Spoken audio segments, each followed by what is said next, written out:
And here in the first quarter, with a little over 3.5 minutes played, good on the shot. How about that for a response?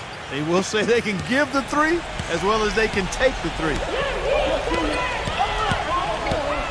Simon, the pass to Oliver. He kicks it to Thomas.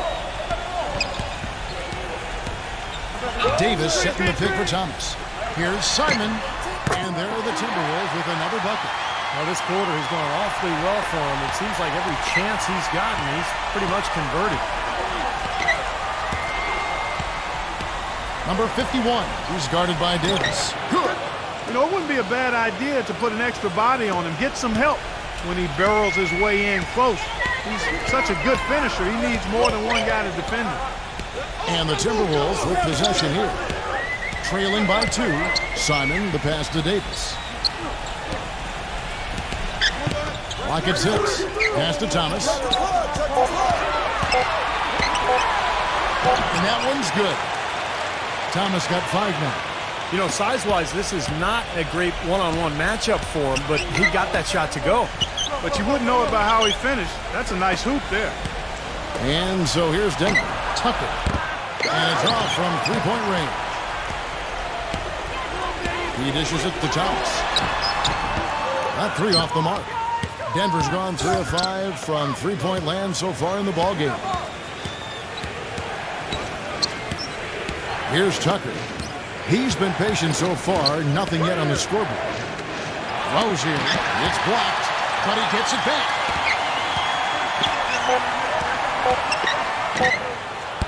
No good off the back of the rim. Timberwolves have gone 6 of 10 from the field in this ballgame. Passes it to Simon. Timberwolves passing it around. Feeds to Thomas. Pass to Simon. Beyond the arc. And it's Denver with the rebound. Dishes it to Tucker. And he uses both hands to jam it in. Make it 2 hands for safety. That's what they say, right, Kevin? Yeah, that's right. You got it. And he was ultra safe with that dunk. No reason not to be. It might as well remove all doubt, right? So the Timberwolves called their first timeout. Well, he looks like he wants to toy around with some of their sets and matchups here. You know, I don't think you can afford to go through a whole game doing the same thing over and over, and you have to be able to adjust on the fly, just like he's doing here. Denver with a platoon swap here on the floor.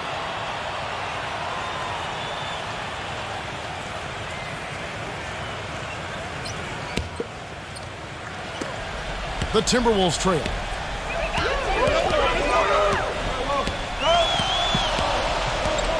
He feeds it to Martin, pulls it up, and he connects with the jumper. Martin's got his first bucket in this one. Nuggets have gotten 5 of 10 shots to drop in this game so far, right at the 50% mark.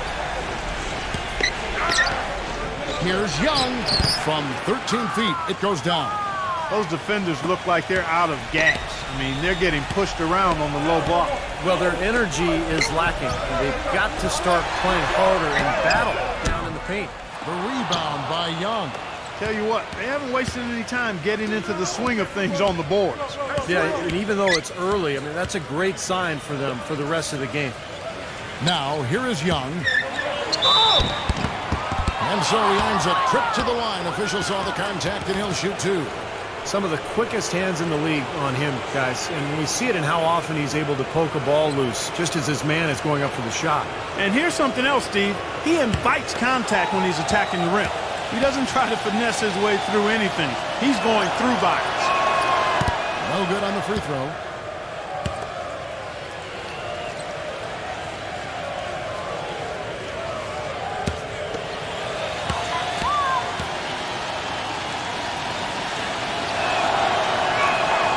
And he's good on the second. And the Timberwolves with possession here. It's a 3-point game.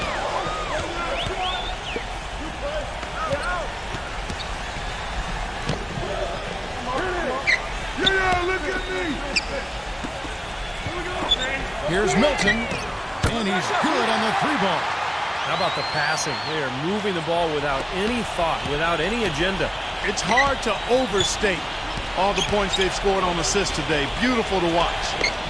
Now, here is Young. Kicks to Harris. Three-pointer.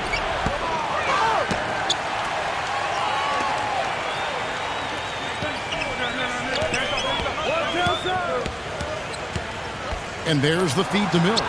Back to Harris.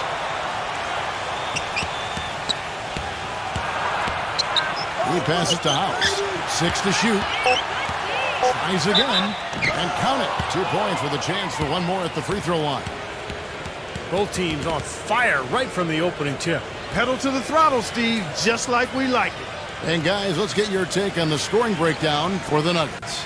Well, they've definitely had the hot hand from the three-point line so far. Always nice to start out like that. Something else they've been able to do so far tonight is earn those tough points in the paint. Timberwolves trail by 3.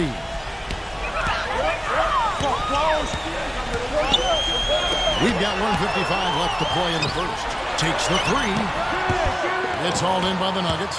Take a look at the rebound totals, guys. That's +5 now on the glass. And, Steve, I don't think there's any question which team came out with more energy and enthusiasm. Now here's Gibson. Now the pass to House. Just 5 to shoot. Back to Gibson. Shot is blocked. We've got 1:23 left in the first quarter. To the middle, number 51. Shot is off. And Denver the other way now. Ball stolen. And now the Timberwolves on the break. Here's Martin. That one goes. Count. The defense left him just a little window to get through, and he just ducked in for the layup. Terrific job. Timeout is called. First of the game for the Nuggets.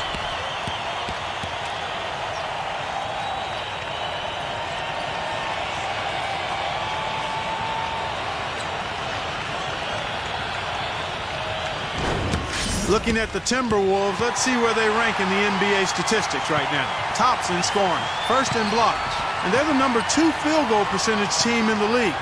This is a team that has really grown in that area, taking good shots and knocking them down. And the points that they're scoring per game that you talked about is really a result of great offensive execution. And this is a club that works well together. They get great looks, and they'll also score in transition.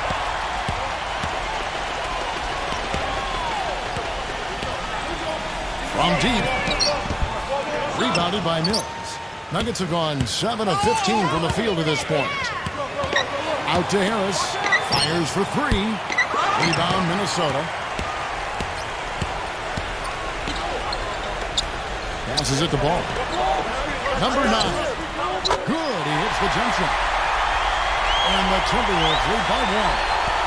Just 2 seconds between shot clock and game clock. Now Mills. He hasn't yet put up any points in this one. Jumper off the screen. They get it back. And Young kicks to Harris. The dish to Mills. Launches a 3.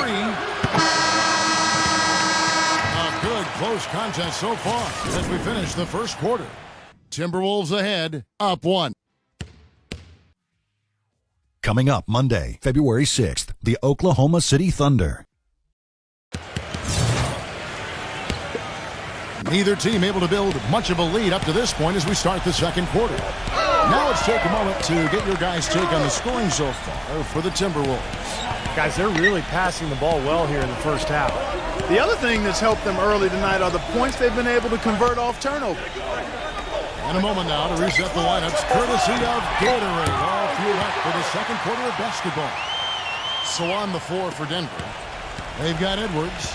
He's out there with Kent Bazemore, and it's Harris in at the 2 spot.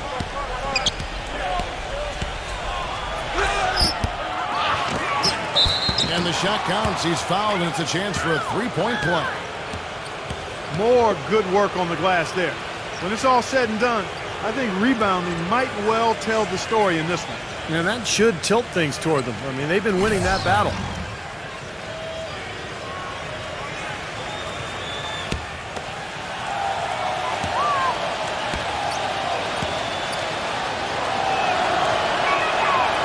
The free throw off from Harris. Minnesota in the lead. Now here's Barnes. No scoring yet from him, but that's likely to change. Martin kicks to Barnes. Offline with his three. Foul call that time on the way up. That'll give him 2 chances at the free throw line here. Well, at least the defender got his money's worth on that one. Yep, that was an easy whistle for the official. The Timberwolves shooting their first free throws here tonight. And their success rate from the stripe this season, about 77%. Those are good numbers for any team. I mean, they can feel extremely good about their free throw shooting percentage this season. Jimmy Butler, he's checked in for Harris. He hits one and misses one, each at the line. The Nuggets trail by 3. He kicks to Butler. And he's going up for the alley-oop. Hammers the alley-oop through. You can see the eye contact there. Gave a little nod and then burst to the rim for the alley-oop slam. No doubt, Clark. A pair of teammates with a terrific feel for each other out on the floor. And what a play to make it a close game, a potential momentum builder. And it is very dangerous to leave him open like that. Lucky break for the defense that he missed it. Pass to Edwards. He dishes it to Bazemore. The Nuggets moving the ball around, and that one's good by Butler. And here is Thomas. He's got 5. Doubled by Bazemore. Barnes dishes to Davis. Here's Oliver, and it's sent back by Edwards. And he gets it back. And that one goes in as he is fouled. It'll be 3 points if he converts at the line. The Timberwolves shooting their 3rd free throw attempt of the game. And the Nuggets making a change here. Tucker's checked in. The free throw off from Oliver. The Nuggets have gone 3 of 4 from the floor here in the second quarter. Releases. Good D by Thomas. Minnesota's gone 1 of 2 on 3-pointers here in the second quarter so far. Here's Simon, and he banks in the layup. He's got 8. I'll tell you what, the defenders didn't even get a sniff of him on that move to the hoop. And a little under 2.5 minutes gone by here in the second quarter. Here is Edwards, defended by Oliver. Number 51. Rebounded by Oliver. Oliver's got his 3rd rebound tonight. Now, here's Thomas. He's guarded closely. Can't get it to go. And it's Denver the other way. Butler with the ball. Now guarded by Simon. Shots good from Butler. Butler's got 10 points in the game. And for the Timberwolves, they're shooting well. 50% from the floor.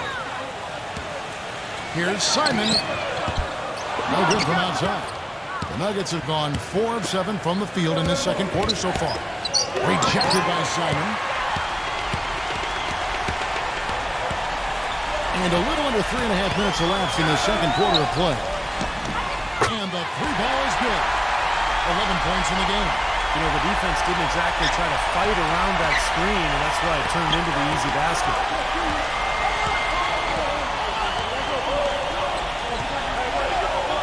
There's the pass to Edwards. Feeds it to Butler. Clock at 4. Nice D from Simon. If they could end every possession with that shot, they'd be happy. 9 times out of 10, that's an easy layup for him. P.J. Tucker, he's checked in for Denver. They set the pick. Here's Tucker, defended by Simon, and that one's good. Thomas with the ball. He's got 5, and the Timberwolves call time. Yeah, and guys, I think he feels like he can make a few improvements during this timeout. Just kind of make a couple of adjustments, get his club back on track. You know, coaches are always tweaking and tinkering with things mid-game. Actually, sometimes they overdo it. And why don't we take a chance now to see which teams have been the NBA's highest scoring squads this month. In the 3rd spot, the Timberwolves. I just love the flow with which they've played recently. I mean, this is a dominant team offensively because of that rhythm and pace. Davis, the pass to Simon. Shoots it. That's blocked by Tucker. Here we go, 1-on-1. Butler kicks it to Tucker. Lays it up and in off the pretty assist. Tucker's got 4 points in the quarter. Beautiful work in the transition game. That's how to do it. Attack early before the defense can get itself set. Swiped away. And pushing it up. Here's Denver. Rozier. And the dunk to finish it off. A beauty. Boy, I love it. Active hands on the steal, active feet on the fast break. And Clark power on the dunk. And guys, this is just too close of a game to be giving the ball up like that and then failing to get back in transition. Thomas passes to Oliver. Back to Thomas. Lets it go with the three. Another miss by Minnesota. He hit a three in the first, but so far has been unable to capitalize here in this quarter. Over the last month, let's see, Kevin, where the Timberwolves stand in the league ranking. Second in scoring, second in field goal percentage, and they're number 2 shooting from the stripe. I'd say they've taken advantage of the charity at the free throw line. And I think what's most impressive when you talk about those points per game is the fact that they're spreading it around. This is a very unselfish team. They work to get good shots every time down the floor, and they become a very efficient offensive team. Martin's checked in for Ed Davis.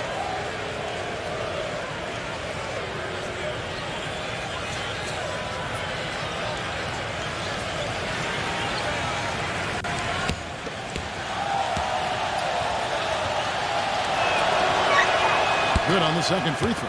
The 2-possession lead is what they were looking for there, so they can deal with that one miss.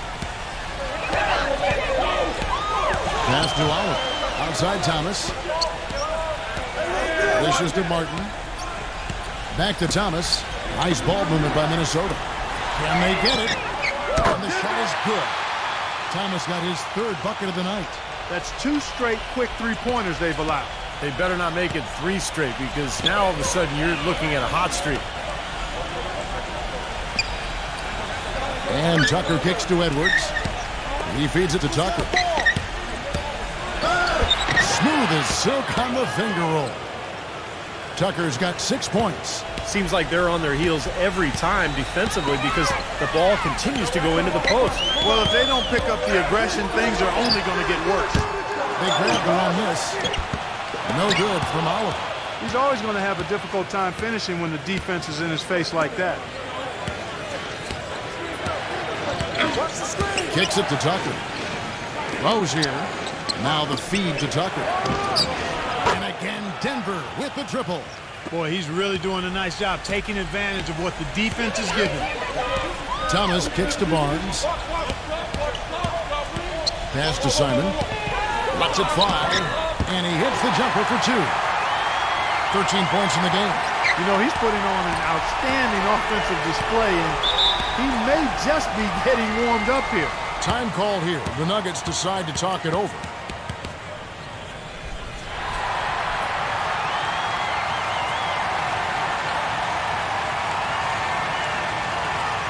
Already it's February. Hard to believe. Let's see how the West is matching up. We take a look at the Timberwolves. Unless they completely melt down, they should be in good position for a playoff run. And, of course, the Denver Nuggets, 5 games behind. When I look at Denver, unfortunately, mediocre is a word we've often heard used to describe their overall performance this season. Yeah, I expected them to be a few rungs up the ladder from where they are. That drive, that motivation has been sorely lacking.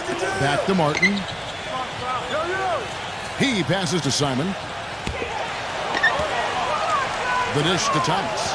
It's Martin on the wing. Denver grabs the miss. That's a tough one there because he's wide open. That's a shot he expects to make. And Young kicks to Butler. Misses the 3. Timberwolves trail by 6. Simon defended by Tucker. The pass to Simon. Lets it go from deep. Gets it to go. He's got 16. No matter what the score is, his attitude has been perfect. I love his disposition. He has stayed in attack mode. Butler dishes to Tucker.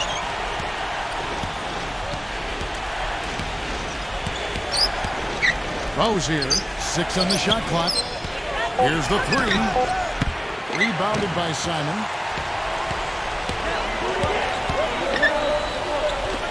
Number 51. Offensive rebound.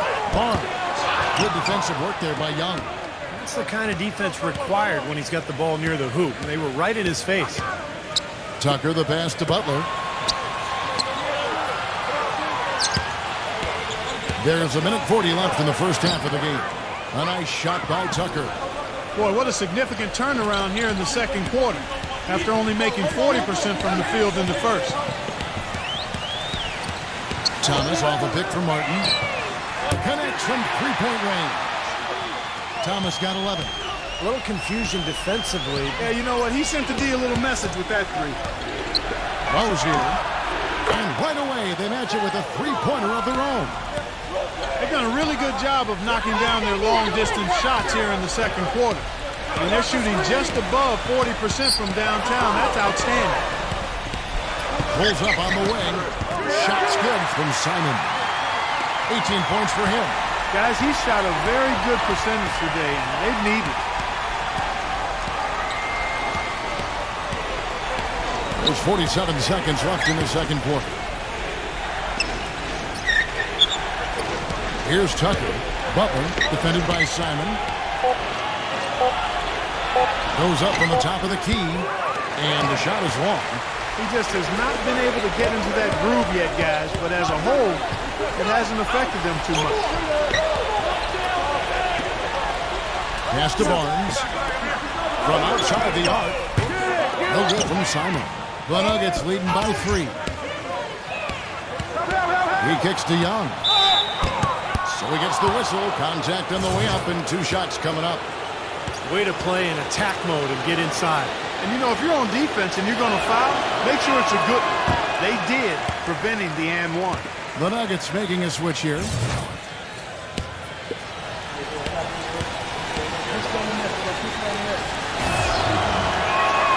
And he can't hit the second. But they recover it. And Mills kicks to Harris. Here's Gibson. And at last, they get one to fall. And the Nuggets lead by 5. Can't get it to go. And we're through 2 here in a good one. And now, brought to you by Sprint. And it's a good one. Over at New Orleans Arena, the Pelicans will face up against The Sprint Halftime Report, presented by Sprint. Well, both sides have assessed what they need to do over the break in halftime. We'll see now if one can pull out away here in the fourth. It's been one outstanding game from Simon. And what was most impressive was that his decision-making and shot-taking was very disciplined and efficient. Really an excellent half. Yeah, that's exactly right. Whether it's been from mid-range or in tight, he is taking only what the defense has given him, and he's not trying to do too much. I love the flow and rhythm he's playing with here. They've got Harris and Barnes. Isaiah Thomas out there with Davis, and it's Oliver in at the foursome. So that's the lineup for Minnesota.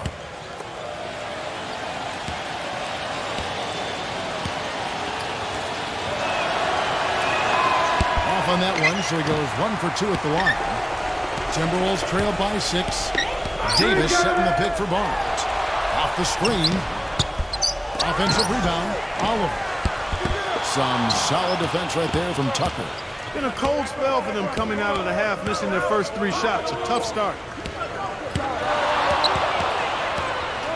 Rose here. He's guarded by Thomas. Shoots. Rose here. Lays it up, and despite of the excellent defense at that, he's got 13. I'll tell you what I love about him. His ability to finish even while absorbing contact. He is so strong. Even with defenders hanging all over him, he continues to finish at the basket. And I don't think we can talk about him without also mentioning his tendency to just erupt and string together a bunch of baskets in a row in a real short period of time. Here's Butler. Good on the leaner. Butler's got 13. That's a clean look they gave him there, fellas, and he drains those. They really want to find that igniter here. Yeah, that's right. Kevin, the offense has basically been running in place. They got to get going. Their three-point percentage has taken a big leap up since the start of the second half. They're starting to find the range. Steve, the lasers are starting to do their thing. That's going to be the ticket for them the rest of the way. Barnes kicks to Thomas. And it's Denver with the rebound. Butler's got 5 rebounds tonight. 16 feet away. Butler missing again. Timberwolves trailed by 5. Simon, the pass to Barnes. Thomas passes it to Simon.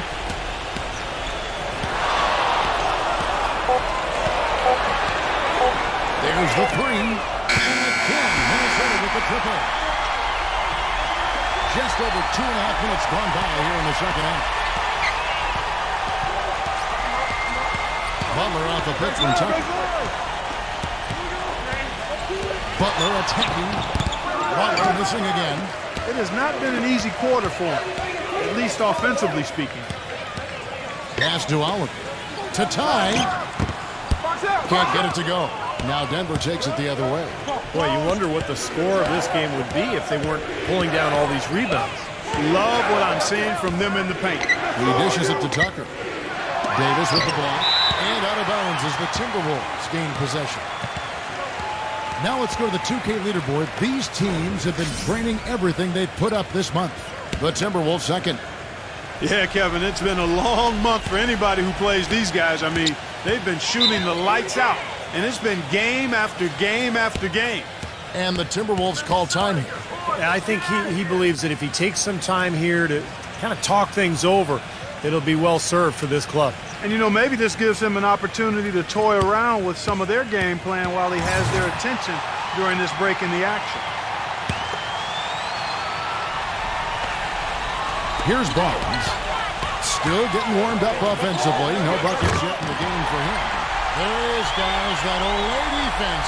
Just watching him go, Clark, right by. I think we might be seeing which team is ready to take control of this game. Yeah, that's a dunk that could absolutely get them going. I agree, Clark. Launches it. Gets it to go. He's got 16.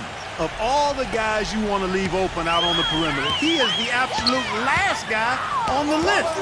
Attention to detail. Know your personnel. No good from Simon. Defensively, they did a great job of staying tight on him. Butler kicks it to Tucker. The Nuggets moving the ball around.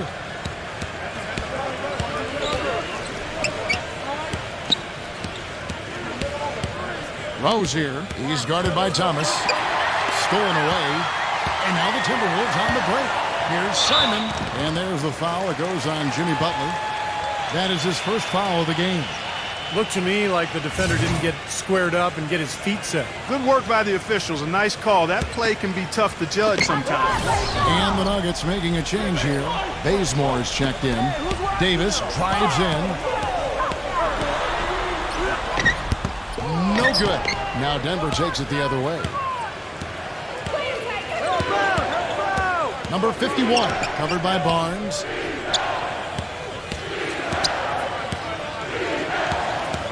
Number 51, the finger roll finish at the bucket. And it's a 5-point Nugget lead.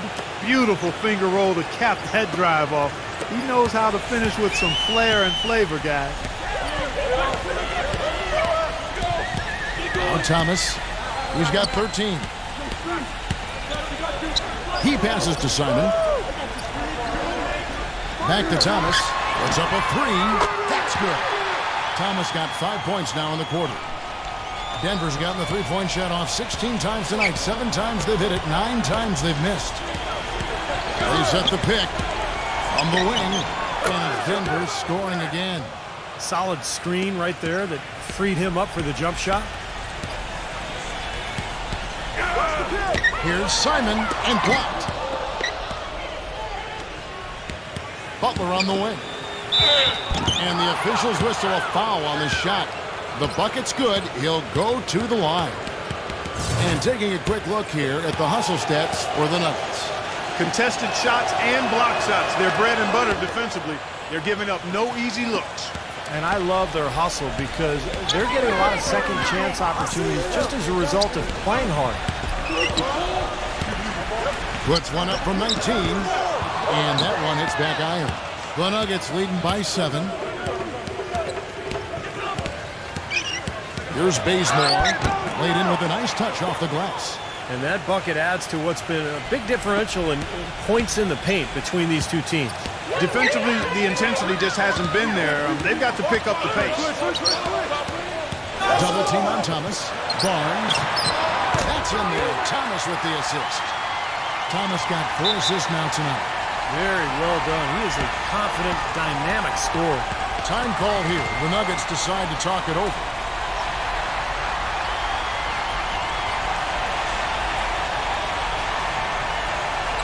Over the last 10 games, you can see where the Timberwolves rank in the league. First in blocks, first in free throw percentage. And they're the #2 scoring team in the league. This is a well-balanced, well-oiled offensive machine. And to me, what jumps out is the blocks, because they're an intimidating team. They really control the paint. They like to physically dominate their opponent. And when they do that and they get a lot of block shots, obviously it gives their defense a ton of confidence. And it's Butler missing. Well, eventually he'll start knocking those down again. He did make 2 in the first half. Barnes can't get it to go. The Nuggets leading by 7. And the shot is good. Well, it's been all about pace and space with them. Tempo, the fast break points, just a huge advantage. Yeah, they've been looking to push it all the time and to get that early offense, and they're doing it well. Gets it to go. You know, the more these three-pointers continue to drop, the more you can sense the frustration coming from this defense. No question. No matter what they've thrown at them, they've not been able to take that shot away. And Tucker's it to Bazemore. Rose here. Shot clock at 5. Hit his foot. And the officials saying it was kicked. And the Nuggets making a change here.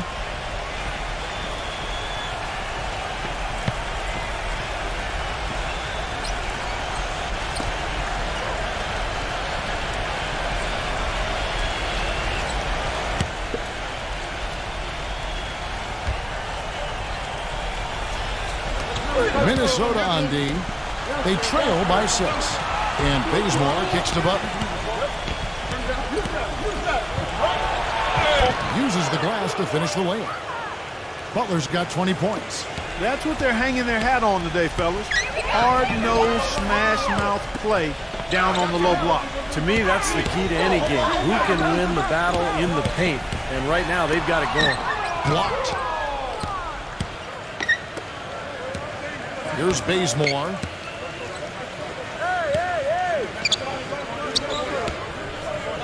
Rose here, covered by Martin.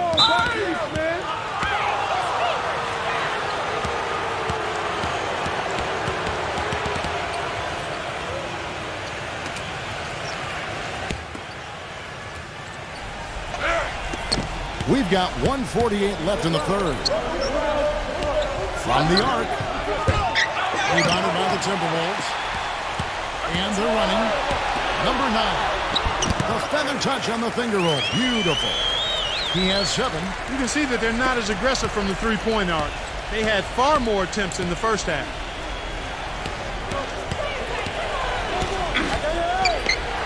Feeds to Bazemore. Rose here. Down to 5 on the shot clock. The Nuggets need to get a shot off here. Here's Bazemore. Misses off the right iron. Well, I think he kind of alligator-armed that one. Short-stroked it. After doing a nice job to get open, he didn't finish the shot. That's a 2 for Martin. And it's Martin again missing. Well, I think he had all the space he needed. He just couldn't find the bottom of the net. Shoots. And he was fouled on the way up. 2 free throws now for him. Well, we get a look here now at the small forwards with the fastest hands in the league and generating the most steals per game. You look at Butler, always dangerous on the court. He leads the league. He is a pest out there on the wing. One slip of concentration, one careless pass, and he'll be going the other way with it. Quickness and awareness, Steve, and that makes him a superior defender. I mean, as his ranking indicates, he possibly is the best defensive small forward in the league. The Nuggets making a switch here. Tucker's checked in. They didn't shoot it well from the line in the first half, but they've turned it around here, and it's helped them secure the lead. I mean, free throw shooting is important when you're trying to pad a lead. 35 seconds left in the third quarter. That's good. He has 6. And another three-pointer to their second half total. Yeah, they caught that long-range bug at halftime, and it's been bombs away ever since. Butler to Bazemore. The kick outside to Butler. Rose here.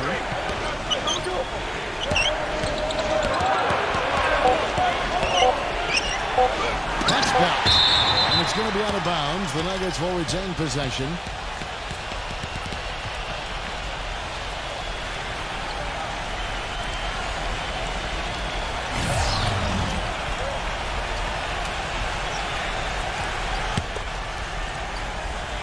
Young off a pick from Bazemore.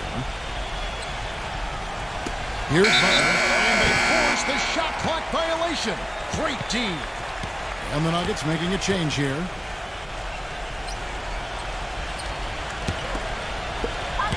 Eight seconds left in the third quarter of the game. The pass to Ball.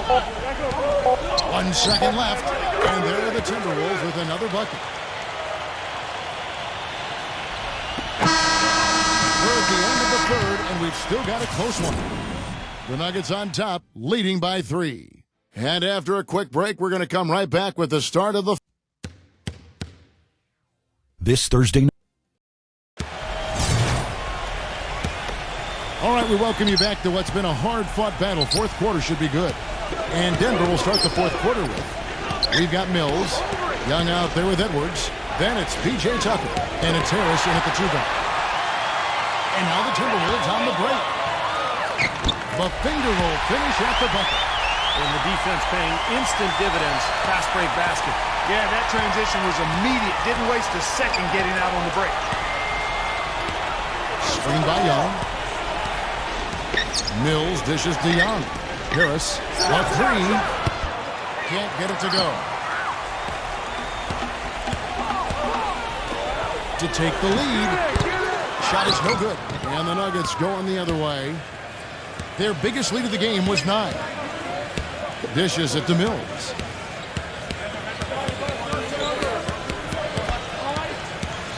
He feeds it to Young. Sinks that one from the post. Fourth quarter still young, just over a minute play. Minnesota calls timeout. And during this timeout, I'm sure they'll be hydrating themselves with Gatorade. All the effort out there on the floor, and these timeouts can be such a huge factor in getting a short rest and recharging the battery. Let's find out what Doris Burke has for us. Thank you, Kevin. Well, I was able to listen in on the Timberwolves head coach talking to his team.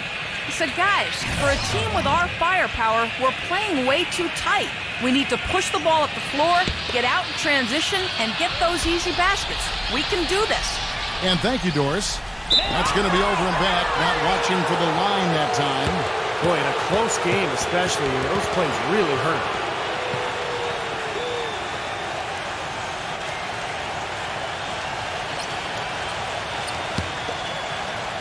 Just over a minute played here in the fourth. Young left side. Kicks to Mills. The feed to Harris. Nailed from three-point land. And the Nuggets lead by 6.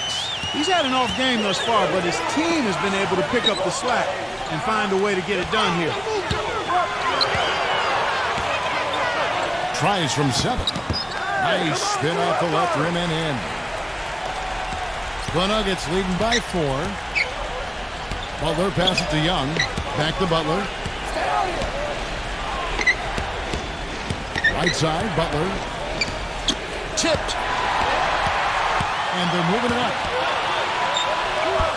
Finish off the break. Yeah, nice fast break from start to finish, guys. Especially on the back end. I mean, he polished it off perfectly. Screen by Young.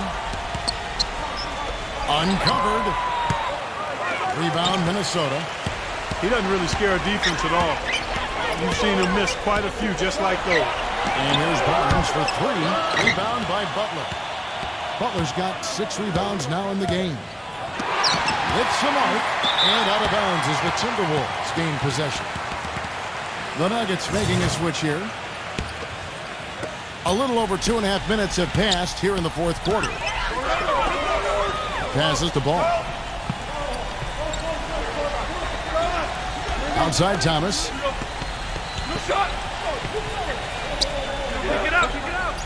Shot clock at 6. To tie it up. And good. He nails it. They got on this roll a while ago, and they just haven't looked back. How about this performance in the face of the injury? Playing through a lot of pain out there. Butler kicks to Harris.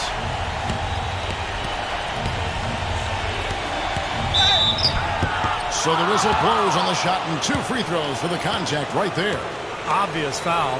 Yeah, he took a hit right there and earned those free throws.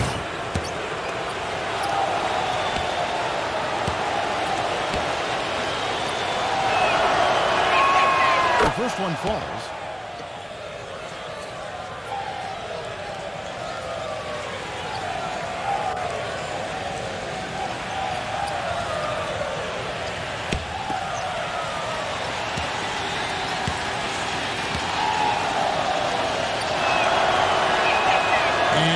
Drops them both. Well, if you're just tuning in, welcome. We've got about 3.5 minutes gone here in the fourth quarter. To take the lead, it's good. And the Timberwolves lead by 1. Well, as we move into the fourth, it's been an even game. Yeah, it has been. Neither team able to create any significant separation so far. Steve? Yeah, that's right, guys. The lead has now changed hands 5 times. That's just a case of 2 teammates working perfectly together. One setting the screen and the other using it to get that separation. Barnes sets a screen for Thomas. There's the dish to Barnes. Pass the ball. 6 to shoot. The Timberwolves need to get a shot off here. Here's Barnes. And again, Minnesota with the triple. That is in the gym range, partner. Kevin, he can pull up and knock it down from anywhere. You hear me? From anywhere. And when he's firing the 3 like that, guys, there's really no shot that's a bad one for him. Some fantastic numbers for Butler. 22 points, and he's knocked down a pair of 3-pointers in this game, too. Well, they might want to think about setting a few more screens for him to try to give him another open look or 2. And he knocks down the first one. The Nuggets making a switch here. And so Butler nails both of them. And the Timberwolves with possession here. Milton defended by Tucker. Thomas off a pick from Ball. Barnes kicks to Thomas. And again, Minnesota with the triple. The 3-pointer has been his best weapon here today, no question. The D has been all mixed up, confused, bamboozled, allowing him way too much space. Butler goes in.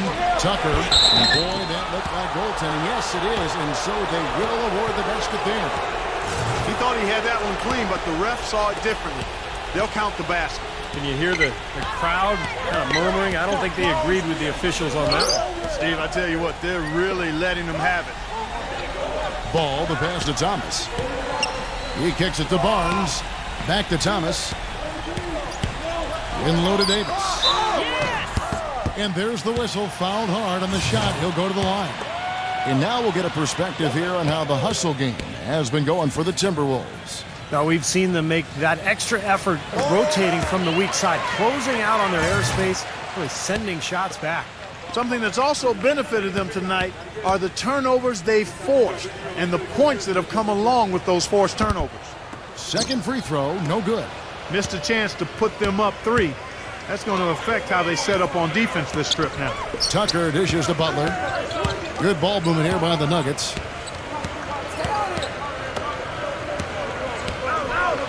Lowe's here. Thomas is on him. Shoots from the right block.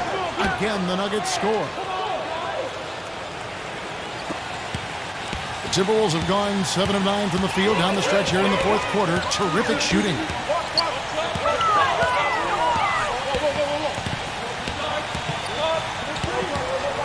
Upside Thomas. Barnes. 4 on the clock. Smooth as silk on the finger roll. And the Timberwolves lead by 2. Even with the D lurking, he made it look easy with the soft finger roll. Pass the buck.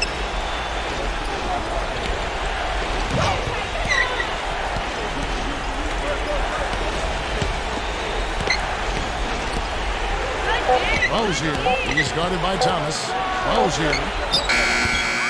Number 51. The rebound by the Timberwolves. Davis has got 6 rebounds now in the game. Right side, Thomas.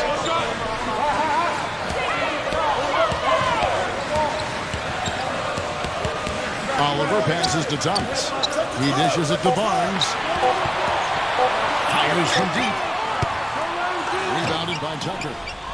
Tucker's got his 3rd rebound tonight. Inside. And he swishes it right through. The Timberwolves have gone 8 of 11 from the field in the final period. Great shooting down the stretch. Outside Thomas. Feeds it to Barnes.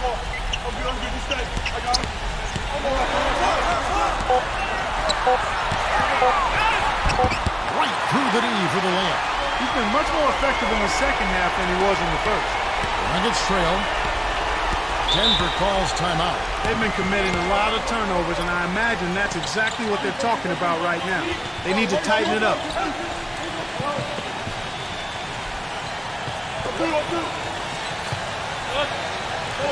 And the Timberwolves making a change here.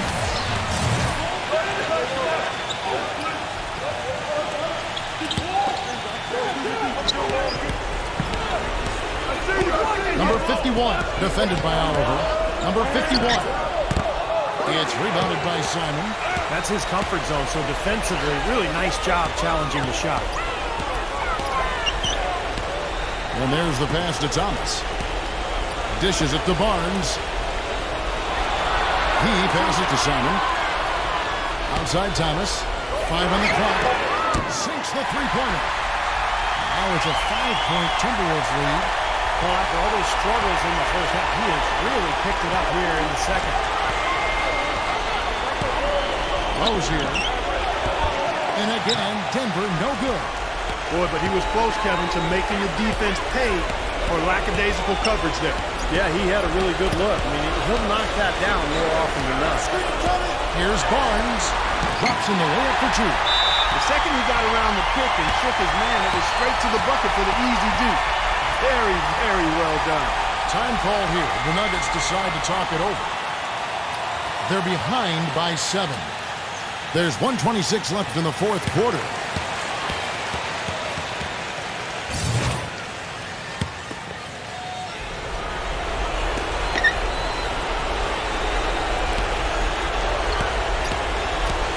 He feeds it to Tucker. 1:15 left in the 4th quarter of this one. Kicks it to Tucker. Just 5 on the clock. Snatched away. Now here's Thomas. Thomas off a pick from Oliver. Moves it up high. Oh, a nice defensive play to disrupt the alley-oop. Well, it's going to be tough for them, but you have to continue to compete. It's not over. Just play, see what happens. Yep, you can't afford empty possessions. Boy, that's embarrassing, guys. He's going to have a hard time living that one down later when they watch it on tape.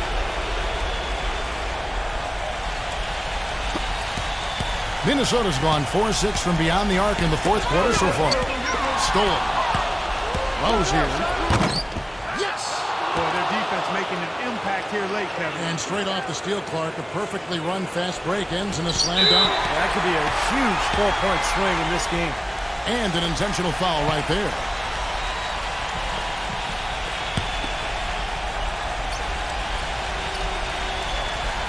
The Timberwolves shooting 51% from the field. They'll take that. Thomas goes in. The feather touch on the finger roll. Beautiful. And the Timberwolves lead by 7. Well, that just adds to what's probably an already insurmountable lead. I think they'll be walking out of here with a pretty easy victory. Steve, I think that's a given. Time called here. The Nuggets decide to talk it over.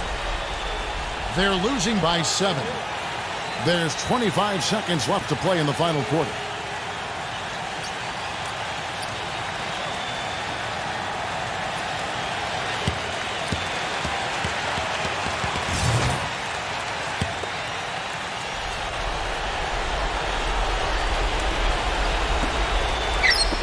For 3. Denver gets it back. There's another opportunity, and everything's going right for these guys. Well, that's another good rebound for him. Hasn't mattered at all that he's given up some inches to a few of the other guys on the floor.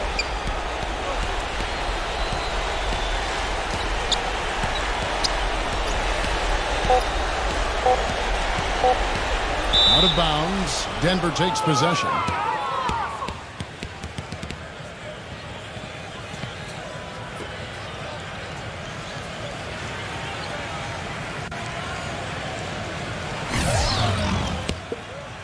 Here's Bazemore.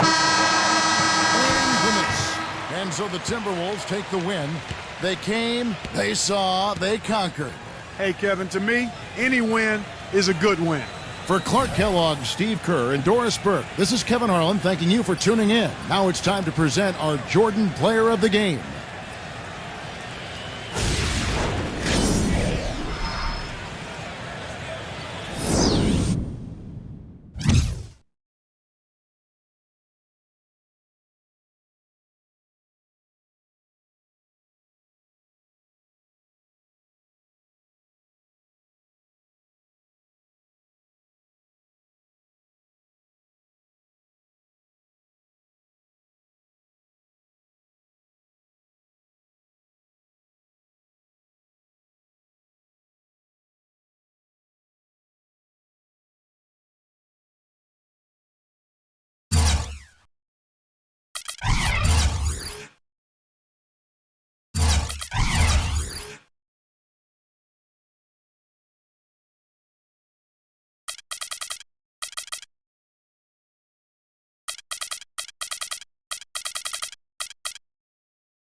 Damon Bruce here, and welcome to the NBA on 2K Sports. Sunday night in the... And the players exchanging a few friendly words prior to tip-off, the getting-to-know-you stage of the proceedings. We're coming to you from the New Orleans Arena in the Big Easy as the Pelicans prepare to take the court. And now a quick check of our starting lineups for both teams. Hey guys, taking a look at Klay Thompson. What will we see from him, do you think, today? Well, you know, when they need a big three, he's the guy they look to. He's about as reliable a deep threat as you're going to find.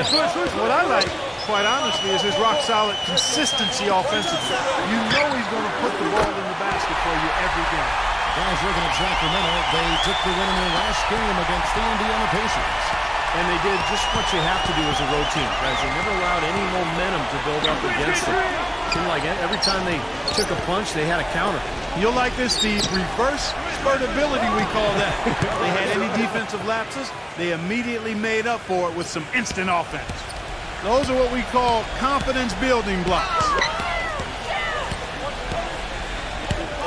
Number 28, defended by Ibaka. Number 28, drops in the layup for two. Took advantage of some shoddy defense there. They've got to at least get a finger on it. We'll go to Doris Burke, who spoke with head coach Mike Brown. What's the news there, Doris? A big factor in this game, he said, is how well they do to contain the young shooter Klay Thompson, saying Thompson can really give you trouble coming off screens. We got to have all-out energy fighting to stay on his hip, and then we need to pressure on the ball handler to try and delay the pass. Kevin, both jobs are hard. Thank you, Doris. Well, you allow them to get right to the rim like that. That's your only option. I think you got to foul them, and free throws are better than a layup.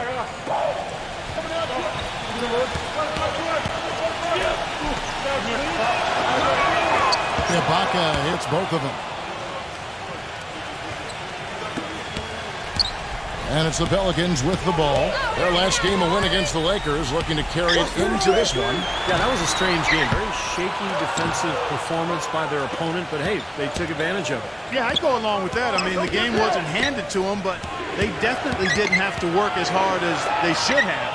Now Ibaka, after the missed three from Huffy. Again, the miss by the Kings. Boy, he'd like to have that one back. There's a good screen. Number 2. Pelicans keep it alive. Number 28. And it's going to be 2 free throws. Drew contact on the shot. Yeah, the referee's all over that one. No doubt about it. Clearly a foul. Nothing to argue about there. And he's got his first free throw of the game. Well, he's right there at about 71% from the line this season. Probably somewhere below where he'd like to be.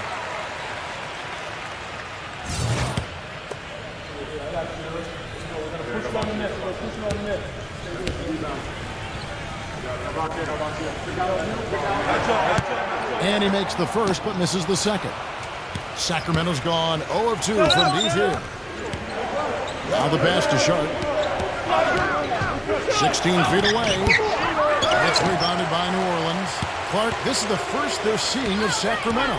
And a year ago, they avoided any mistakes winning the season series against this club. Back to Thompson. Three-pointer, and that one's good. Thompson's got himself on the board with 3 there.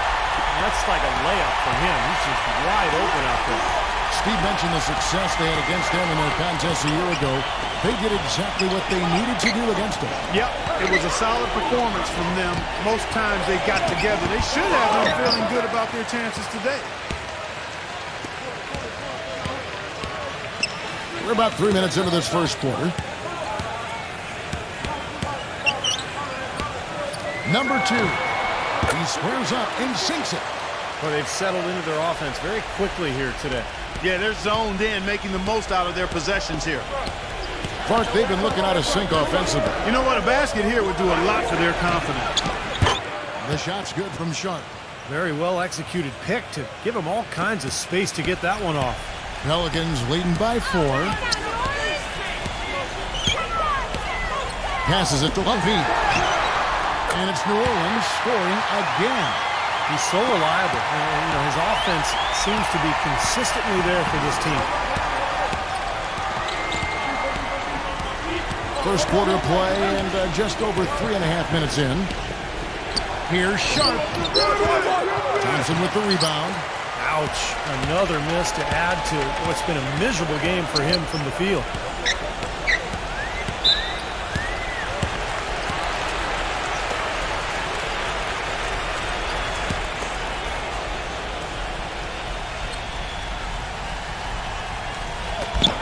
Tries a 3 off the inbound. And another 3 for New Orleans. You know, on defense, even on an inbound play, you can't leave three-point shooters alone on the perimeter. They paid for it there. Durant off a pick from Adams. He dishes it to Jackson. That's good, and a nice assist from Durant. A wide open three. They need much better communication defensively. Pelicans leading by 6. Number 28, defended by Ibaka. Thompson passes to Levine. Some nice passing here by New Orleans. Tipped. And the Kings pushing it up now. Pass to Jackson. Lays it up and banks it in. Jackson's got 5 now. You know, regardless of who starts the break, it seems like he's usually the one to finish it. And that's because of how well he attacks the rim on the dead run. Now, here's Thompson. He picked up 15 points in their last win against the Lakers. Shot clock at 6. Puts up the baby hook. And it's New Orleans scoring again. So the Kings call timeout, their first.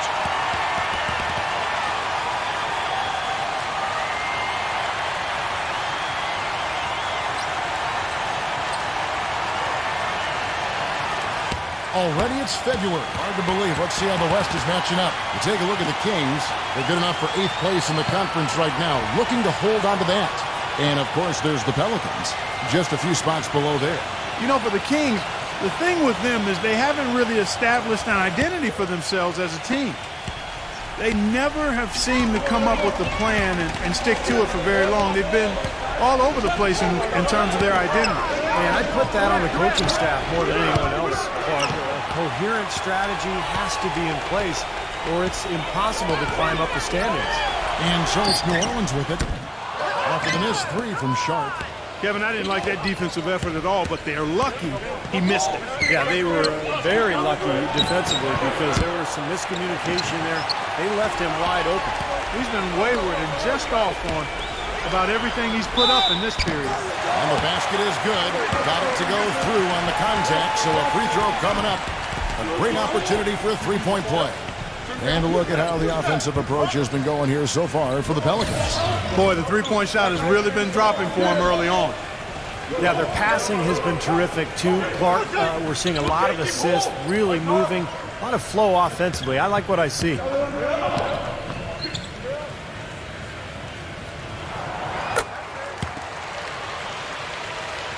Here's Jackson, coming off a solid outing against Indiana. There's the pass to Sharp. Fires the 3. Shot is no good. And it's the Pelicans taking it the other way. Number 2. A chance there to push it to double digits, but it's off the mark. Gay with the block. And another shot. And the layup good by Smith. Smith's got his first bucket of the night. Well, they've yet to string many stops together. Just seems like they've been a step slow here. Outside Jackson. Number 22. No good again that time. Picked away. And the action on hold as it appears there's been an injury. Yep, he's definitely in a bad way out there right now. Tough to see. Yeah, he's not happy right now. You can see it's really hurting him. You sure can, Steve. I mean, it's difficult to say exactly how serious it is, but hopefully we'll have an update soon. Davis with it. Now guarded by Bullock. Here's the teardrop. And that's out of bounds. New Orleans will retain possession.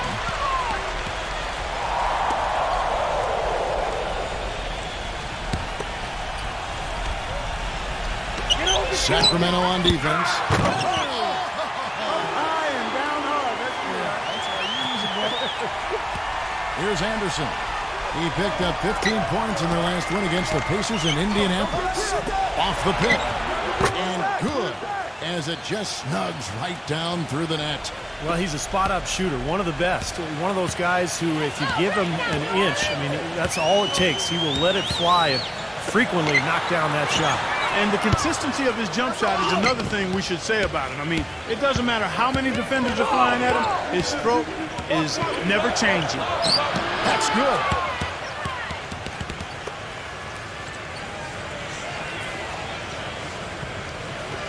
Now here is Davis. 9 points last game out.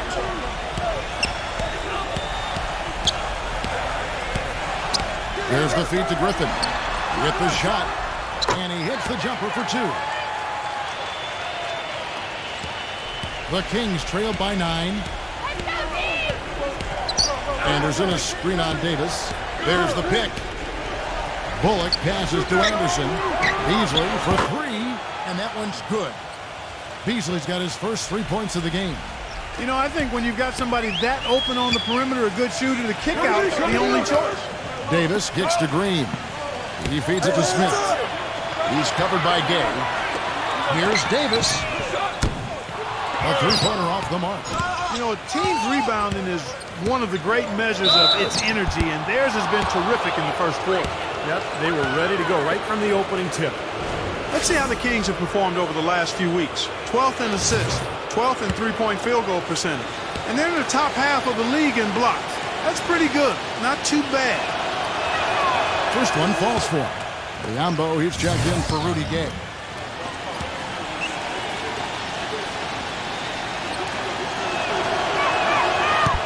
Second free throw, no good.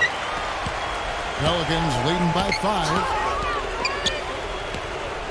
Green kicks to Griffin. Launches a 3. Here's Smith. Oh, and there's the one-handed jam. Wonderfully instinctive play right there. Sense just where that rebound was going, and it becomes an easy 2 for him. Well, Clark, maybe they've had too many easy buckets tonight. Well, it's something that needs to change. I mean, they should not be getting all these easy dunks off offensive putbacks. Boy, such outstanding patience and decision-making for them offensively. Yeah, absolutely. Their ball movement has been outstanding. They are piling up the assists.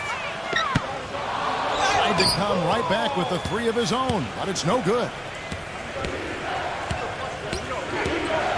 Number 22, headed by Green. There's the bucket, good. And now just a 1-point Pelican lead. I don't know how they're going to keep this pace up. Both teams on fire here early. And playing the game on rollerblades, too. They get it back. And good work on the boards. They pick up the second chance points. He was the first one to react to that miss. Excellent anticipation on his part. A hustle play on the putback by him. Beasley, the pass to Bullock. Just 1 second between the shot clock and game clock. Can't get it to go. And here is Green. Kicks it to Davis. It's up a 3. Can't get it to go. Number 22. Got it off in time, but it's no good. And a high-scoring first quarter. Both teams really filling it up.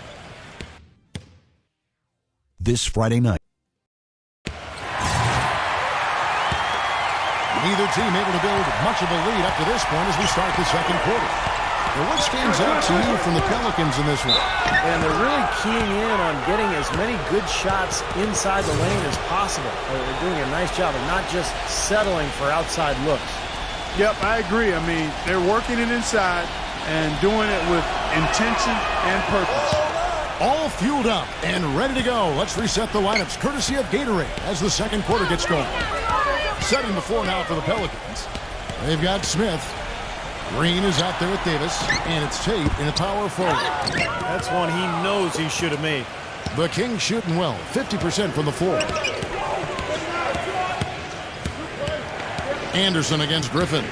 Anderson dishes to Biombo. Beasley kicks to Anderson. 6 on the shot clock from downtown.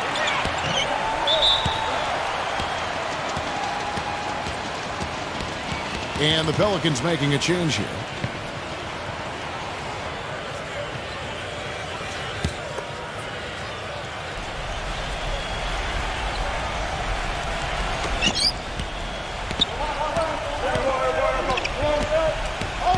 Anderson a screen on Griffin. Left side Anderson. To the middle. Biombo. And fouled hard that time. He'll get to the line and shoot 2. And now the 2K leaderboard, a list of the teams that have rebounded the ball tremendously over the last 10 games. 5th on the list, the Pelicans. Yeah, what a show of strength and rebounding we've seen recently. These guys playing extremely physical. No good on that one. And the Kings making a change here.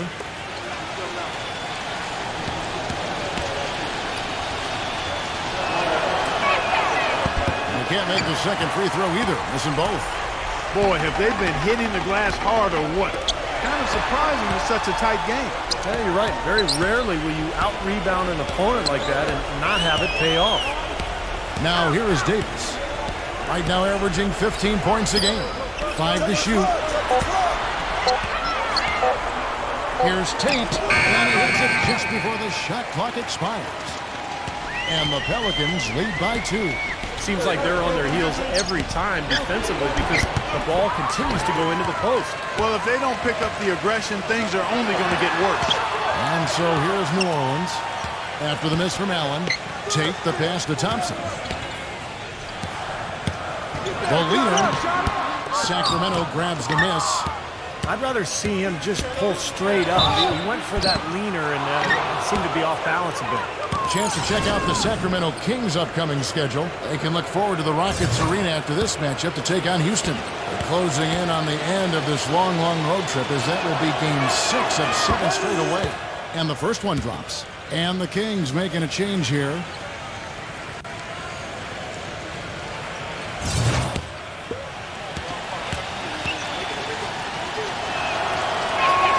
And Allen drops them both. Well, you kind of expect that from him. You pretty much know what the result's going to be when he goes to the line. Outside, Green. New Orleans moving the ball around. Thompson, a screen on Jackson. Passes it to Lumpy. And that one's on target from the wing. He's got 10. The Kings have gone 1 of 3 to start out the second quarter. Durant against Thompson. Allen kicks to Ibaka. Good on the triple. Ibaka's got 7 points in the game. Great opportunity right there. He's got such tremendous length. He can just rise up and get separation for the 3. He kicks to Thompson. But he recovers it. The second chance effort. Tries it again. Foul call that time on the way up. That'll give him 2 chances at the free throw line here. It's really all about effort with him, guys. You watch him fly after these loose balls, laying out any chance he's got at an opportunity for a steal or a deflection. He's really something to watch. And you know what? He is also relentless on the boards. He works as hard on his rebounding as anybody you're going to see. And the first one at the line is good. The Kings making a switch here.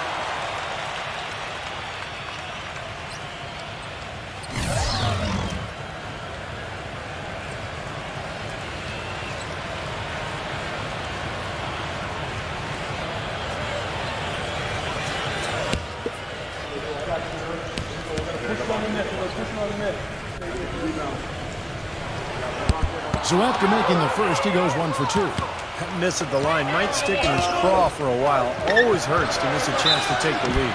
And so he draws the foul on the shot. A trip to the line to shoot 2. Easy call there. No question about that one. You could hear the impact from where I am. The Kings have gone 6 of 9 at the line. And as a team, they're shooting about 75% on the year. You know, the numbers from the line, guys, are close to where they were last year. But just a tad worse, so not too bad. And he knocks down the first one.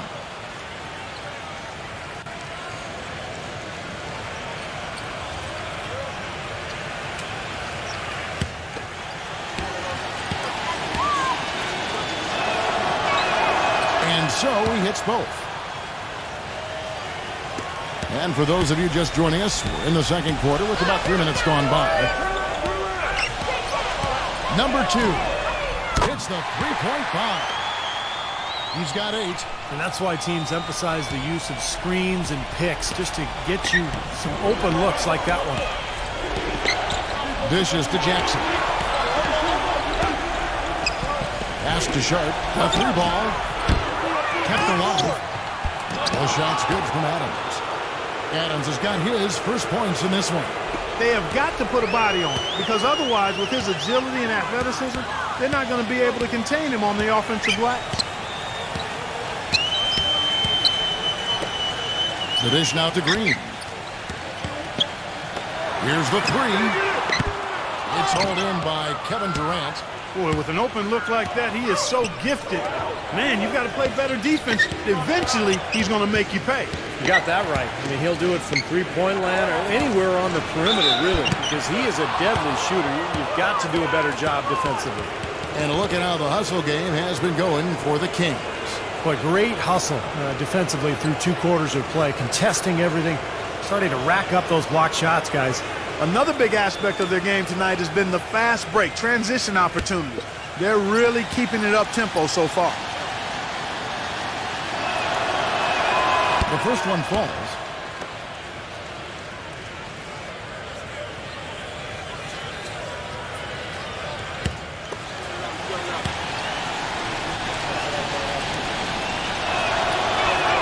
And that's good as he hits both of his shots. Well done again. He doesn't have the same problems at the line that plague some of the NBA's other big men.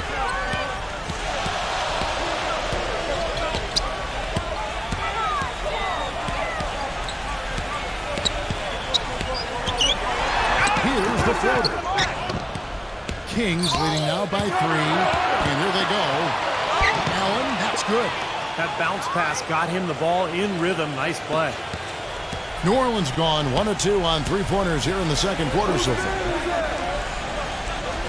And the pass to Lumpy. Shoots the 3. That drops. 13 points in the game. Boy, they're knocking down the long-range shots. A lot of those same shots they missed earlier in the first quarter. They still find themselves down here, but they're starting to make some headway into that deficit. Jackson, defended by Lumpy. Here's Sharp.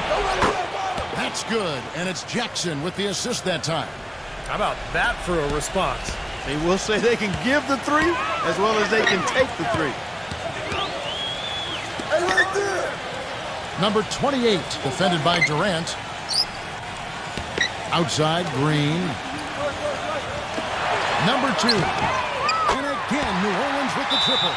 Well, he's really starting to get in the flow now. A nice groove. That's his second here in the quarter, after none in the first. Timeout called by the Kings.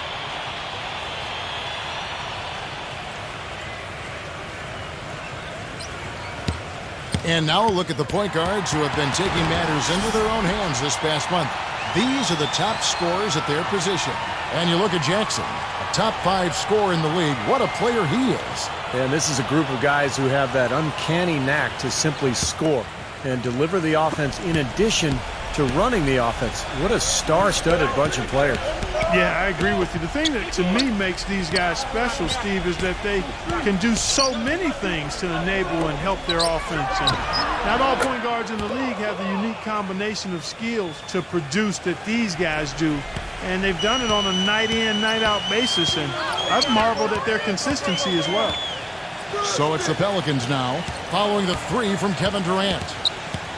Number 28. And it's good. Through contact, hits the shot. He'll go to the free throw line.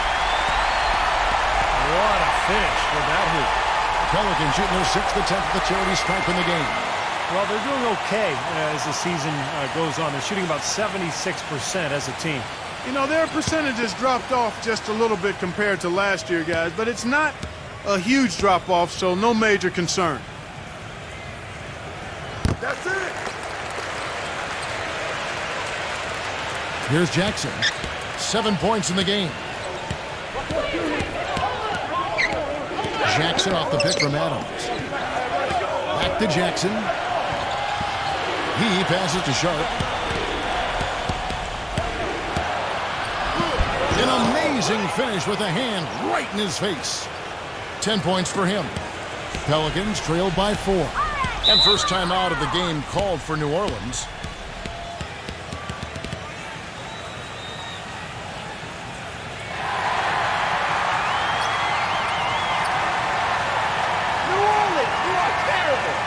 So we got a moment now to check out the story on Reggie Jackson. His stats have been pretty good the last few weeks. You can see he's showing up as one of the premier performers in the league. 6th in assists, 16th in steals, and he's been quite an offensive threat, averaging enough points to put him in the top 20 in scoring. And, you know, looking again, Steve, at his place among the top 10 assist men, he's been providing a lot of room service dimes to his teammates, and I hope they appreciate it. Passes it to Lumpy. And again, New Orleans with the triple. The three-pointer has been his best weapon here today, no question. The D has been all mixed up, confused, bamboozled, allowing him way too much space. And so here's Sacramento. Jackson passes to Adams. Back to Jackson. 6 to shoot. Goes up the baseline and misses it off the right side of the rim. The Pelicans have gone 7 of 13 from the field since the start of the second. The drive by Green.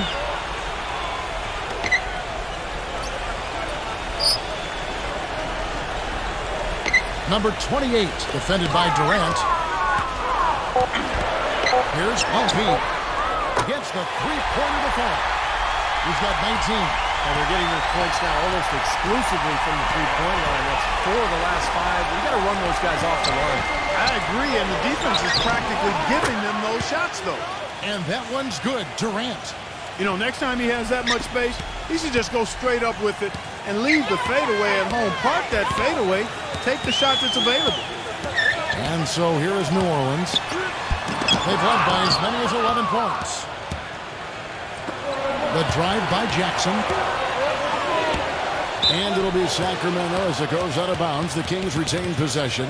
And now a look at the upcoming schedule for the New Orleans Pelicans. Atlanta will be traveling to face them after this game. And that'll be the third of the 4 straight at home.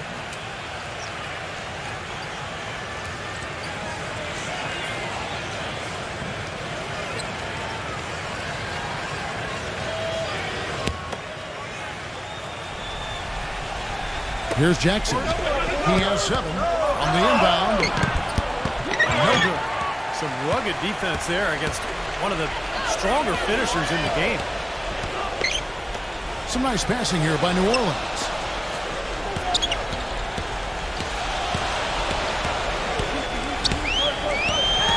Pocket 6. Outside, Green. And it's Sacramento with the rebound. You know, that's a problem he has. I mean, not being able to knock down that open jumper. I think it happens far too often. That is some real serious dime dropping there. Exquisite assist. The Pelicans trail. Number 2, defended by Sharp. Feeds it to Green. For the 3. That doesn't go either for Green. Sacramento's gone 3 of 5 beyond the arc since the start of the second quarter. 1:02 left in the second quarter. Pass to Sharp. Back to Durant, and it's out of bounds to the Pelicans. Well, they couldn't hook up there on what's really a pretty basic pass. And the Kings making a change here.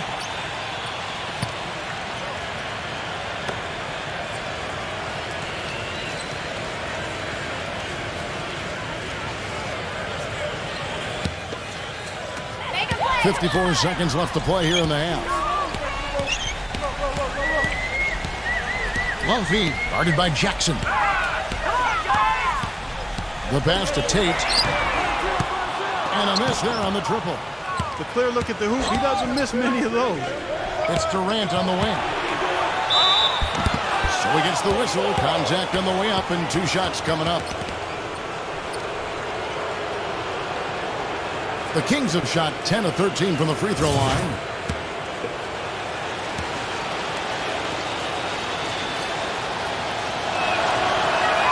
That's good from Durant. The Kings making a switch here.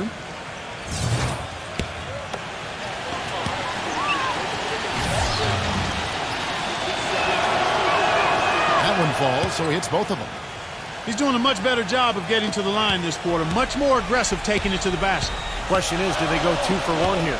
Can they get a good shot in time? That's the question. Day comes over with a double team. Low feed, defended by Bullock. Bullock, and we're going to have a jump ball. It's tied up there. That's his second personal foul. If he gets another, it probably puts him on the bench for the rest of the first half. Durant against Thompson. Game. That's good, and a nice assist from Durant. And the Kings lead by 6. I like the fact that he led his teammate right to the ideal spot. You don't always throw it to your teammate. You throw it to where he needs to be. The clock runs out, and we're heading to halftime. Kings lead by 6. Make sure you stay tuned. And now, brought to you by Sprint. It's time for the Sunday night halftime report. The Sacramento Kings ahead against the Pelicans at New Orleans Arena. They've boosted their offense with a steady diet of made free throws. Some textbook basketball from Kevin Durant. He's got 9 points, and he's helped out with some key rebounds as well. And this dedicated Pelicans team weathering the storm. A team definitely in the mix for the playoffs, and as a matter of fact, if they win this one, they'll move into the 8th spot. An excellent job of getting into the paint, piling up those second chance points. It's a close game. The Sprint Halftime Report, presented by Sprint. Welcome back, everyone. The second half about to get underway, and it's been a close one so far. An exceptional performance from Puffy. And what was most impressive was that his decision-making and shot-taking was very disciplined and efficient. Really an excellent half.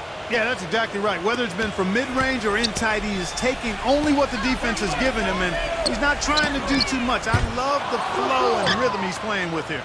Second half underway, and here's who Mike Brown's got on the floor. Adams is out there with Ibaka. Then there's Reggie Jackson. And it's Durant. And it's Sharp in at the shooting guard position. Well played right there, and you can feel the momentum changing.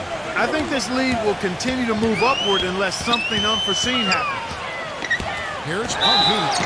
And lots of contact there. Missing the shot. He'll shoot 2. The Pelicans shooting their 7th and 8th free throw attempts for the game right here.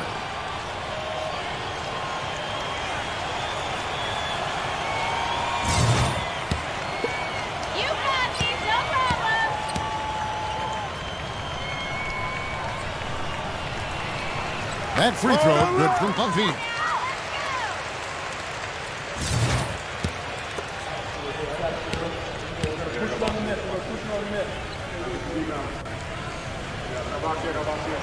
Both free throws good from Puffy. Kings leading now by 8. Jackson kicks to Ibaka. Pass to Durant. Outside Jackson. Now Adams, defended by Puffy. On the wing, Jackson. Another 3 for Sacramento. I like the way they've played here in the first half. Just an intelligent floor game, getting good shots. The numbers certainly back that up. They're shooting a much better percentage. Number 28, defended by Ibaka. And it's Sacramento with the rebound. Adams has got 4 rebounds in this game. Back to Jackson. Ibaka sets the pick for Jackson. Here's Sharp. No good on the 3. He's tried to get it going, but the shots just have not dropped for him today. Inside. Stolen. And the Kings pushing it up now. And Durant gets it to go. Durant's got 4 points this quarter. You know what I love about Durant, Kevin, is the fact that he can be cruising along, and then all of a sudden he'll just kick it into high gear. You know, he gets his points quietly at times because it comes so effortlessly. But when the game's on the line, he can get hot and just bury you. Steve, if you were just going to dream up a score, a machine-like, video game-like score, KD, Kevin Durant, is what you would come up with. Long, lean, can shoot it deep, ball skills, and the attitude and aggressiveness of a late-game closer. Outside Jackson. Passes to Sharp. Out to Ibaka. From deep. No good. And New Orleans will come the other way. And a fast break now for the Pelicans. A little over 2.5 minutes off the clock in this final half of play. You just assume he's going to knock those down when he's as open as he was there. Here's Sharp. That one wide left. Even that close to the hoop, when you see that kind of defense, I think you got to move the ball back out to the perimeter. Here's Thompson, and that's good. It's it. Thompson's got 7 points. And here are the Kings now. They're leading by 8. Their next game is at the Rockets Arena in Houston for a game with the Rockets. And I'm sure they're anxious to get back home, as that will be game 6 of this 7-game road trip. And no doubt the Houston fans really want to see their Rockets take that one. That's a good matchup there. Now a timeout called by Sacramento. Well, he looks like he wants to toy around with some of their sets and matchups here. You know, I don't think you can afford to go through a whole game doing the same thing over and over, and you have to be able to adjust on the fly, just like he's doing here. And Adams kicks to Durant. He dishes it to Jackson. Ibaka. It's good. The assist this time from Jackson. 9 points for Serge Ibaka. Pelicans trail by 10. Timeout called here. The Pelicans decide to talk it over.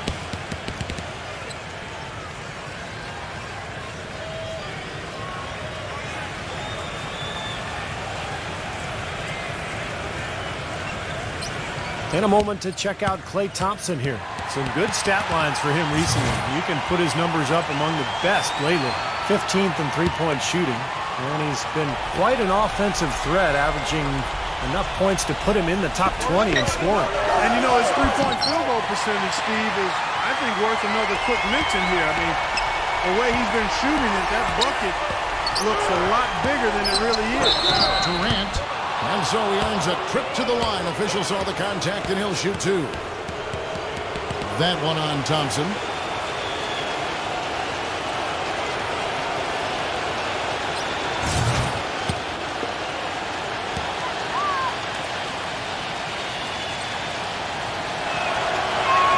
The first free throw is good. And the Kings making a change here.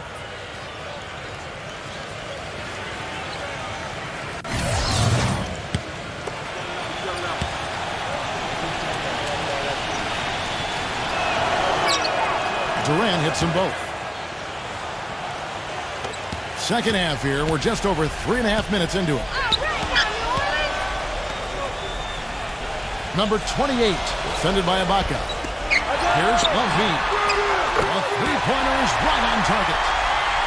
He's got 27. Another baby bottom smooth stroke there. I mean, that's perfect form he's showing at the three-point line. Jackson kicks to Ibaka. They set the pick. Number 22. So the whistle blows on the shot and 2 free throws for the contact right there. Let's go to the 2K leaderboard to see which players have had the most success from the stripe this month. Kevin Durant third. Well, if you're on this leaderboard, Kevin, whether it's for the year, a month, or one game, your coach and your teammates are happy because free throws mean points on the board and a better chance to win when you knock them down. And the Kings making a change here.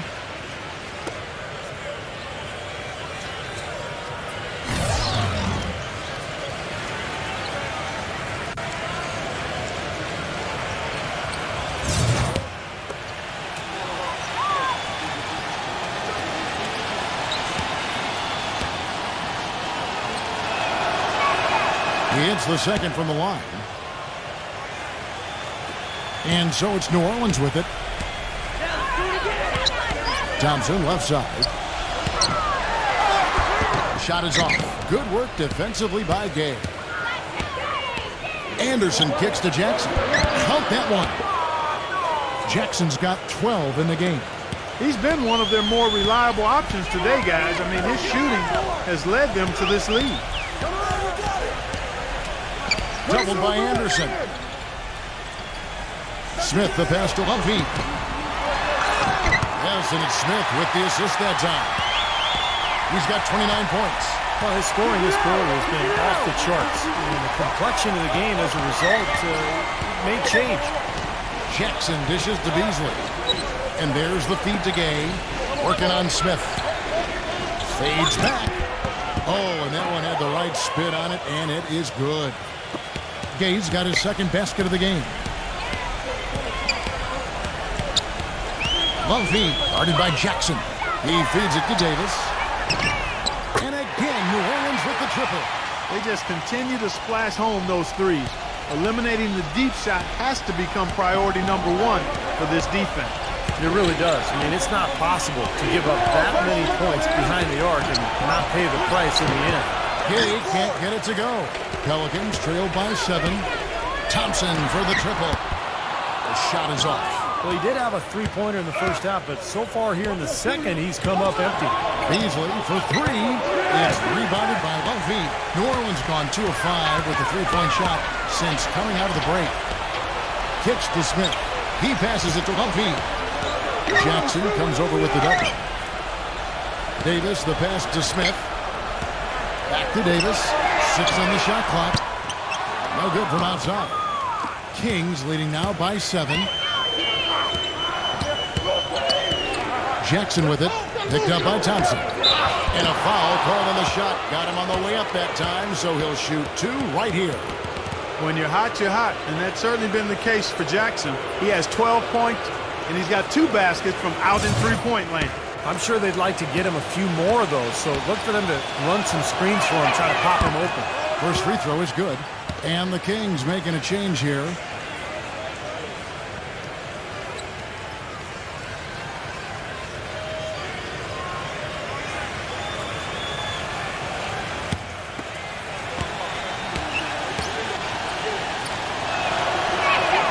Jackson hits both of them. Here's Davis.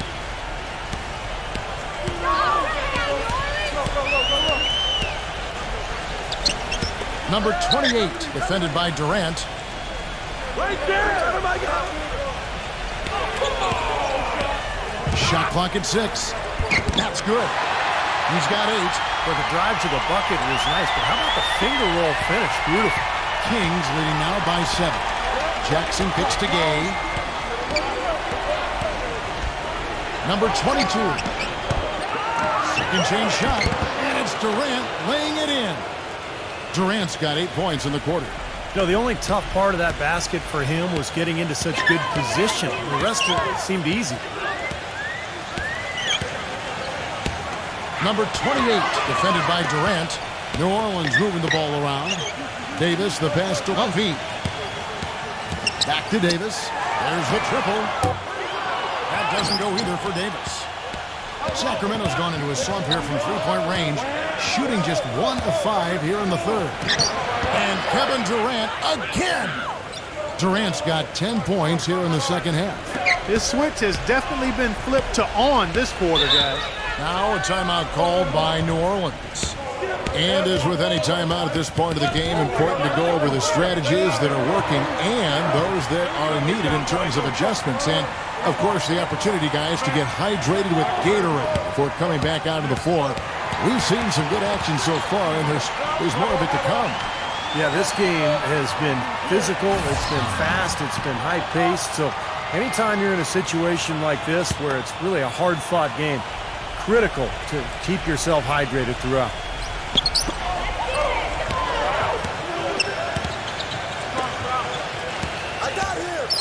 Number 2, defended by Sharp. And the Kings pushing it up now. Davis with the block, and that's out of bounds. Sacramento will retain possession.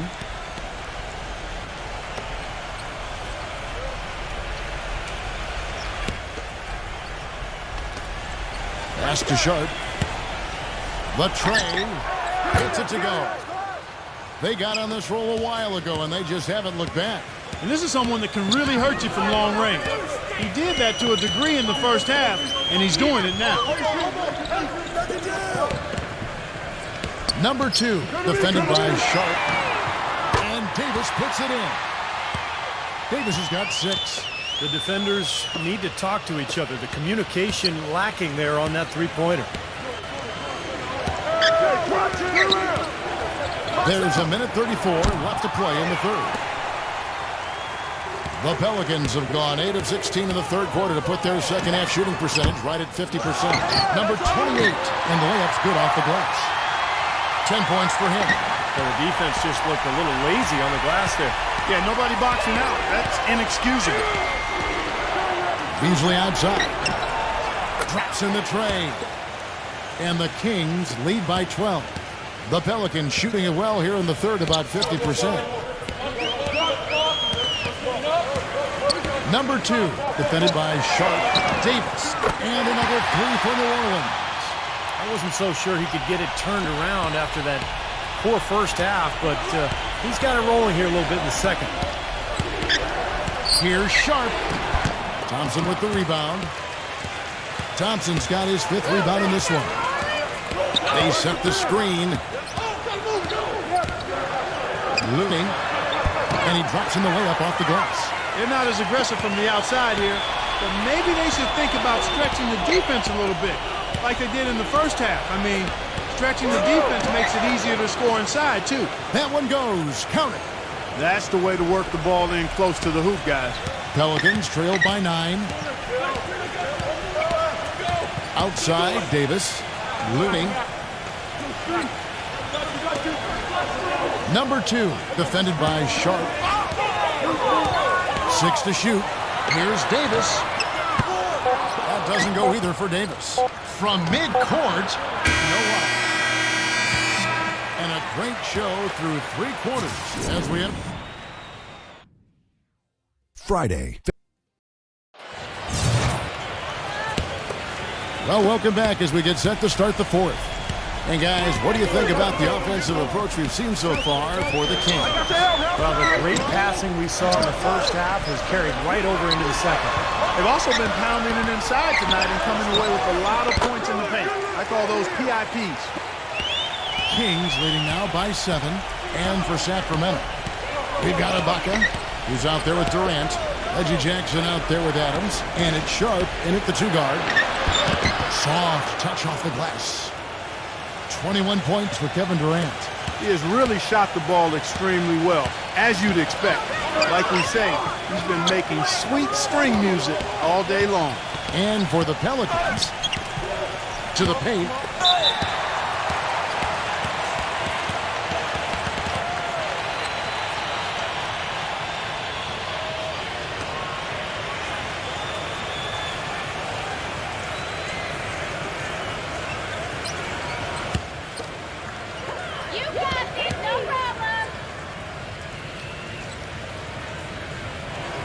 And he makes the first. They're locked in from the charity stripe this half. Not a miss yet. And they're going to have to continue that pace, Clark, because they're down, and anytime you're losing, you got to take advantage of every offensive opportunity you have. And he can't hit the second. Kings leading now by 8. On the court right now for the Kings. Ibaka is out there with Durant. Then there's Reggie Jackson. And it's Sharp in at the 2-guard position. Gets it to go.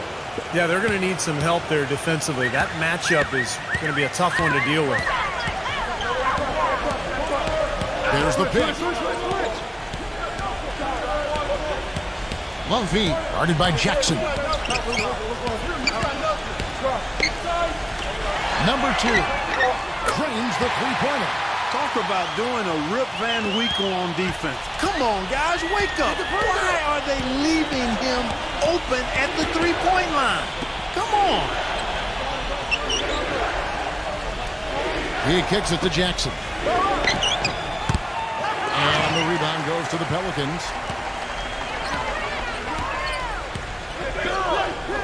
Number 2. Off target from 3-point range. Well, with that much space off the pick, you've got to drop that in. Yeah, you got to make that one. I mean, that's a high-quality shot you should make 9 out of 10 times. Looney.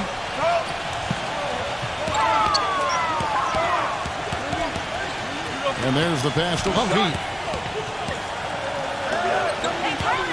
Number 28, defended by Ibaka. Hits the bucket. Really nice work inside there. We'll always give you a battle on the interior, guys. Now a timeout called by Sacramento.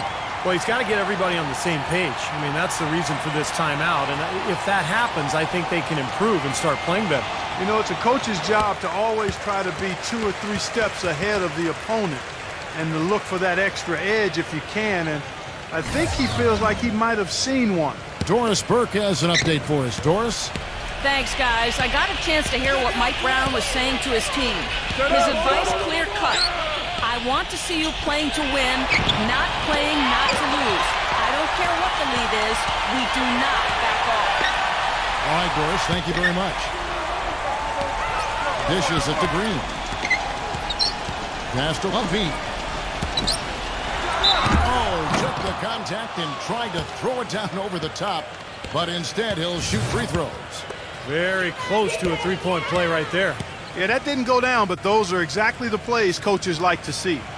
That's good from Buffy. The story in the first half was their low free throw percentage. They've corrected that here in the second half, and hopefully they can build on it as this game continues to progress. Both free throws good from Buffy. You really have to like the work they put in at the free throw line here in the half. I mean, they've been really aggressive in drawing fouls, and then they've been able to knock down their free throws. Thompson against Durant. Shoot it! To the inside. Here's Adams. Good. Adams has got 4 points in the quarter. You know, they've been so effective when they've been able to get the ball inside. Some real shortcomings from this defense. I mean, they've given up 5 straight looks in the paint. Buffy passes to Green.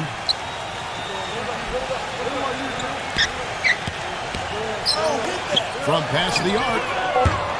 It's rebounded by Adams. Adams has got 6 rebounds now in the game. Outside Jackson. The dish to Ibaka. Back to Jackson. Good ball movement here by the Kings. And Ibaka kicks to Jackson.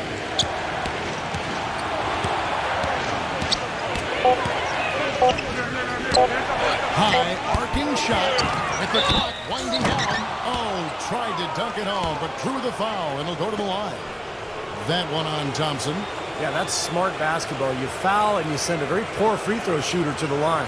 Yeah, I think that's just smart. I mean, especially the way he's been throwing it down. Make him earn it at the stripe.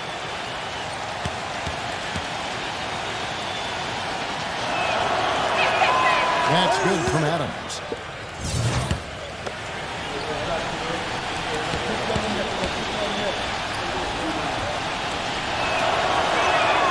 He hits one and misses one, each at the line. Pelicans trailed by 8. Thompson for the triple. Gets it to go. That's his first three-pointer of the half. Remember, he did make one in the first half as well. Durant off a pick from Adams. Durant dishes to Jackson. Jackson can't get that one to fall. You know, he's been off his game this quarter just a bit. Hasn't been able to get a whole lot to go so far. Thompson misses.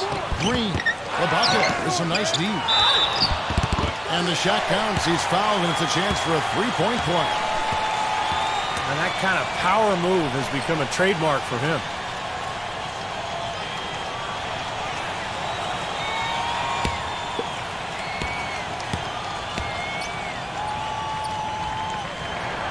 Free throw good, Green. The Kings have gone 4 of 8 in this fourth quarter, shooting an even 50% from the field.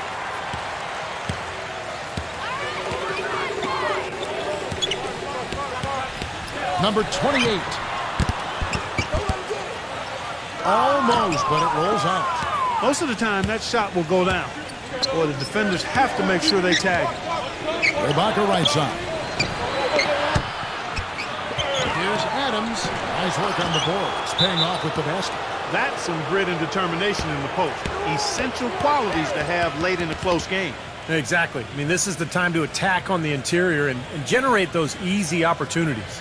Timeout called here. The Pelicans decide to talk it over. We've seen Kevin Durant really having a great game.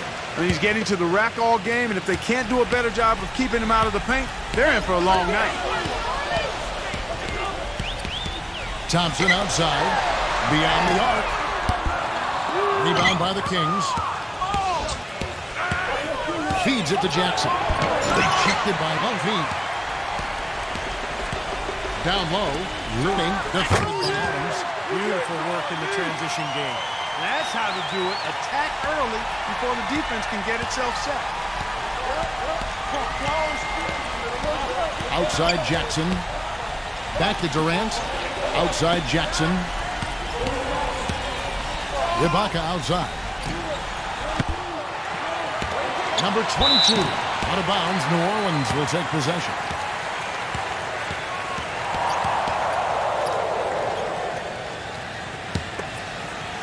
New Orleans has gone a disappointing 2 of 6 on three-point attempts here in the fourth.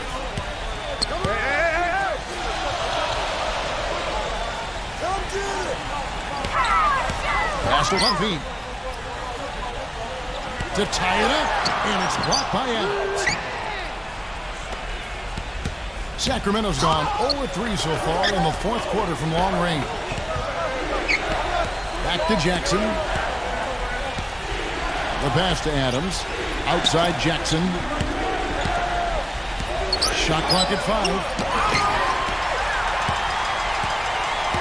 Long feed. Guarded by Jackson. Man, that was a real hard to know. I don't know that this is the time for that kind of flair.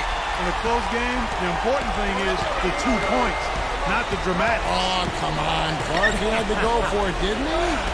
I'm with you, Kevin. You can't fault him for that. I mean, just let him go. Who cares? Here's Thompson, and right through it goes.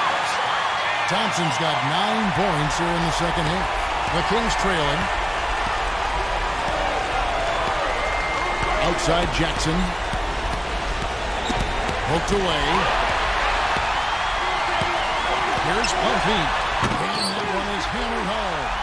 Textbook example there of how to use defense to create offense. Yes, beautiful transition play after the steal all the way to the basket. Wasted no time going from defense to offense. It feels like they're starting to pick up the intensity as the game itself starts to get a little more tight and close. Here's Ibaka. No good. And they can't put an end to this drought. Pelicans leading by 4. They've definitely hit that groove offensively. They sure have, guys. I mean, really aggressive. And I like that posture and mindset. Stay aggressive. Yeah. Steve, you like groove, don't you? I do. I love groove, Kevin, and I love the attack mode this team is in, too. I mean, they're really getting into the paint. They're getting whatever they want offensively. Wow, it's been a vanishing act for him down the stretch. He's made only 1 shot in 4 tries here. Now a timeout called by New Orleans. Yeah, they were getting winded. Good call here to give them a quick breather. And the Pelicans making a change here.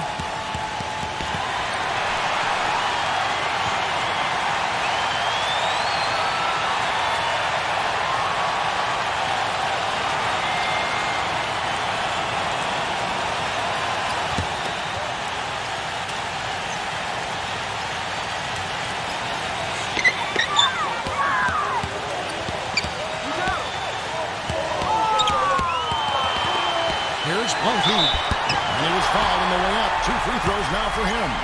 Adams. And so he's picked up his final foul.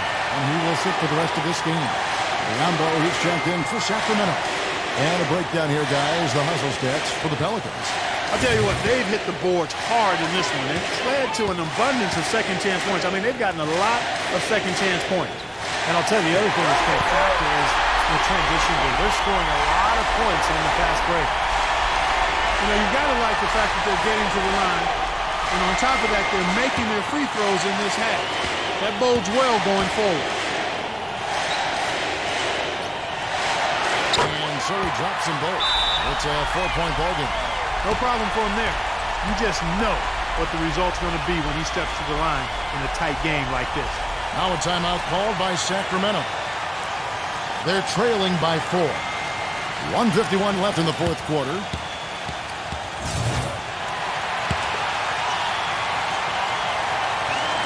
1:51 left in the fourth quarter of this one. Jackson passes to Biombo. And they're going to count the bucket and send him to the line. It could be a 3-point play. And the pick worked really well there. Nice job taking it right to the 10 for the layup.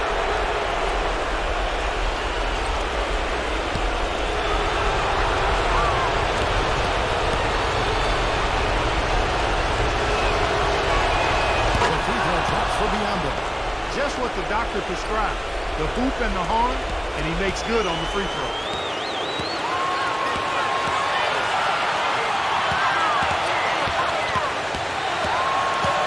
1:36 left in the fourth quarter. Thompson outside. This one for 3.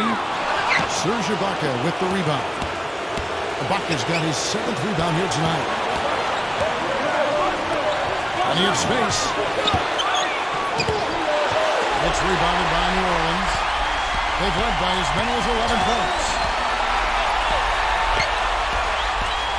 Number 2, defended by Ibaka. Thompson from long range hits the bucket. Thompson's got 12 points in just the second half. Getting the feel out there from long range, guys. That's his second three of the half. Now here's Jackson. He's covered closely.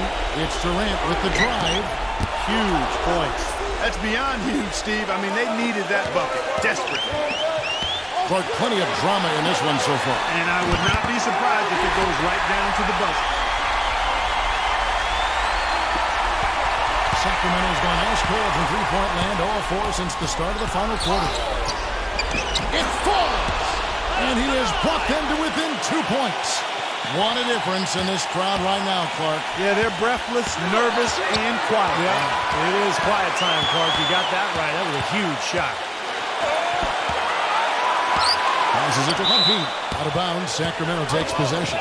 Huge turnover there, and at a bad time, too. You have to value every possession. And the Kings making a change here. Anderson's checked in. Now a timeout called by Sacramento. They're down by 2. There's 25 seconds left in the fourth quarter.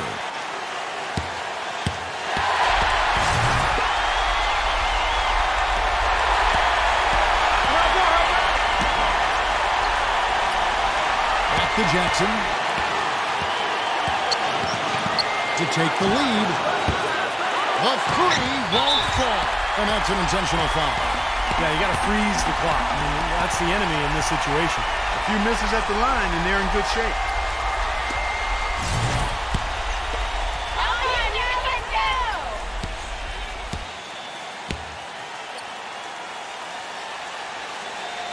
And he misses the first one. Boy, he wanted that one to fall.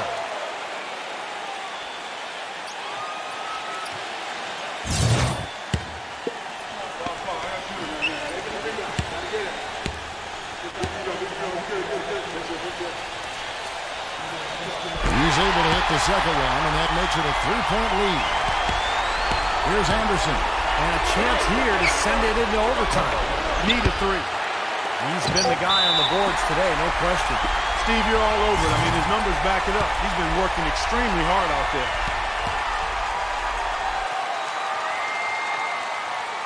And he cannot get the first one to drop. Tough one to miss.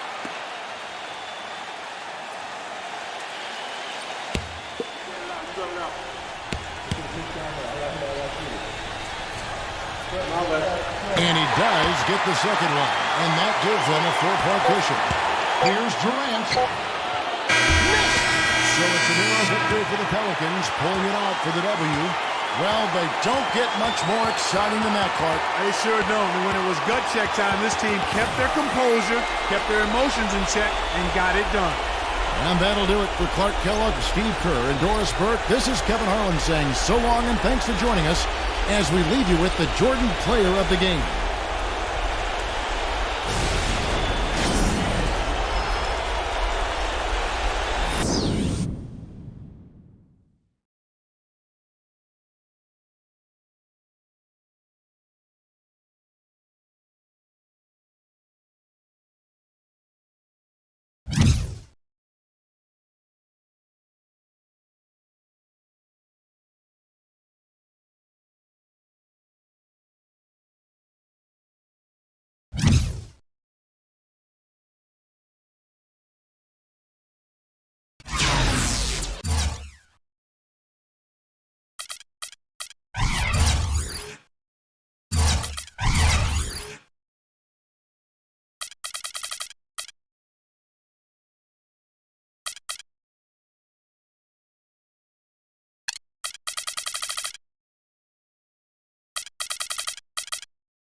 Welcome, basketball fans, to 2K Sports. I'm Damon Bruce. A Monday night broadcast of the NBA.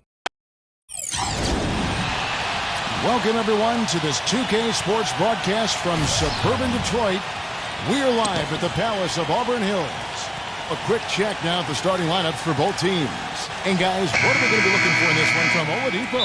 Yeah, here's a guy who gives the coach the luxury of a very simple play call, which is just the ISO. Get in the ball and get out of the way, and good things are going to happen. Another one of his really special talents is coming up with steals at the moment a ball handler picks up his dribble and is getting into a shooting motion. He's got excellent timing in that regard. The Pistons hoping for a happy ending to close out their homestand before hitting the road. They've been playing very well lately. It's been 4 wins for them in their last 5 games. Well, guys, this is the third matchup between these two teams this season. They've split the first 2 meetings, so seems to be a really good strategic matchup between these two clubs. I'm really looking forward to seeing how this plays out. Likewise, I mean, they've got no choice but to air it out, both of them. I mean, they've gotten to know each other very well over the first 2 games, and it's created a little bit of animus between them. For the Detroit Pistons, they come in off the loss to the Suns. Well, they were definitely the favorites going into that one, but it was a much tougher game than people anticipated, and they couldn't get it done. You know, the way I looked at it, these were 2 evenly matched teams. I mean, I think the scoreboard pointed that out and brought that to fruition. Here's Oladipo after the made shot from Clark. Pass to Bagley. Down to 5 on the shot clock.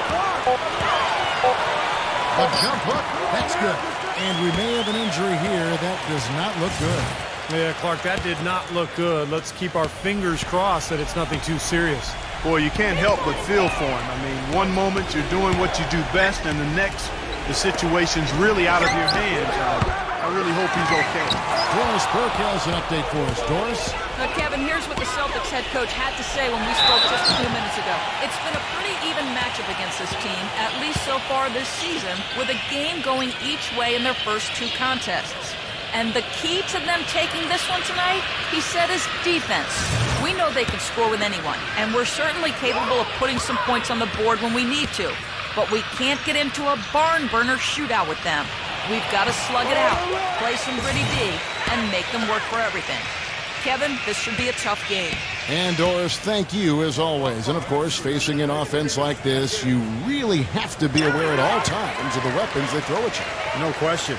You know, and it's one thing to plan for them. It's another thing when you actually see them. This is an explosive club, so they've got to be ready defensively. Yeah, it takes some defensive creativity in my mind. And he's shown himself to be a coach who's always got a few wrinkles in his pocket. Well, the grimace of pain tells it all. He's hurt, and let's hope he's okay. Yeah, from the look on his face, he's in a lot of pain. Yeah, it sure looks that way. He's going to come out of the game right now and get that thing checked out. Tries to save it, and it's out of bounds to the Pistons as Detroit retains possession.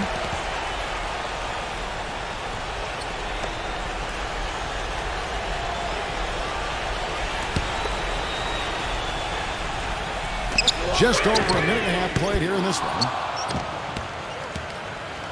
Last game for the Celtics, it was a loss to the Suns.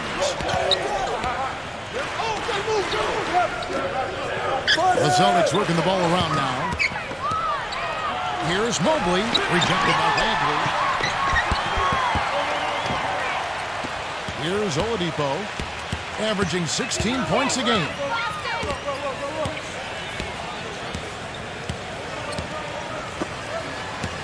A pass to Fox. Drills it from outside. I like the offensive awareness to exploit that lack of coverage on that play. The Celtics are down 2-6 from the field. Here in the first, just under 2.5 minutes played so far. Suggs. Kept alive by Boston. The dish now to Porter. Suggs fires for 3. That's good. I'm not sure that was the play they had set up, but it was too good a look to pass up. Detroit's gone 1 of 2 from long range in the first quarter. Now about 3 minutes gone in the first quarter. Number 34. Shot is up. Some solid defense from Clark. Fultz defended by Oladipo. The score now all even. You know, the only tough part of that basket for him was getting into such good position. The rest of it seemed easy. And first quarter, we're about 3.5 minutes in. Reddish. He passes to Bagley. Backing down. Here's Fox. 4 on the clock. He gets the shot to fall, and the defender wasn't set. He's called for the block and a three-point play chance here. And this is his first trip to the line tonight.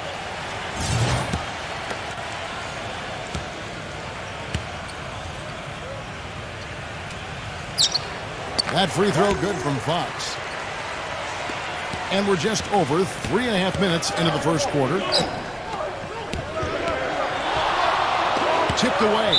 And that's out of bounds. Boston will retain possession. What an asset to a team when you've got big men who can knock down free throws.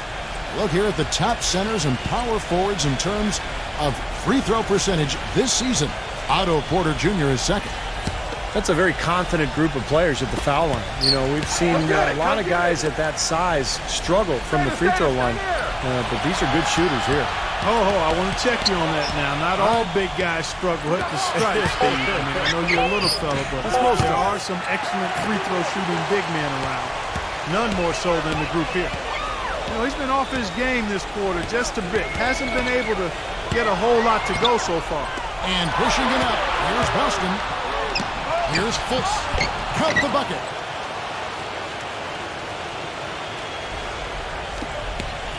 The Pistons have gone 3 of 5 shooting the ball so far.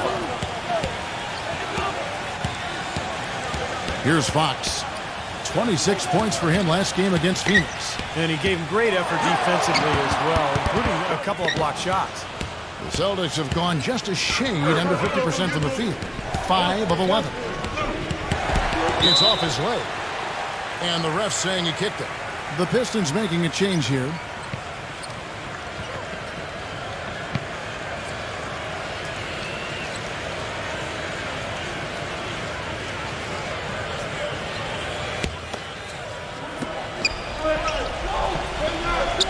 Mobley, defended by Bagley.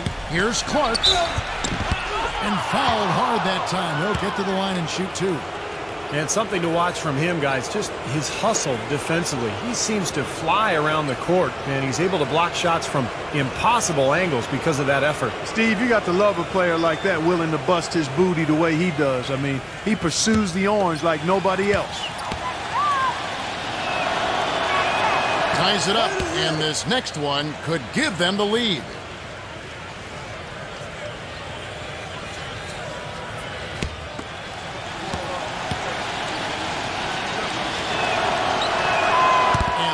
Falls, and that puts him up by 1 point.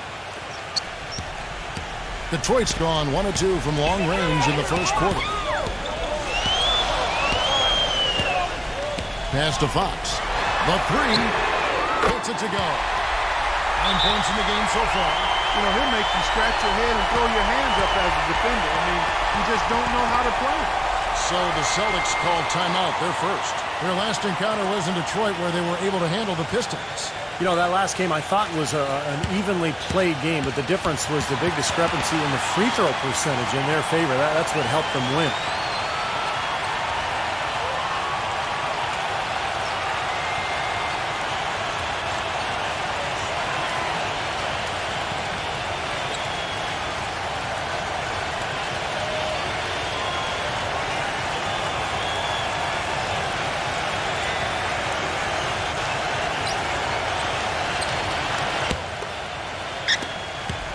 Boston trailing. Well, Clark, it doesn't do any good to get to the line if you're only going to hit one of the 2 free throws. You're exactly right, Kevin.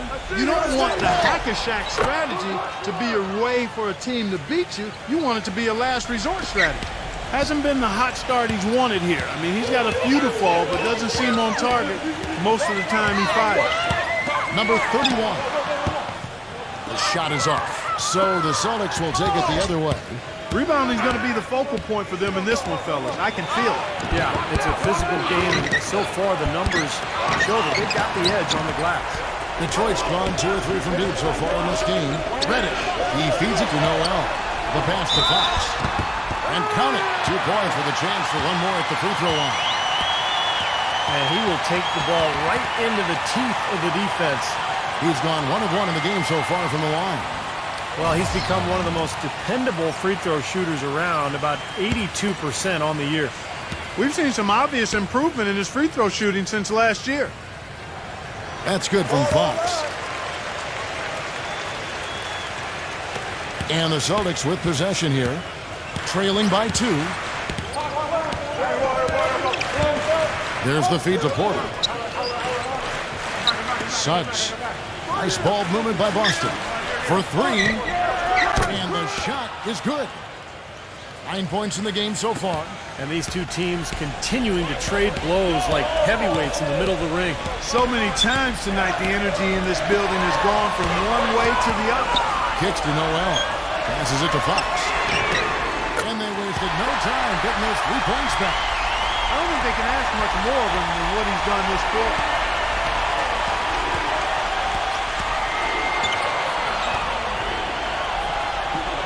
Suggs. 0. And the rebound paying off as they pick up 2 on the second chance bucket right there. It's a great play under the boards for him, and you know that's the standard that he sets. It seems like all those second chance points, I mean, they're there for him game in, game out. Number 25. And another 3 for Detroit. And that kind of defense is just not going to cut it, guys. I mean, they have to get a hand in his face. Feeds it to Porter. 0. Defended by Ty. There's the lob to the hoop. And he lays in the alley-oop. Looky here. How about that one? That play. Take that play and put it in the alley-oop textbook for future reference. Perfectly done. He put it on a platter for him. He sure did. And how about the touch on the finish, too? That was really nicely done. Fox, no good. Take a look at the rebound totals, guys. That's +5 now on the glass. And, Steve, I don't think there's any question which team came out with more energy and enthusiasm. And a look at how the Celtics performed over the last month here, Kevin. 12th in steals, 20th in field goal percentage, and not going too well in the rebounding category, the bottom third of the NBA. They've got plenty of work to do to get that number up.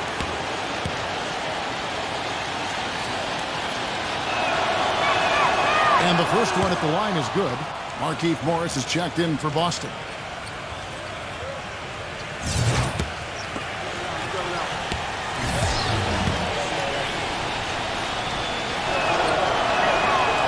That one misses, so he goes 1 for 2. Well, he could have done a little better on that trip to the foul line, but he was able to tie this game up. Noel with it. Looking for his first basket still in this one. And no excuses there. Got a really good look at the basket after being freed up by the pick. We say it all the time. The execution was excellent. The result not as good, but good ball movement anyway. I don't know how they're going to keep this pace up. Both teams on fire here early. And playing the game on rollerblades, too.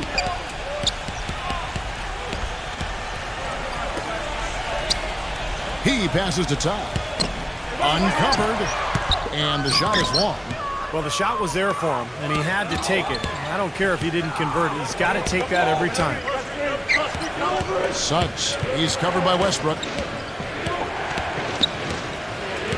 From about 19 feet. And again, it's Boston converting. He is just tearing it up this quarter. That lead's not going anywhere while he's this high. And Noel kicks to Westbrook. This is to Noel.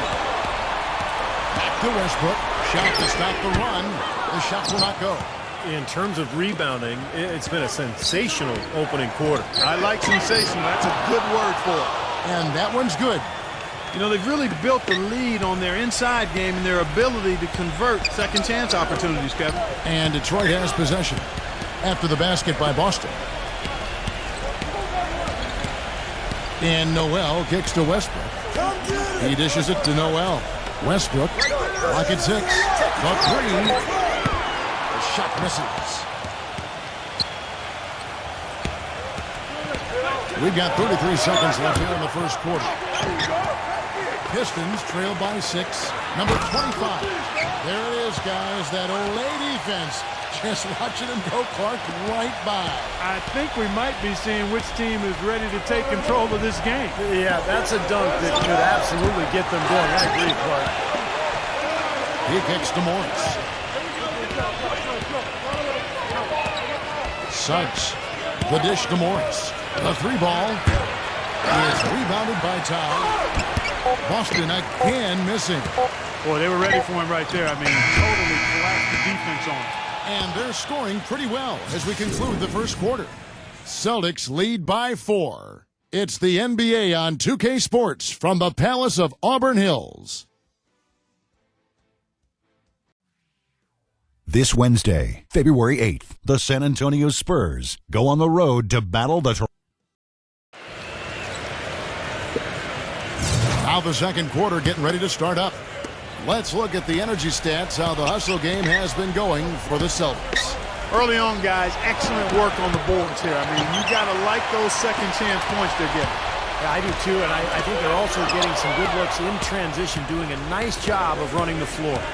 And a chance here presented by Gatorade to see who's on the floor, all fueled up and ready to go for the start of the second quarter. On the court for the Pistons. Pass to Westbrook. It's Bradley on the wing. Back to Westbrook.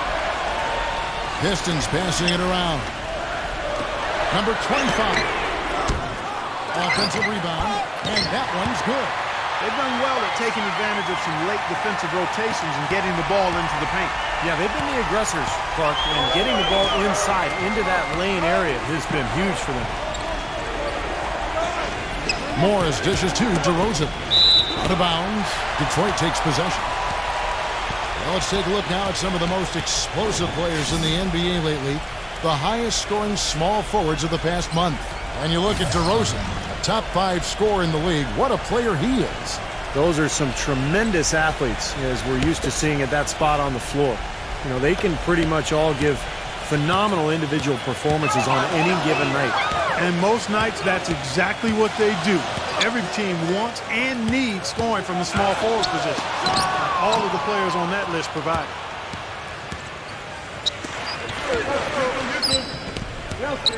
Number 30.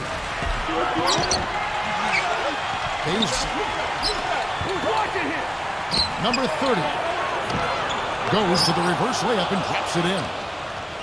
You know, he didn't need to make the layup complicated. I mean, it's not a trick shot contest, but he decided to go for a little extra flavor on that one. Oladipo with the ball. Now guarded by DeRozan. Number 25. His 3-pointers off the mark. Not able to find it here in the second. He's off stride and off track just a bit after that one he had early. Suggs. And he was fouled on the way up. 2 free throws now for him. Already it's February. Let's see how the East is matching up. We take a look at the Pistons. They're 10th in the conference, still looking to claim a spot for the playoffs. And, of course, the Boston Celtics sitting there 4 spots below. You know, looking at Boston, they've got to be incredibly deflated by the way things have gone for them this season. Seems like everything that could have gone wrong has gone wrong, Clark. For a team that had some high hopes, it's been a major disappointment.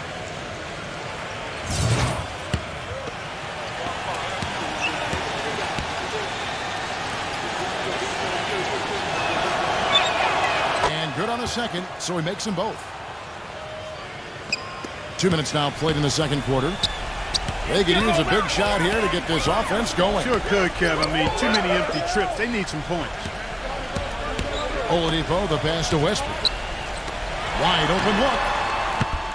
And it's off the back rim, no good. And I think the lead they've built here, guys, is in large part due to what they've done on the boards. Absolutely. I mean, they have a +10 advantage in rebounds, and they've been in total control of the backboard. And the Celtics making a change here.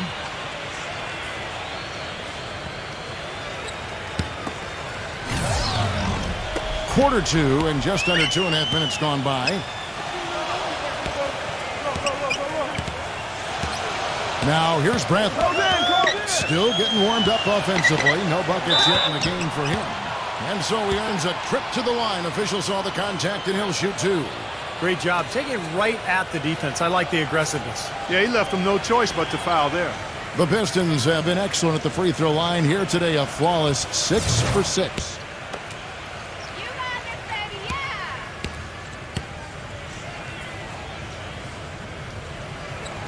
And he makes the first.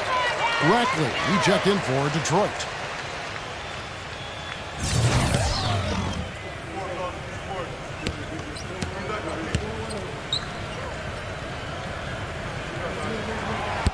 And he can't hit the second.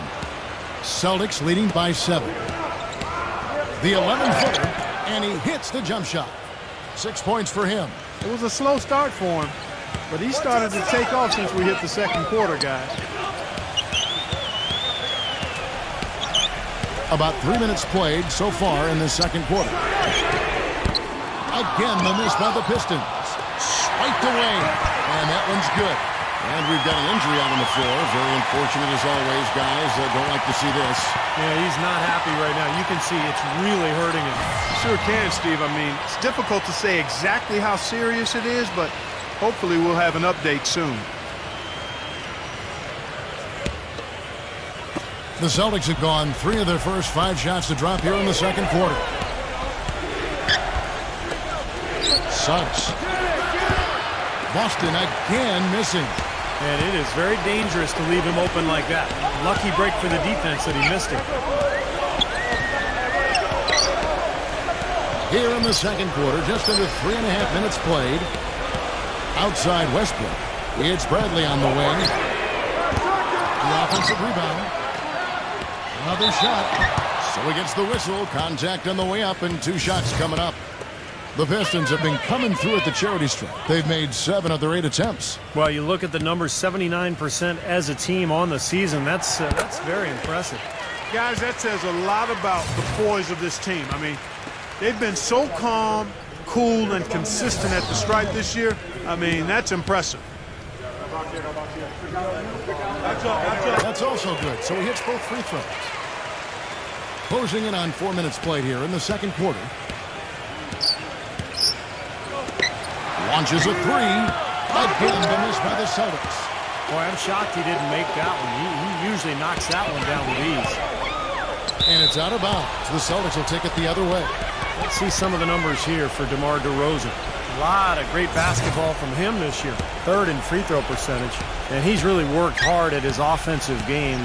He ranks in the top 10 in that category, points per game. You know, Steve, looking back at his top-notch free throw percentage, I mean, he's really calm and composed at the stripe. You can tell he's really comfortable there and has the confidence to knock down those shots at the line. He visualizes the shot, and then he knocks it home. And the Pistons making a change here. Noel's checked in.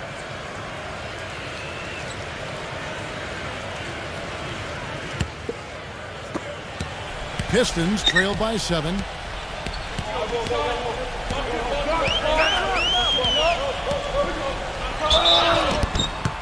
And count the basket. He is fouled, and he's going to the line for 1 more.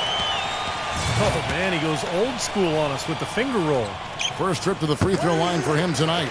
That free throw good from Noel. And so it's Boston with it. They host the 76ers after this. They start a 3-game homestand with that game. I'll be looking forward to seeing how that Philadelphia game turns out, guys. Out of bounds, Detroit takes possession. And here's what the Detroit Pistons schedule looks like. Their next game is at Quicken Loans Arena in Cleveland, taking on the Cavaliers. That will be a getaway game for them, a 1-game road trip. Detroit's got nothing but zeros from long range in the second quarter. 0 of 4.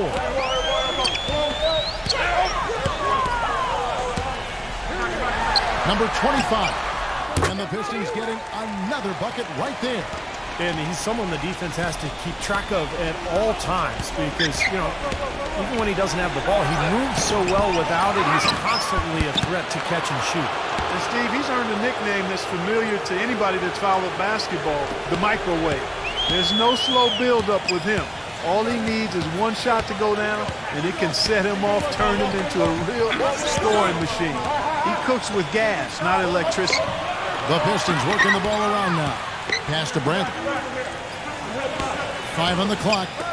He feeds it to Noel. Stolen away. And pushing it up, here's Boston. Straight to the bucket with a nice head of steam. Well, no reason to slow it down when there's nothing in the way. And let's see now which shooting guards have been on target the most over the last 10 games. The Celtics making a switch here. Pistons trail by 6. And there's the pass to Bagley. The feed now to Noel. That's good. Noel's got 5 points now in the quarter. The Celtics have gone 6 of 11 from the floor. Over 50% shooting here in the second quarter. Back to DeRozan. Here's Fultz. Sinks the three-pointer. He has 7. The Pistons have gone 5 of 11 from the field since the beginning of the second quarter. Here's the screen. Noel. Number 34. And terrific work on the offensive glass, and he picks up 2. Tell you what, since the end of the first quarter, he has really come alive. Kicks it to DeRozan. Base fires the 3. And again, Boston with the triple. And assists like that have typified their effort today. Great ball movement. Really an example of the difference in how these teams have operated offensively. Much more individual play at the other end. Noel with it. Now guarded by DeRozan. And that one's good. Noel. Starting to get a little momentum here after that scoreless first quarter. Celtics leading by 6. It's up a 3. Second shot opportunity. He lays it in. Well, the defense just looked a little lazy on the glass there. Yeah, nobody boxing out. That's inexcusable. Pistons have gone 7 of 14 in the second quarter, shooting to the tune of 50%. Passes it to Brent from downtown. Offensive rebound. Yeah, you know, these calls can be some of the toughest in the game for the officials. It all happened so fast, but I really think that was the right call. The defender was not really set in that situation. Celtics making a switch here.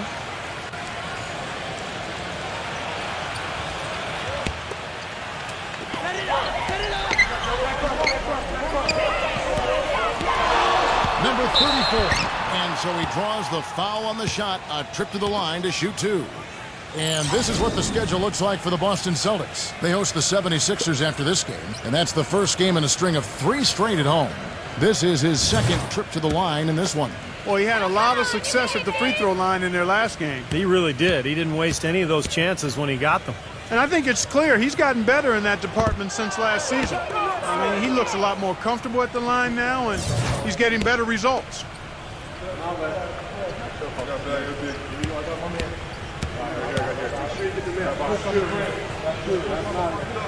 Good on the second free throw. Celtics leading by 7. Feeds to DeRozan. Doubled by Bagley.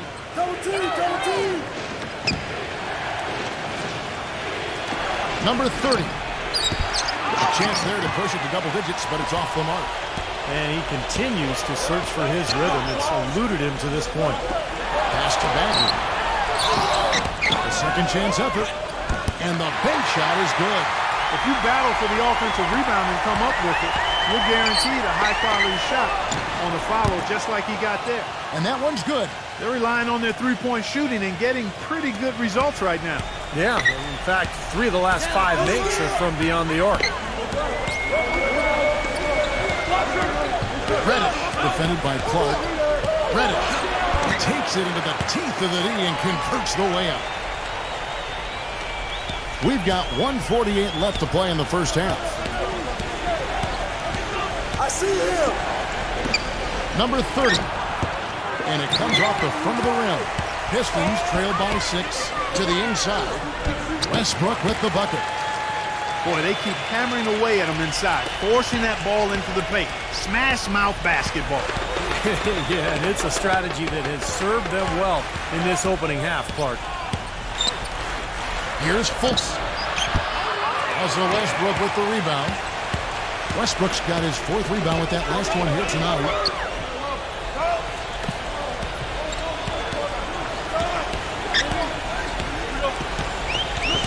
And 1:01 left in the first half. Gets it to go from beyond the arc. And it's now only a 1-point Celtic lead. Boy, after struggling in the first quarter, he's come alive here in the second. Celtics passing it around. 0. And he drops it in from the low post. He has 6. There's 47 seconds left in the first half of basketball. And Noel kicks to Westbrook. Number 34, defended by Clark. And it's good. Some guys will try to overpower you at the rim, but he likes to elude you and trick you. He's got quickness and a soft touch. 23 seconds left in the first half of the game. And it's off from three-point range. Pistons shooting at 51%. Really solid. Noel dishes to Westbrook. He kicks it to Noel. And that comes off the assist by Russell Westbrook. Noel's got 10 points now just in this quarter. Here's DeRozan. And it would have counted had it fallen, but it's offline. And the first half ends in a Now, presented by Sprint. And it's been great basketball going on in Detroit. Let's get right to it. The Detroit Pistons are ahead against Boston. If the playoffs started right now, they'd be on the outside. It'll be the Cleveland Cavaliers. The Sprint Halftime Report, presented by Sprint. Well, both sides have assessed what they need to do over the break in halftime. We'll see now if one can pull out a way here in the third. What a game we're seeing from Fox. I like that he didn't force anything in that first half. His decision-making was really flawless. That being the case, Steve, I think they want him to be more assertive in the second half. Look to take more shots. Be a little more shot hungry, even the tough ones. On the court right now for the Celtics. And the officials call goaltending, so they'll award the basket. He almost got to that shot in time, but not quite. You can't touch the ball once it's on the way down. Boston trailing. Dishes it to Clark. He'll pass it to DeRozan.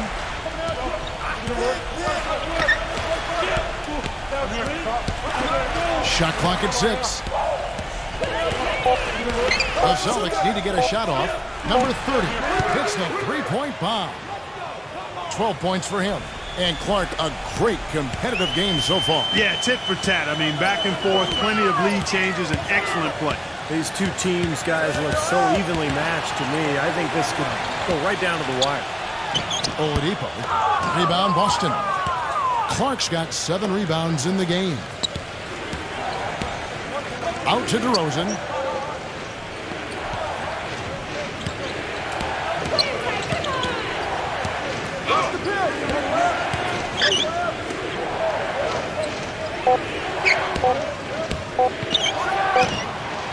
Another miss by DeRozan. The Pistons trailing.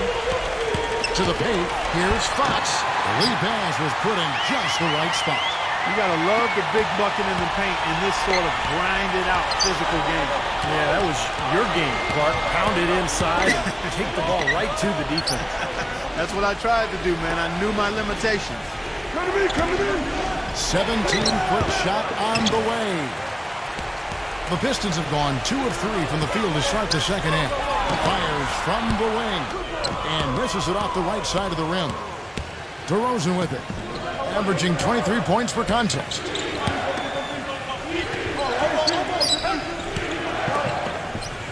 He dishes it to Clark. Pass to DeRozan. They set the pick. Hit his foot. And the ref's whistling a kick ball. The Pistons making a change here.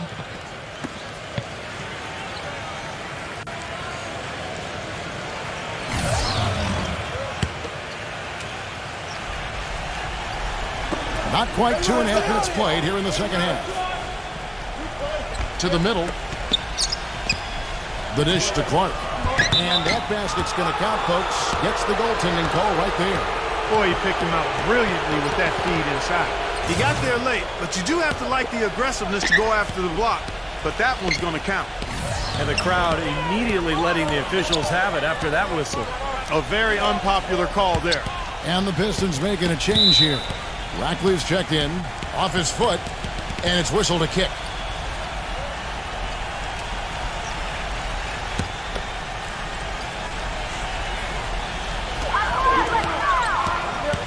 The pass to Fox.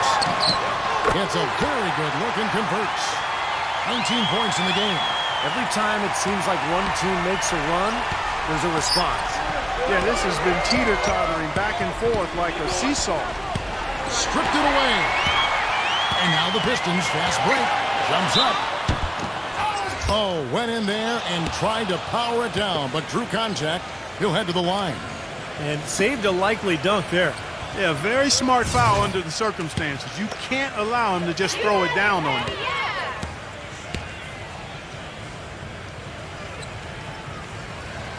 And the first one drops.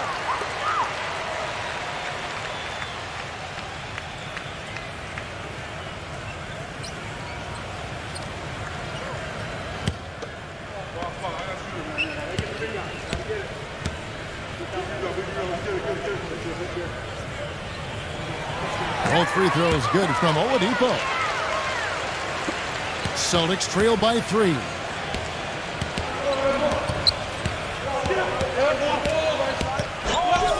Here's Fultz. And he was fouled in the act of shooting. Chance here now for a three-point play. Good defense, but you gotta love the finish with the finger roll over the top. Celtics making a switch here, and he's got his first chance at the line here. Well, his free throw numbers this year are below 70%, so when he's getting to the line, he has not been effective. Well, it definitely was a disappointing part of his game this year. Not the numbers he was hoping for from the stripe. 6 to shoot. Goes up the baseline. Fox, no good. They've been strong on the boards. There's no disputing that. That's what the box score says. Still anybody's game, though. It's Porter outside. It's rebounded by Noel. Noel's got 4 rebounds now tonight. There's the screen. Passes to Bagley. Here's Fox, defended by Clark. And again, it's the Pistons missing. An easy look there, but, you know, he misses those once in a while.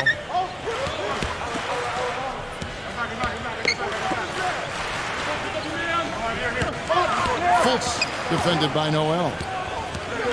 He feeds it to Porter. Takes a 3. Gets it to go.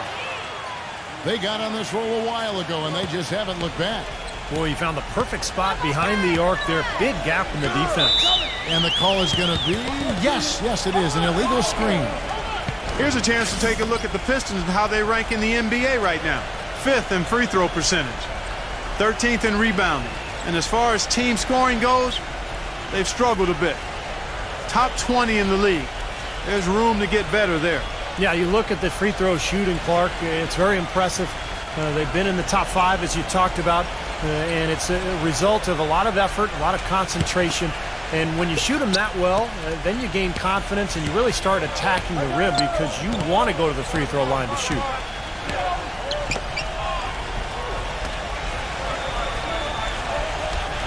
Porter gets a screen from Clark. Porter, no luck.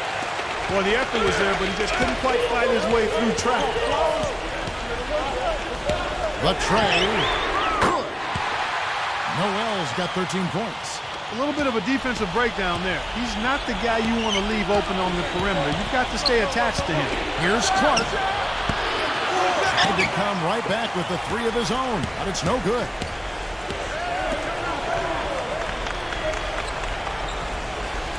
Pass to top. Here's Fox.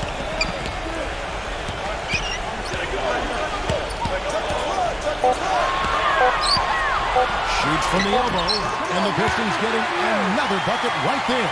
He shot the ball exceptionally well as they've built this lead for themselves here. The feed to Porter. Fultz, guarded by Fox. It's going to be 2 free throws. Drew contact on the shot. Very close to a three-point play right there. Yeah, that didn't go down, but those are exactly the plays coaches like to see. And some stats here, guys. The scoring breakdown for the Pistons. Fellas, it's impossible to ignore what a good job they've done at the free throw line throughout the game. And their passing also continues to be outstanding, Clark. In the second half, we're really seeing a good, efficient offense as a result of that ball movement. He's perfect from the line this time. And Detroit has possession. Their next game is at Quicken Loans Arena in Cleveland, taking on the Cavaliers. That'll be just one game played away from home for them. And Noel kicks to Westbrook. From outside, off the mark. Boston's gone into the three-point range 4 times since halftime and buried 2 of them. Kicks to Porter. Feeds it to Morris. Nice ball movement by Boston. Nice shot from the wing. He's got 14. And I'm just impressed with his effort, guys, because we know he's hurting out there. Westbrook passes to Noel.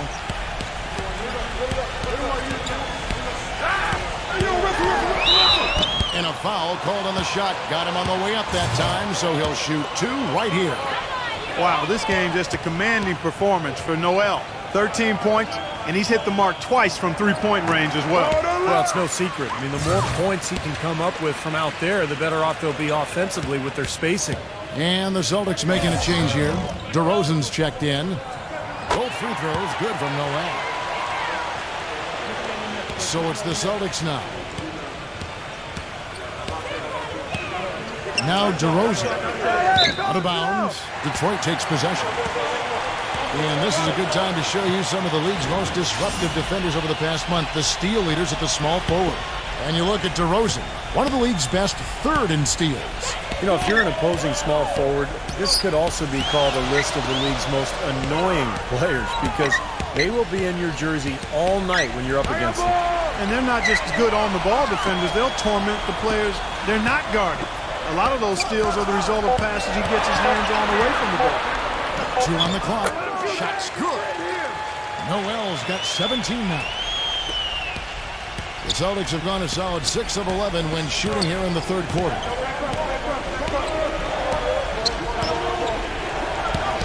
Down low, and that's out of bounds. Boston will retain possession. The Celtics making a switch here.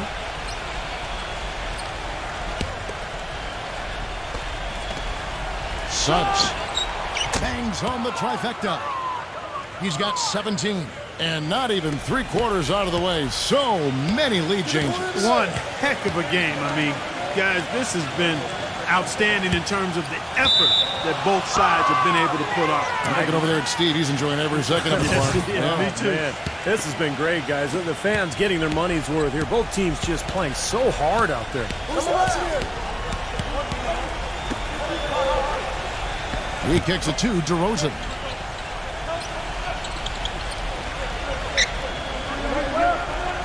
Inside, 0. Excellent D that time from Oladipo. That's an easy shot there. That's a shot that he should make more often than not. Dishes to Noel. The pass to Oladipo. 6 on the shot clock. DeRozan with the rebound. DeRozan's got 3 rebounds now in this one. Suggs defended by Noel. Number 45. And the Celtics hit again from deep. How about the passing? They are moving the ball without any thought, without any agenda. It's hard to overstate all the points they've scored on assists today. Beautiful to watch. And 1:01 left to play in the 3rd. He dishes it to DeRozan.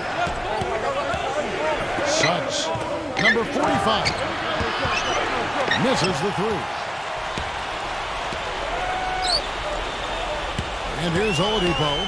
He's got 9. No good on the 3. Here's DeRozan. 29 seconds left in the 3rd quarter. Suggs defended by Noel. Dives for it. That'll be Boston as it goes out of bounds. Celtics retain possession. The Celtics making a switch here. –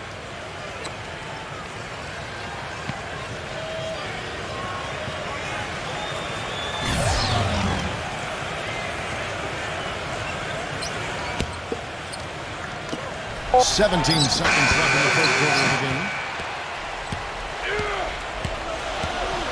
DeRozan against Westbrook. They need this one. So the whistle blows on the shot and 2 free throws for the contact right there. And no question, he got bumped on that shot. Definitely no room for discussion on that one. That free throw good from Fox.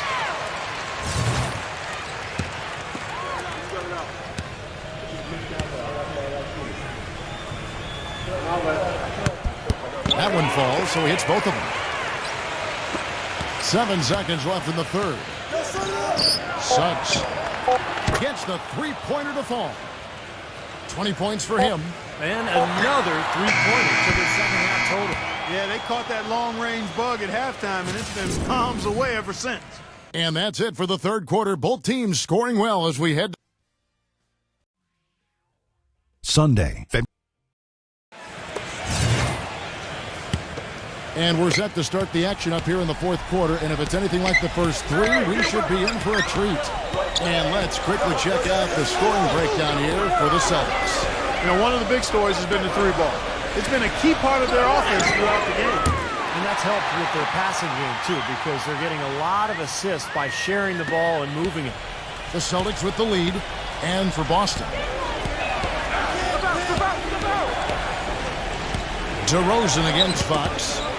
Ball stolen. And now the Pistons fast break. Oh, and it looks like that's going to be a goaltending call. Yep, that's it. So they'll get the basket. He thought he had that one clean, but the ref saw it differently. They'll count the basket. And the Celtics making a change here. Now here's DeRozan. He's guarded closely. 14 feet away. He clangs that one off the back iron, and down it falls. Seems to me that anytime the game is on the line, I mean, he's perfectly willing to be the hero, or the GOAT for that matter. And that's what it takes to be clutch in big situations. You can't be afraid to fail. You know, something else I think about when I see this guy is he's a real headache to have to defend one-on-one. I mean, he's got all of the game that makes it tough for his defender. Right block shot, no good. Nice D from Clark. Well, the Celtics shooting it up around 51%. They're getting good looks. Pass to DeRozan.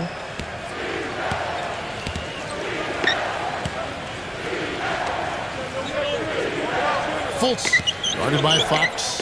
Just 5 on the clock.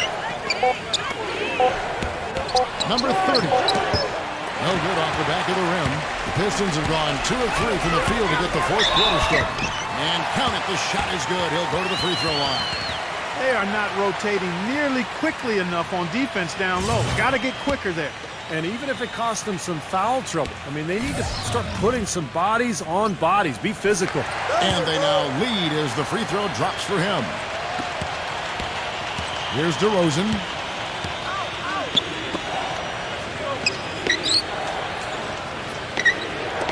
Plenty of space.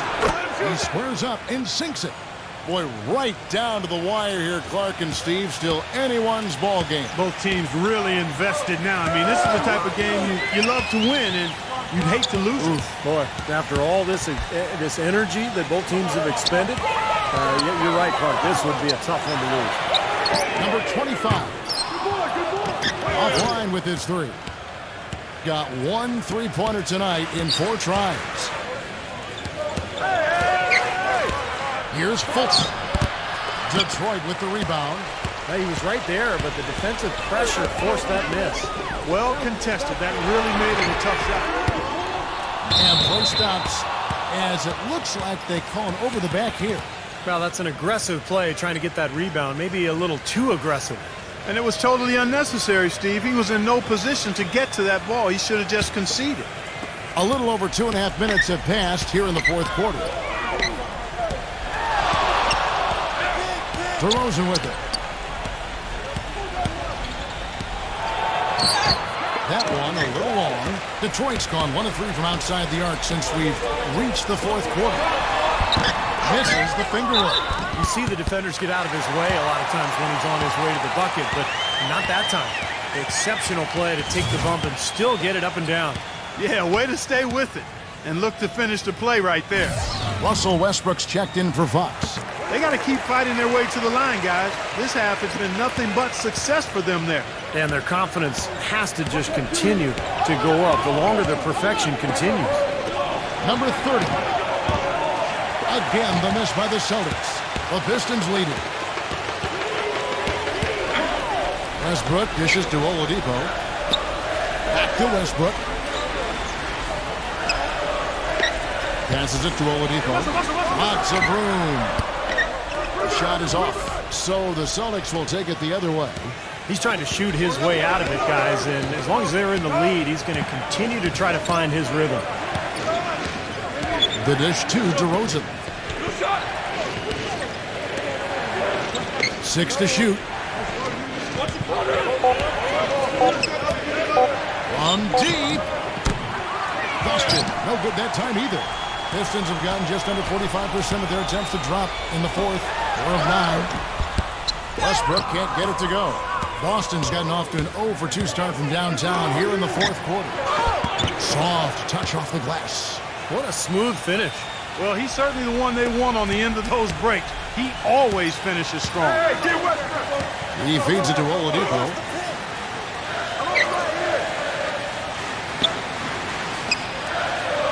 Back to Westbrook. Reddish. Back to Westbrook. Launches it. Snatched away. Here's Fitz. Oh, no, he may have gotten injured right there. He's in a lot of pain. Yeah, from the look on his face, he's in a lot of pain. Yeah, it sure looks that way. He's going to come out of the game right now and get that thing checked out.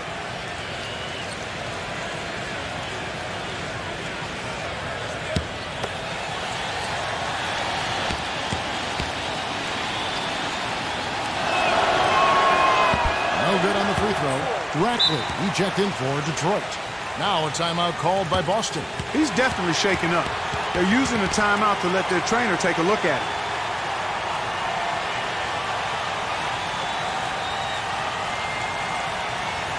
Let's catch up with Doris from the sideline. Kevin, the head coach for the Celtics had some instruction for his guys during that break. As this game approaches its finale, the outcome's still undecided. He told them, "We're not far, fellas. It's within reach. Seize the moment and walk away with a win." Guys? Even with the miss, he got the big one there to put him in front. Fires from deep. Good. And guys, here in the fourth quarter, still a close game. Yeah, and actually still too close to call. I mean, this one is tight. This could be an instant classic, fellas. I mean, this thing has all the looks of a game that's going to go right down to the last shot.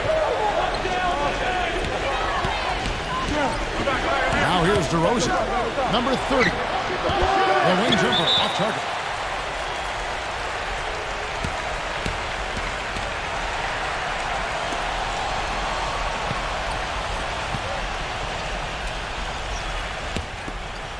Detroit's gone 2 of 5 on three-point shots since the end of the third quarter.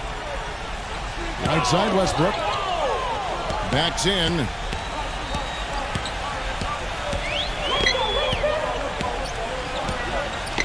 Reddish. Shot clock at 5. There's the 3. They get it back.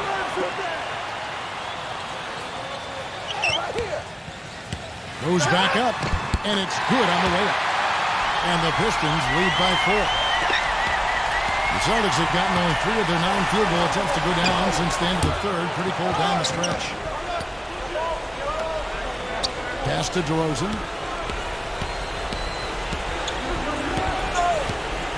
Over Oladipo. And good. He nails it. DeRozan's got 4 points this quarter.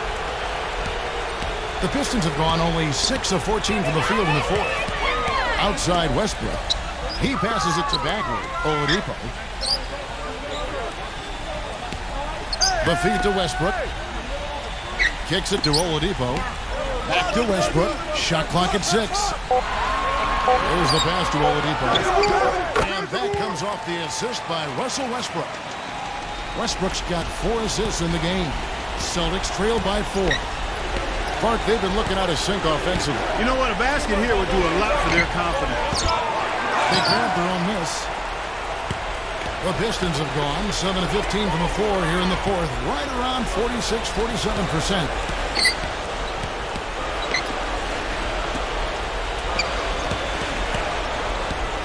Reddish DeRozan defending. Bagley. A strong finish under heavy pressure all over.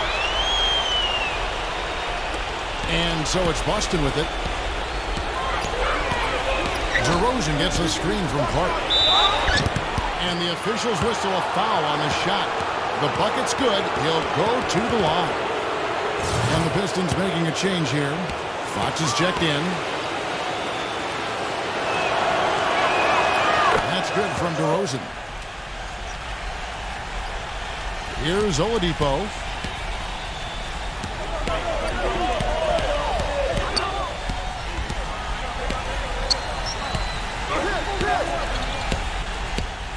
Passes it to Bagley. Here's Fox. Just 5 to shoot. Rebound Boston. Clark's got 9 rebounds now tonight. Here's DeRozan. The stupendous finish in traffic. DeRozan's got 9 points now in the quarter. He's been a different guy in the second half, guys. His shooting percentage far better than it was before the break. Right there. Now Oladipo. A pass to Fox. Connects from three-point range. 26 points for him. There you go. That's the stroke we saw in the first half. Now a timeout called by Boston. They trail by 4. 1:44 left to play here in the fourth. The Celtics making a switch here.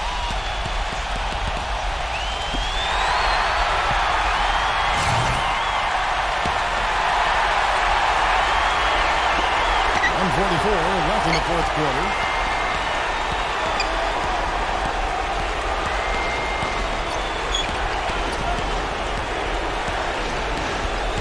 Feeds it to DeRozan. Count that one. DeRozan's got 13 points in the second half. Boy, has he picked it up in the second half. He's on fire.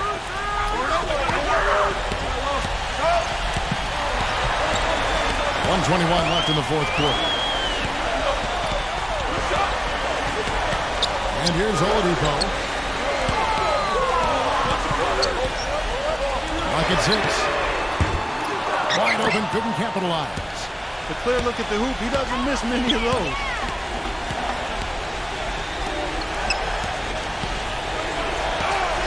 DeRozan is screen on Fox to the middle to tie it up.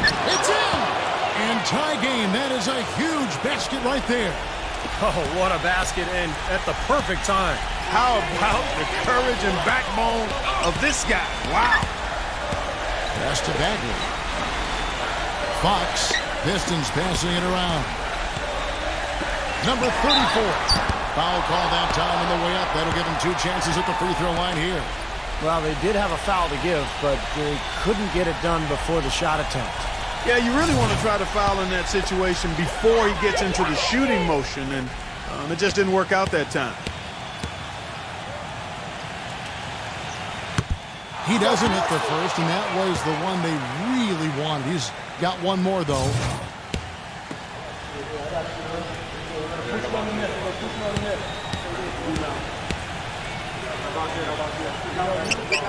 That's good, going 1 of 2 from the line, and that gives them the lead.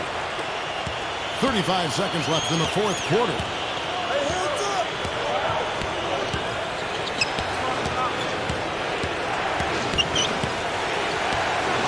He kicks it to DeRozan. With the lead pass. To take the lead, just 4 to shoot.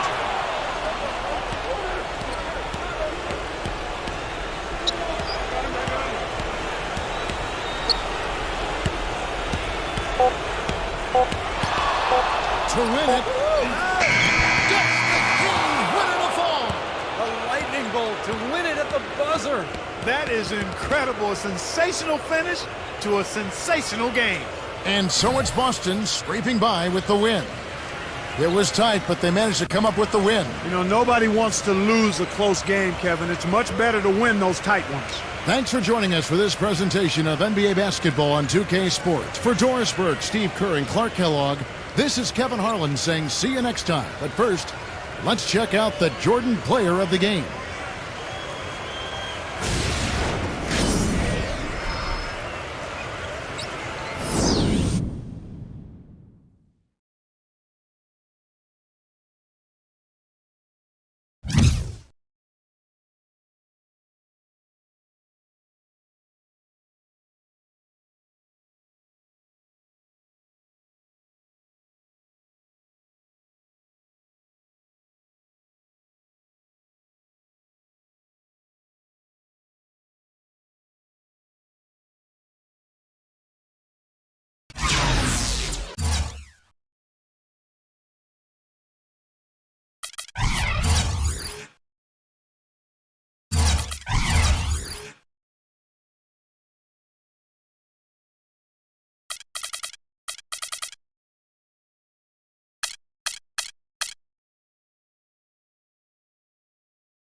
Welcome to 2K Sports in the NBA. I'm your host, Damon Bruce. Monday night in the NBA, it's going to be the Cleveland.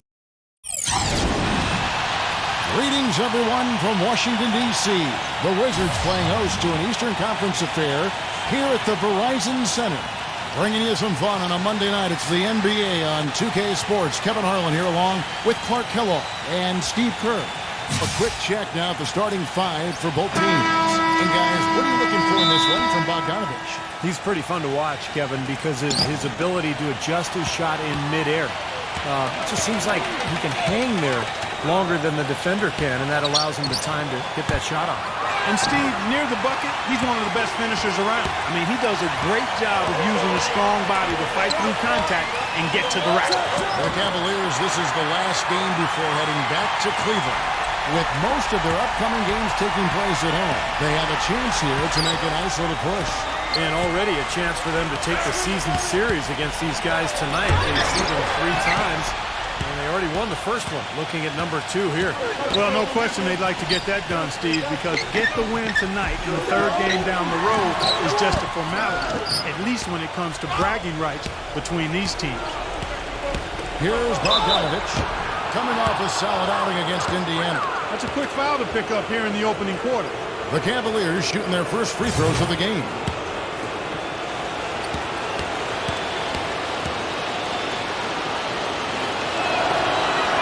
That free throw good from George.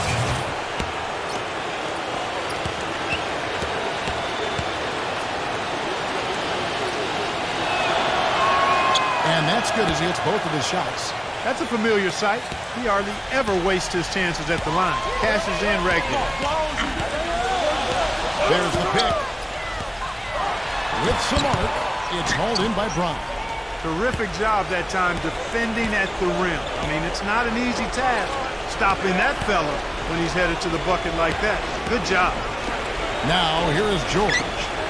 He's coming off a 22-point game against the Pacers in Indianapolis. Well, he was such a presence in the lane. He had 3 blocks, but it was more than that. It was just his force. I think he altered several shots as well. So it's Washington now. The Cavaliers making the shot. Count the bucket. That was simply a defensive breakdown there, Kevin. He was all alone for that shot. It was a warm-up jumper. And now Doris Burke has an update from the sidelines. Thank you, Kevin. I spoke with the Cavaliers head coach for just a bit. They've had success against this team, winning their 1 matchup of the season, but he's not getting complacent, and his first order of business has been readying them to score against such a tough shot-blocking presence inside. He said in a game like this, you can't turn down good perimeter looks. We've got to be aggressive getting to our looks and try to track down our misses. Guys, let's see how it works. Thank you, Doris, and quite a focus for the game here early on, and an important one too, guys. Yeah, and they know how tough a task it's going to be to take on this defense. They've got to focus on that aspect right away. Well, that's the priority in the scouting report. When you face a team this good defensively, you're thinking about how we need to attack it. And then it's a matter of executing once you get out there. So it's the Wizards now, following the score by Cleveland. And Brown over to help. The Wizards working the ball around now, and that one's good. 5 points in the game. For the Washington Wizards, they coming off the loss to the Brooklyn Nets. It was not a very inspired performance for them, particularly defensively. I thought they gave the hostile crowd a lot to cheer about, frankly. Yeah, they allowed a lot of free runs to the hoop, a lot of open jumpers, and in the end, the opponent's shooting percentage was right through the roof, and you can't win when that's the case. And Washington has possession. The Cavaliers beat them last time when these two teams met in Cleveland. Throughout the first half, even into the 3rd quarter, they had the game totally under control. But man, they just fell apart, collapsed in the 4th quarter. They should not have lost this game.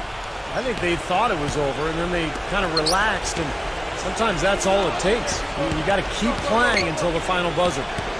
Here's Bogdanovich. He's been patient so far, nothing yet on the scoreboard. Shot clock at 5. Number 44. No good from outside. Oh, he'd like to have that one back. Number 41. And a foul on the shot. He'll go to the strike for 2.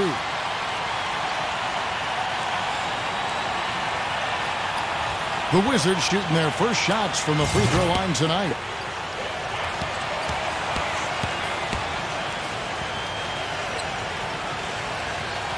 The first one falls.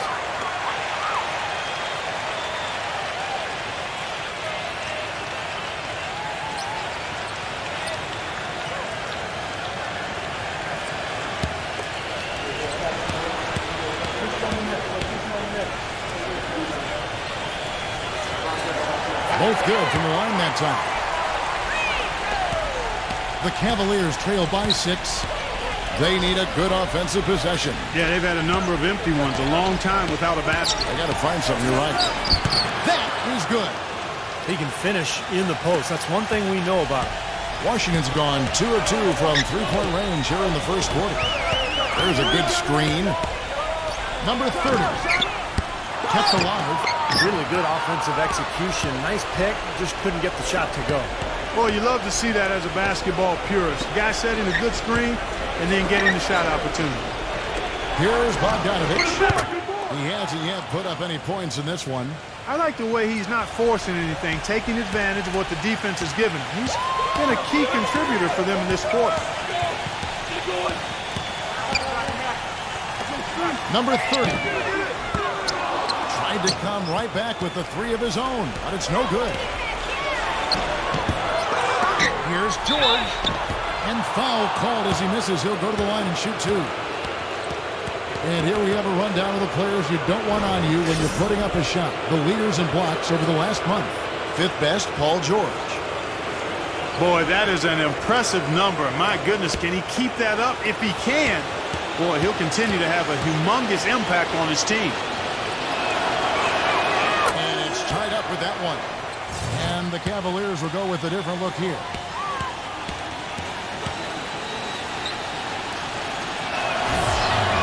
And that drops, so they now lead by 1. And for the Cleveland Cavaliers, they come in off a good outing against Indiana. And a very confident performance offensively, I think. It's really how this team clicks. I mean, when they're communicating and executing, sharing the ball, they're tough to beat. And, Steve, you got to love that kind of performance on the road. I mean, to be a great team in the NBA, you have to be able to have that kind of performance in the other team's building. Really solid. And he'll scrape and claw for everything he gets out there. That's what I respect about him, just his sheer effort level. And we can't forget to mention his rebounding now. When you watch him, just keep an eye on the way he battles in the paint when the shot goes up. And the Wizards making a change here. Brooks checked in. Wizards trail by 4. So timeout called here, the first for Washington. Well, he's got to be disappointed with his team's play over the course of this run. And, thus the timeout. You got to talk things over, try to get back into the game. Something has to change for them as they haven't looked good at all during this run. So a timeout is appropriate here. Taking a look back over the last month, Kevin, let's check out how Cleveland stacked up. 2nd in scoring, 2nd in rebounding, and they also show up in the top 5 in assists.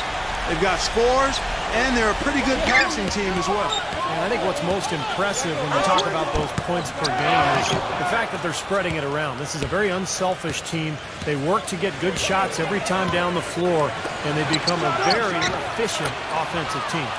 A nice shot by George. You know, he seemed a bit cold. The shots haven't been falling for him early on. Paul George with the steal. Passes it to Bogdanovich. Number 44, Brooks covering. Gets it to go. And that's 12 points for Paul George. They've built a big lead here early. Both defensively and offensively. They've been terrific right from the tip. Now here's Jones. Looking for his first basket still in this one. Trying to answer back, but that 3 is off the mark. In terms of rebounding, it's been a sensational opening quarter. I like sensational. That's a good word for it. They double him with Noah. Lets it go with the 3. Can't get it to go. And it's Washington the other way. Outside Jones.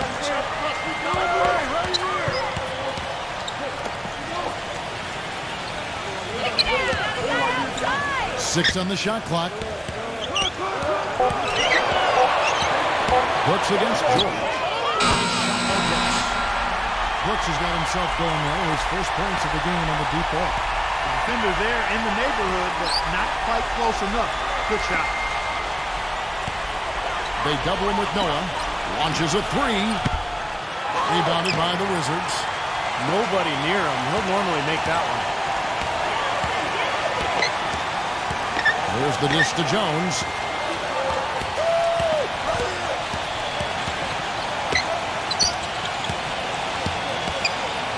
Brooks outside. And off the left side of the rim, and it swirls in for him. And now just a 5-point Cavalier lead. Here's Bogdanovich, defended by Jones, stolen by Brooks. And now here comes Jones, leading the break. The wing jumper off target. And here's Cleveland. They're on a 16-5 run. Here's George. Nice D from Brooks. Terrific defense at the rim. They got right in his path. You know, that's part of what great defenders do. They get not only in your path, but in your head a little bit, too. Take a look at the rebound totals, guys. That's +5 now on the glass. And, Steve, I don't think there's any question which team came out with more energy and enthusiasm. Here's Collins. Still getting warmed up offensively. No buckets yet in the game for him. Nice shot by Brooks. Really good awareness right there on the assist. 1:25 left in the first quarter of the game. And the pass to Bogdanovich. Here's the three. Collins grabs the miss. And it seems like nothing is falling for him this quarter. He's really out of his rhythm. Number 31, defended by George. Dishes to Jones. Pocket six. Brooks setting the pick for Jones. Jones off a pick from Brooks. Three-pointer. And the Wizards hit again from deep. Boy, that was a rugged screen set there, fellas, and the defense didn't even try to go through that. And Bogdanovich kicks to George. And they wasted no time getting those 3 points back. George has got 15 points. The rapid-fire threes coming from everywhere. I thought it might be a little imprudent to try to get those points right back, but it worked. Now here's Brooks. He had a 12-point outing in their last game against the Nets in Brooklyn. There's 25 seconds left to play in the first quarter. Pass to Bogdanovich. Number 44. They get attack. Pass to Bogdanovich. Fires the three. Rebound, Washington. Jones drives in. So the whistle blows on the shot and 2 free throws for the contact right there. And no question, he got bumped on that shot. Definitely no room for discussion on that one. First trip to the free throw line for him in this one. Well, you got to admire what he's been able to do at the free throw line this season, shooting better than 90% from the stripe. You know, even in games where he hasn't been at his best this season, I mean, he still managed to get it done at the charity stripe when he gets his opportunities.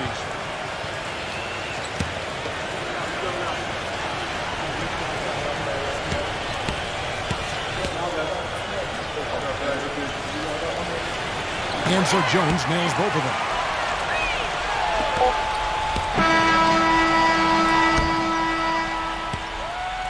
One quarter in the books, and it's been a close one.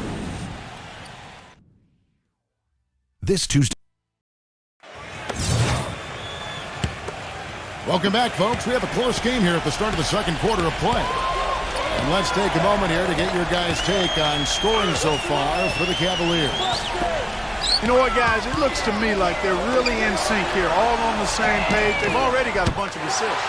And don't forget about their three-point shooting, too, because that could be a major factor here tonight.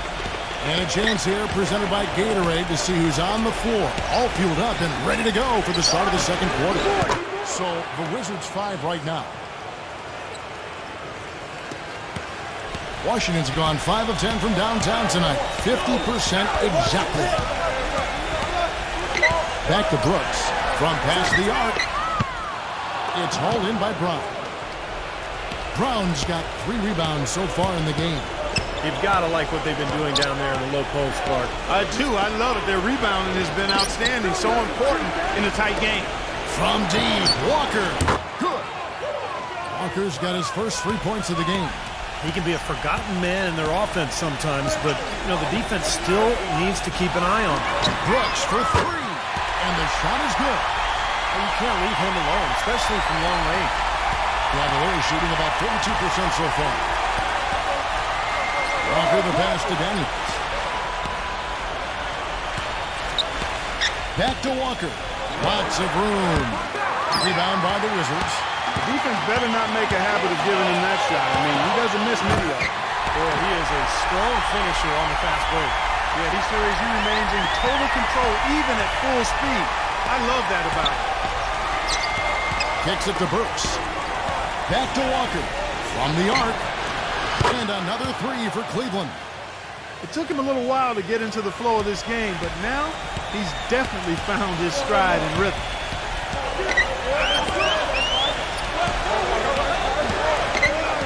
To the inside.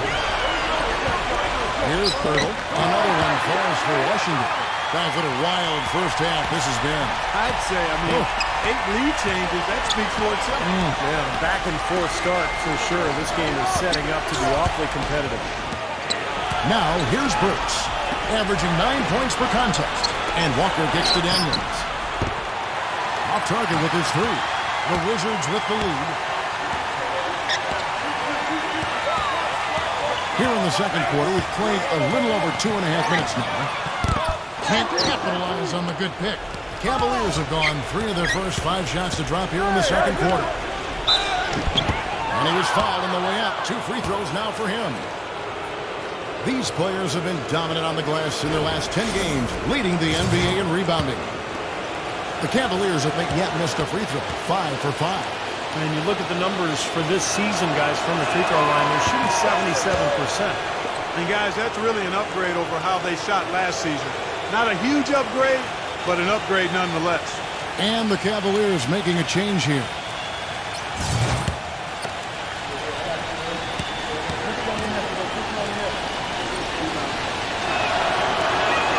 And so Walker nails both of them. Now about 3 minutes gone in this second quarter of basketball. They set the pick. Tries a 3.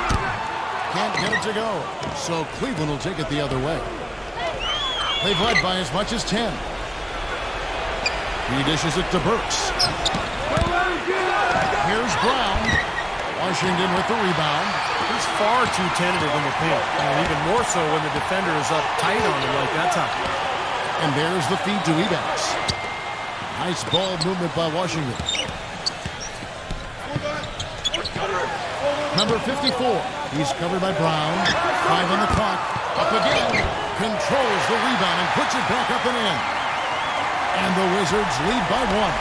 Wow, this has been a thriller. I mean, the way these teams are battling, just going back and forth.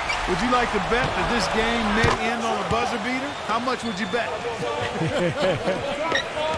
You know, he's showing some kind of a killer instinct this quarter, trying to stretch this lead out. All sorts of time. The offensive rebound.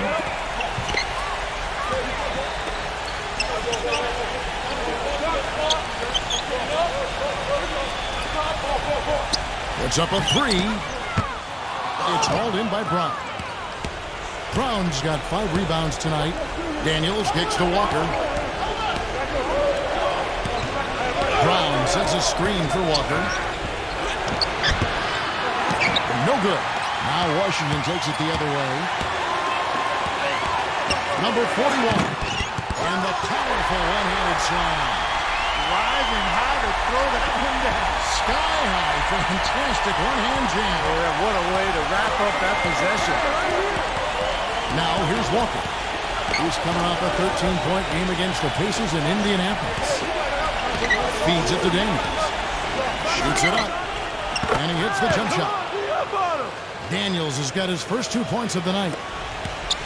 Wizards have gone 6 of 12 in the second quarter, right at the 50% mark from the field.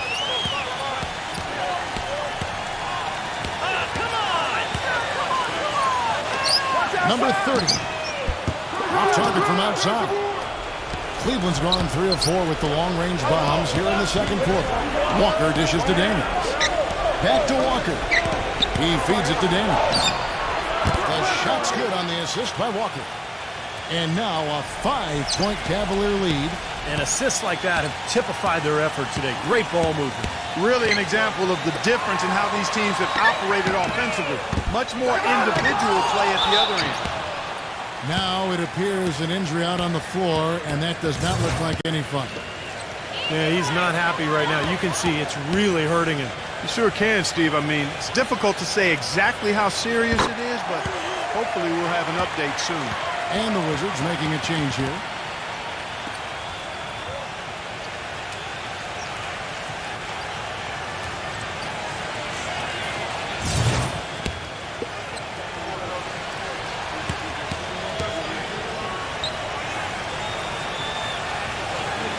Both shots good from the stripe. Well done again. He doesn't have the same problems at the line that plague some of the NBA's other big men. Timeout is called. First of the game for the Cavaliers. Well, he's got to get everybody on the same page. I mean, that's the reason for this timeout. And if that happens, I think they can improve and start playing better. You know, it's a coach's job to always try to be 2 or 3 steps ahead of the opponent and to look for that extra edge if you can. And I think he feels like he might have seen one. He kicks it to Burks. Back to Walker. There's the dish to Burks. On the wing, Daniels. The pass to Burks. 6 to shoot. Cleveland needs to get a shot off here. And good on the basket. Book it. 14 points for Kemba Walker. His three-point shot is so pure, just draining one after another. Here's Jones. Burks pulls it in. And excellent interior defense there. Good rotations. No doubt about it, Steve. He's a real presence inside. Takes up a lot of space. After going scoreless in the first, he's really found a way to turn it on here in the second quarter. Wizards trail by 8. Jones with it. He has 5. Pass to Noah. Number 31. Burks covering. On deep. And the rebound goes to the Cavaliers. And at home for the next game, it'll be Detroit pulling into town. That game is the first and last of their homestand. The past few weeks, let's see how Washington stacks up. 11th in fewest turnovers per game. 12th in free throw percentage. And then the top half of the league in getting high percentage shots as well. Not too shabby. The Cavaliers have made the most out of their opportunities at the line. They have yet to miss in 7 attempts. Free throw good, Burks. Still haven't seen them miss a shot from the line in this quarter, so they're doing a nice job of protecting the lead. Well, they're cashing in from the line. I mean, they're making them pay for fouling them right now. And so he hits both. Wizards trail by 10. They really want to find that igniter here. Yeah, that's right. Kevin, the offense has basically been running in place. They got to get going. Now here's Jones, averaging 10 points per contest. Dishes it to Noah. Backs him down. Shot clock at 6. Kept alive by Washington.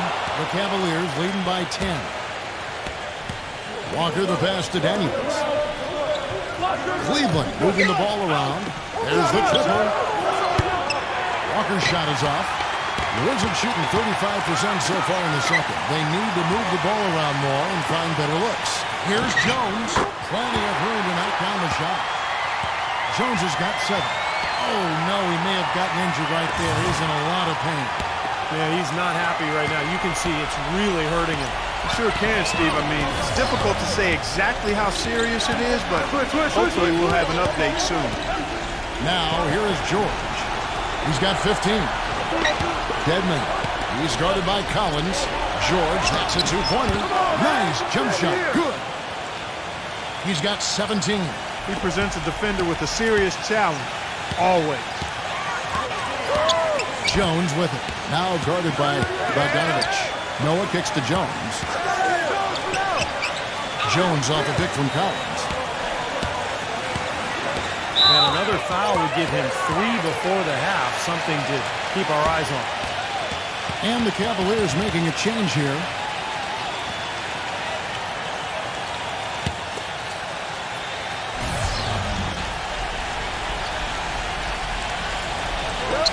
There's 1:26 left in the first half. Number 31. No good on the 3. You know, so many games are decided by which team wins the rebound battle. And that's held true in this one so far, Steve. And even if it's only a modest advantage that they have in that category, it's still a significant factor. Here's Jones after the made shot from Bogdanovich. Number 31. And again, Washington no good. He's been an absolute non-factor. 0 factor this game. Just a horrible performance from him. So he gets the whistle. Contact on the way up and 2 shots coming up. The Cavaliers have been exceptional shooting free throws tonight, going 9 for 9.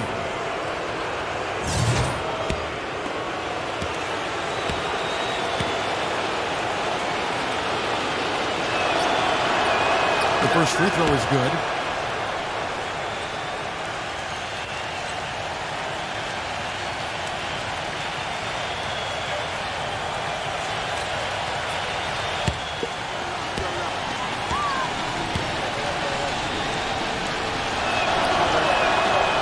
Both from the strike. There's 49 seconds left in the second quarter. Collins, a screen on George. Back to Jones.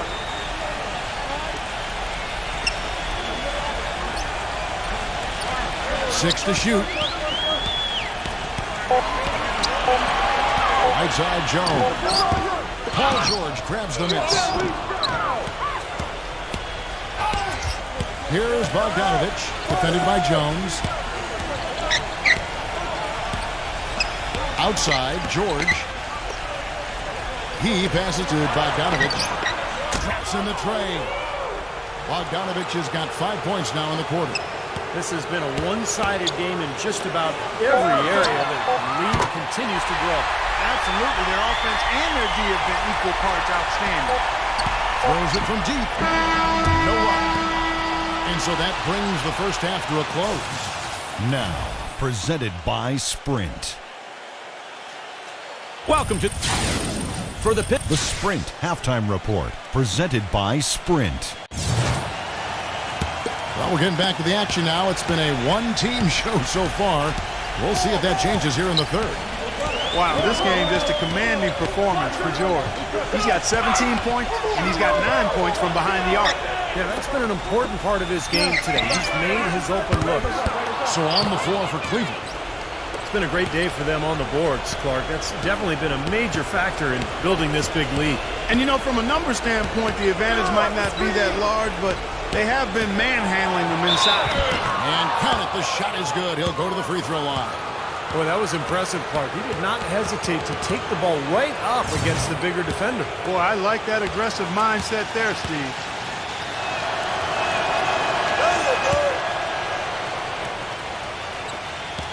Wizards trail by 17.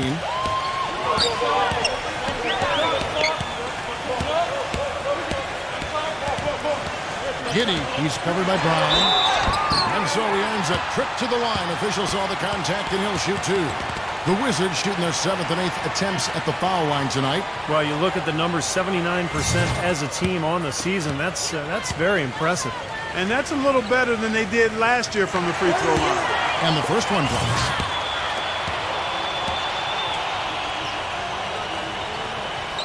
That's also good, so he hits both free throws. The Cavaliers leading by 15. Here's Bogdanovich. And the Cavaliers getting another bucket right there. That was an outstanding pick that gave him the room to bury the jump shot. Underrated, but not undervalued. Here's the screen. Number 30 connects from three-point range. 9 points in the game so far. The screenplay worked ideally there, and I'm not talking about the screenplay you see in a movie theater. Gave him more than enough room to get that shot off. Here's Bogdanovich. He's got 10. Off the left ring and out. Been a poor shooting performance for him today, but luckily for them, a lot of his teammates have come through. Hitting defended by Bogdanovich. It's rebounded by Bogdanovich. Well, an 8-rebound advantage like the one they have now is always going to swing the score hard in that team's direction. And that's certainly been the case today. Their rebounding has made a huge difference. Guys, they've had a solid start to the second half offensively. Gotten good looks, and they've made 3 out of 4 of them. Giddy defended by Bogdanovich.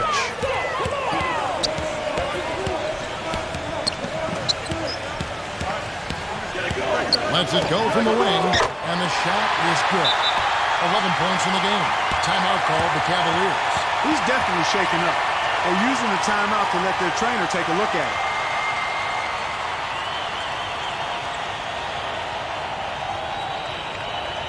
Taking a look back over the last month, let's see how Washington stacked up in the NBA ranking. 11th in free throw percentage, 12th in fewest turnovers per game, and then the top half of the league in getting high percentage shots as well. Not too shabby. Now here is George. He's got 17, and out of bounds as the Wizards gain possession. Here now is the 2K leaderboard. Over the past month, these teams have tortured opponents defensively. The Cavaliers 4th. Kevin, who says that good defense isn't fun to watch? This has been impressive. The last few weeks, they've been able to get after it and be active and come up with more steals than normal. Washington calls timeout. Paul George really making a difference here. He just continues to light them up. They're going to have to find a way to make him work harder for his point. Already it's February. Let's see how the East is matching up. Taking a look at Cleveland. They're 4th in the conference and looking to make a move the latter part of the season. And checking out Washington, 10 games behind. When I look at Cleveland, they've managed their expectations well. I mean, they've been even keeled, not too high, not too low on themselves, and in decent shape as we get deeper into the season. This is probably where they should be, I mean, to be honest with you, and I like it. I mean, what you want to do with the NBA season, you just want to take it week by week. You can't get too high or too low. And this team, if they continue to just do their work on a daily basis, they should be fine. The Cavaliers leading by 12. Pass to Bogdanovich. Well, good with the triple. Well, most games he can knock it down from deep, but it just isn't there for him in this one. They're whistled for a blocking foul, and he'll head to the line. Now look at the Cavaliers' upcoming schedule. And at home for the next game, it'll be Detroit pulling into town. That game will be a quick pit stop before hitting the road again. Boy, a lot of fans around the league really focused on that matchup for Chicago. And he makes the first. And the Wizards making a change here. Brooks checked in. And so he makes both from the line. Boy, perfect half at the free throw line for him. That'll help their comeback effort for real. Yeah, that's keeping them close. It's going to take a full effort here in the second half, but they've got to continue to knock down these free throws. Outside, George, and it's out of bounds. The Cavaliers able to retain possession here. Chance now to check out the Washington Wizards' upcoming schedule. They'll find themselves in the middle of this string of 3 straight at home.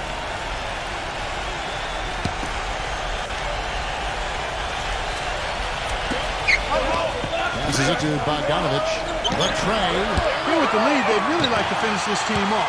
But they just haven't knocked down the three-pointers at the same percentage that they did in the first half here in the second. But we'll see what happens going forward. And 2 shots coming up at the line as he gets fouled on the shot. The Wizards haven't made a mistake at the line yet. 10 of 10.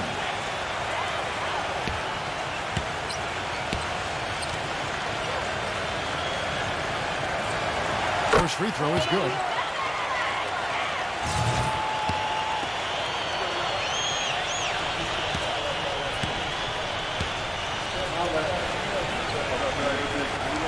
No good on the second, so he hits 1 of 2.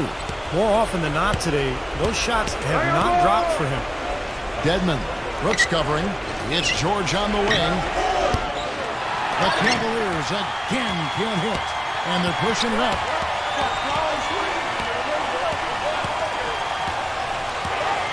McKinney. No good on the triple. The Cavaliers leading by 9. Outside, George. Here's Bogdanovich. Drains the three-pointer. Bogdanovich has got 8 points here in this quarter. And he had 1 in the first as well. He can be dangerous. Keep an eye on him. Stripped away. Puts the lead pass in front of him. And that is good. 16 points for him. How about the passing? They are moving the ball without any thought, without any agenda. It's hard to overstate all the points they've scored on assists today. Beautiful to watch. And that one's good. Brooks. The easiest way to do it sometimes is with the bounce pass. Cleveland's gone 1 of 4 in three-point shots here in the third. Kicks to George. Number 44. Off the mark there with the three-point shot. Wizards trail by 12. Number 30. And he was fouled in the act of shooting. Chance here now for a three-point play. That's the kind of lead pass we've seen him make over and over again. And a closer look here at the scoring breakdown for the Cavaliers. Man, they keep piling up the assists, guys. Great ball movement. Something we've also seen them doing tonight is getting the long ball to go down. Big points from outside.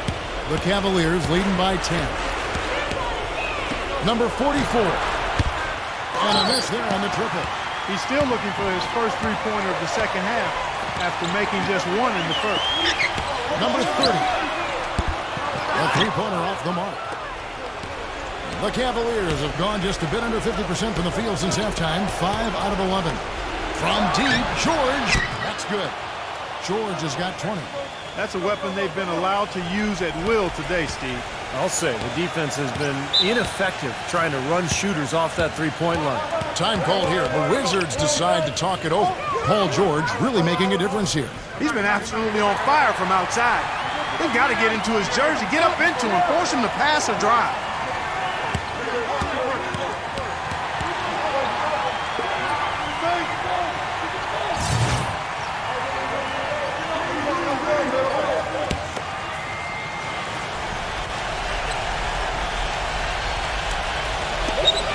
Number 41. And a rebound goes to the Cavaliers. 17 points was their biggest margin. Outside, George. Defensive rebound. And it's sent back by Brooks. And it's out of bounds. The Cavaliers able to retain possession here. Collins checked in for the Wizards.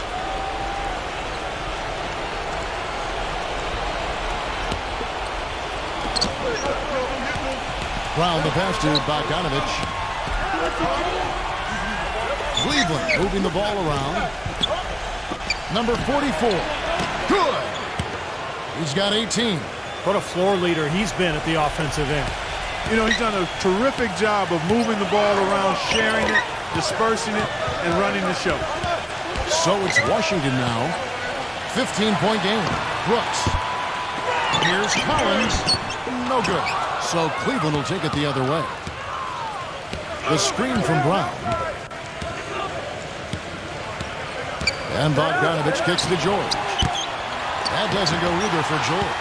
I don't know if it's just me, but he's looked a step slow since the start of the quarter. His shooting has really suffered. And that one's good. Well, you know, he has shot the ball well, but it has not been contagious. And his teammates, they haven't had the same groove, and that's why we're looking at this result so far. Now, here is George.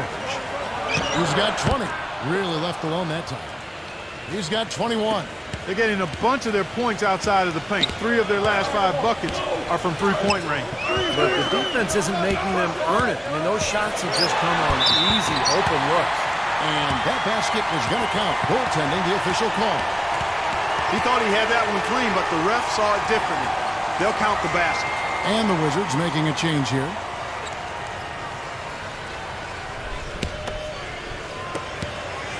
The Cavaliers leading by 14. Here's Bogdanovich. 13 points in the game. Outside for George. Another 3 for Cleveland. He's really picked up where he left off in the first. The Wizards have gotten half their shots to drop in the second half up to this point, going 7 of 14. Outside, Jones. It's off his leg. And the official saying it was kicked. And the Cavaliers making a change here. Cleveland on defense. 17-point lead, their biggest. 5 to shoot. Number 41. And the rebound goes to the Cavaliers. Bogdanovich has got his 7th rebound here tonight.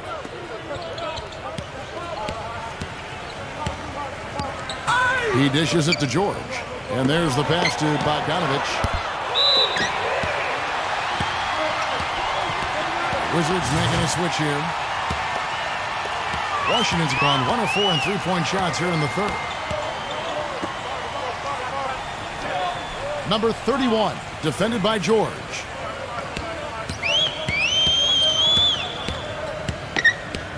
Back to Jones. Just 5 to shoot. The feed now to Collins. That's good. Collins has got his first points of the night. Well, he recognized the advantage size-wise, and he went right at the defender. That's how you do it. And Bogdanovich kicks to George. Fires from deep. And the shot is good. George has got 9 points now in the quarter. And they're getting their points now almost exclusively from the three-point line. That's 4 of the last 5. You got to run those guys off the line. I agree, and the defense is practically giving them those shots, though. And it's good. A wide-open 3. They need much better communication defensively. The Cavaliers leading by 15. There's the pick. Shot off the pick. Another shot. Foul call that time on the way up. That'll give him 2 chances at the free throw line here. Well, at least the defender got his money's worth on that one. Yep, that was an easy whistle for the official.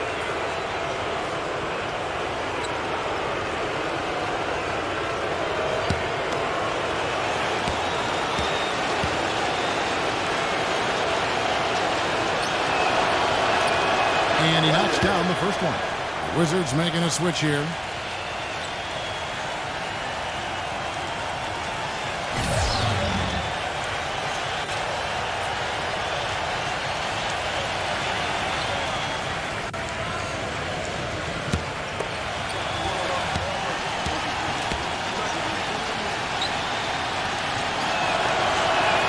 And he makes both free throws.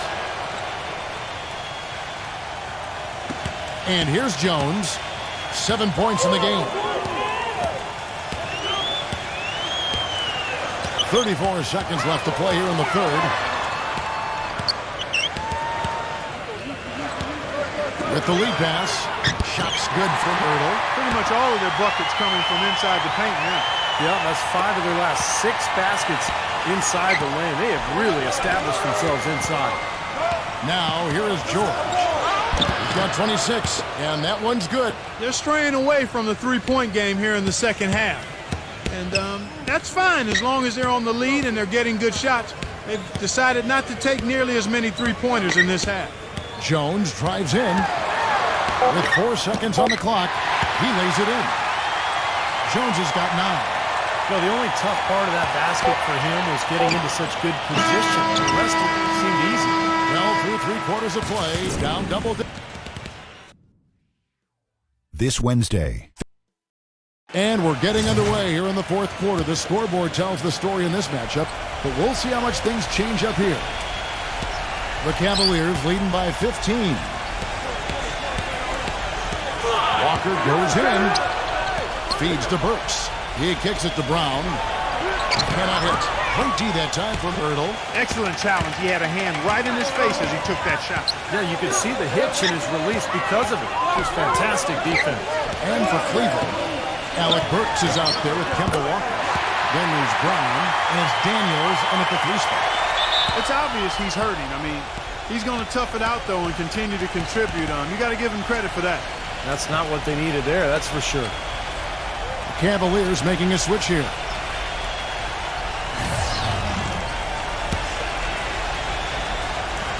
And so here's Cleveland.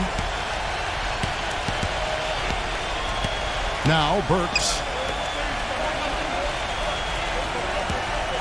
Here's Bogdanovich. Gets it to go from beyond the arc. And the Cavaliers lead by 16. And another three-pointer to their second half total. Yeah, they caught that long-range bug at halftime, and it's been bombs away ever since. And for the Cavaliers, we've got Brown. Bogdanovich out there with Alec Burks. And it's Daniels in at the 3 slot. The Cavaliers leading by 16. And for the Wizards, Burks kicks to Daniels. He feeds it to Burks.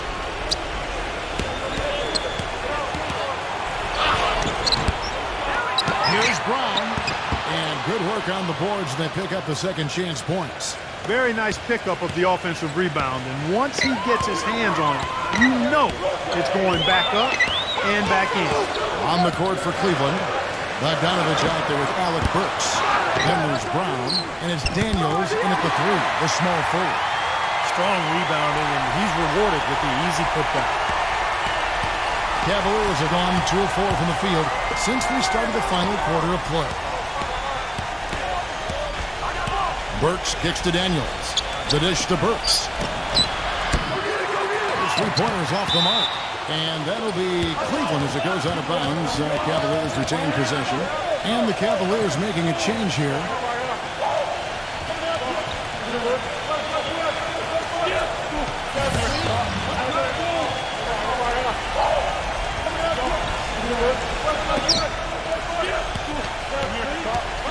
Pass to Bogdanovich. Some nice passing by Cleveland here.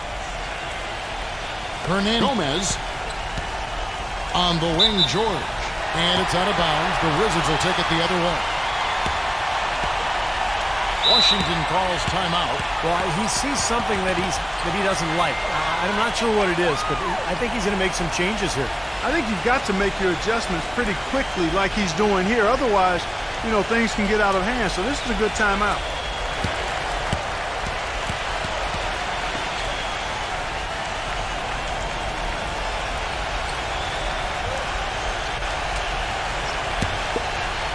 Wizards trail by 16. Just under 2.5 minutes gone here in the final quarter. Number 41. They get it back. Ebanks. An easy 2 points on the layup. Boy, where was the box out? Too easy on that second chance opportunity. Yeah, no box out is what happened there. Those kind of mistakes on the glass will kill a team. And it's the Cavaliers with the ball. Number 44. With nobody on him. He buries the jumper. He's got 23. The Wizards have gone 3 of 6 in the field so far in the fourth quarter.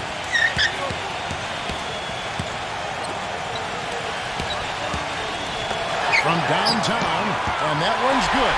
Kevin, he does a great job of moving without the ball, and he gets a lot of good looks because of that movement. And as long as his teammates are setting screens and looking for him, he can be lethal from the outside. And that is the key, Steve, but his release in those catch-and-shoot moments is also terrific. And out of bounds as the Wizards gain possession. Well, that's inexcusable to throw a pass that far off the mark. And the Cavaliers making a change here.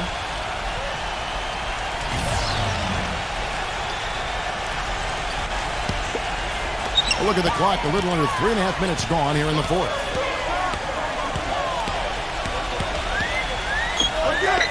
There's a screen. Dishes it to Ebanks. And that one's good. Ebanks got 4 points this quarter. Well, the pick worked really well there. Nice job taking it right to the 10 for the layup. Number 44. Shot's good. And the Cavaliers lead by 13. He's been one of their more reliable options today, guys. I mean, his shooting has led them to this lead. Giddey. And the Wizards hit again from deep. Excellent ball movement there, guys. Yeah, I think that's what's keyed this run, Clark, because they're keeping the ball moving. The defense hasn't been able to set up. Here's Bogdanovich. Number 44. And they come right back with their own three-pointer. 28 points for him. Wizards have gone 6 of 9 on their field goal attempts since the start of the fourth quarter. Noah the screen. Number 30. The shot will not go. Cavaliers go the other way with it. Well, they've really dominated on the glass, and of course they've done a lot of good things here tonight, but the rebounds have played a major factor. Hey, Steve, you know rebounding always one of the key barometers in determining the victor. He has really punished these defenders today. No matter who's been on him, he's been giving them medicine. Noah the screen. Number 30, defended by George. Clock at 6. Number 41. Smooth as silk on the finger roll. You know, something we're seeing less and less of these days, that little finger roll. The Cavaliers leading by 13. A steal. And he comes it down. Textbook example there of how to use defense to create offense. Yes, beautiful transition play after the steal all the way to the basket. Wasted no time going from defense to offense. Well, it feels like they're starting to pick up the intensity as the game itself starts to get a little more tight and close. Here is Bogdanovich after the basket by Washington. Brown right side. And it's out of bounds. The Wizards will take it the other way. And the Wizards making a change here.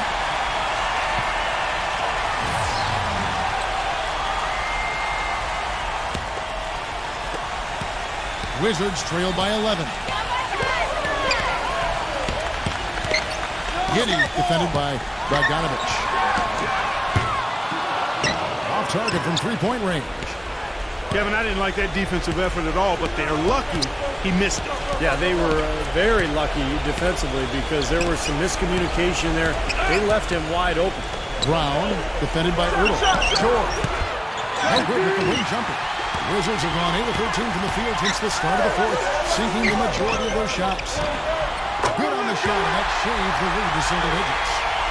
Well, they found the toucher in the second half from the field, and everything else we talk about, folks, rebounding, defense, all of that, this game is still about making shots. You got to put the ball in the basket. That's the bottom line, and they found a way to do it here in the second half. And here are the Cavaliers now, following the bucket by the Wizards. 6 on the shot clock. Cleveland moving the ball around. Here's Bogdanovich. The Cavaliers again can't hit. Boy, they needed that last rebound. They haven't done well on the boards overall, but that one was huge. Still fighting for the win here.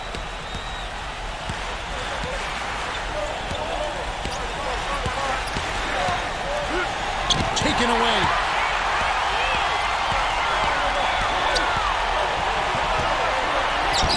Down in the low post, it goes. They got on this roll a while ago, and they just haven't looked back. Timeout called the Cavaliers. And despite the fact they've been beaten on the boards, this one is still close. Kevin, they're still in.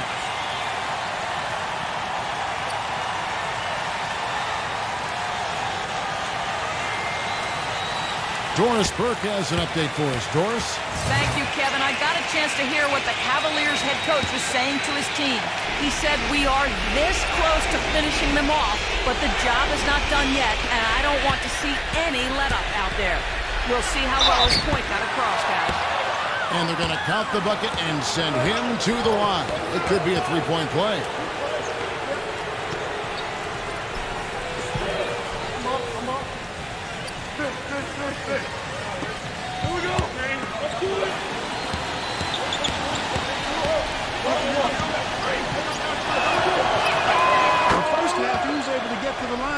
More.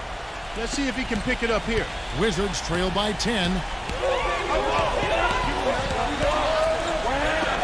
Number 41. A three-pointer, no good. The Cavaliers have gotten more than 58% of their attempts to go down for them in the fourth quarter. They're 7 of 12. Boy, the floor really opened up for him there. It sure did. I mean, that was a very late reaction from the defense there. And so it's Washington with it. For 3. The shot no good. And that's pretty much how this game has gone. They've controlled the boards and looked to come away with the win right here. Passes it to Bogdanovich. Kicks it to Brown. And so he draws the foul on the shot. A trip to the line to shoot 2. Clark, as you were saying before, they're controlling the inside presence. Just overwhelming here today. And I really thought that was the deciding factor, Kevin. I mean, they were just too strong inside. And that one misses.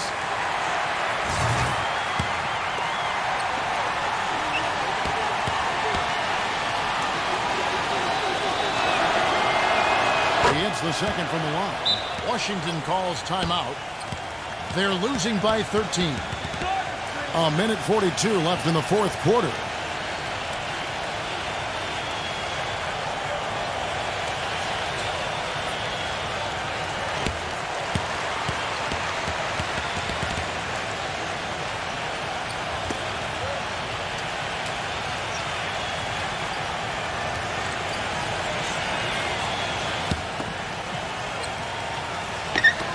A minute 42 left in the fourth.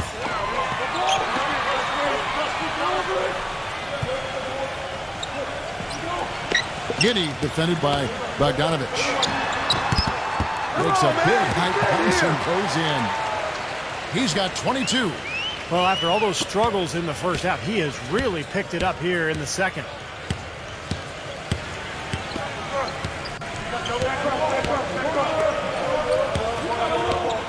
On the wing, George. The 15-footer. Rebound, Washington. Number 30, defended by Bogdanovich. The pass to Ebanks. Giddy. Not really his range, and it's off target. And now the fast break. George with the ball. That's good. And the Cavaliers lead by 13. And as hot as he's been this quarter, the game plan should be simple. Get him the ball and get out of the way. Hits the bucket. This quarter has brought out the best in him, fellas. Even though they're still trailing, he's been impossible to contain. And the Cavaliers with possession here. Here's Bogdanovich. Outside, George. Number 44. Off target with the jump hook. Well, the Wizards shooting at 48% from the floor. Looking good. Now 8 seconds separating the two clocks. Here's Turtle. And a foul called on the shot. Got him on the way up that time, so he'll shoot 2 right here.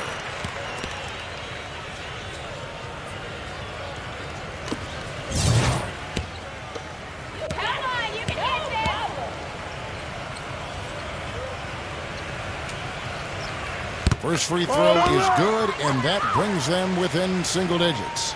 And the Cavaliers will go with a different look here.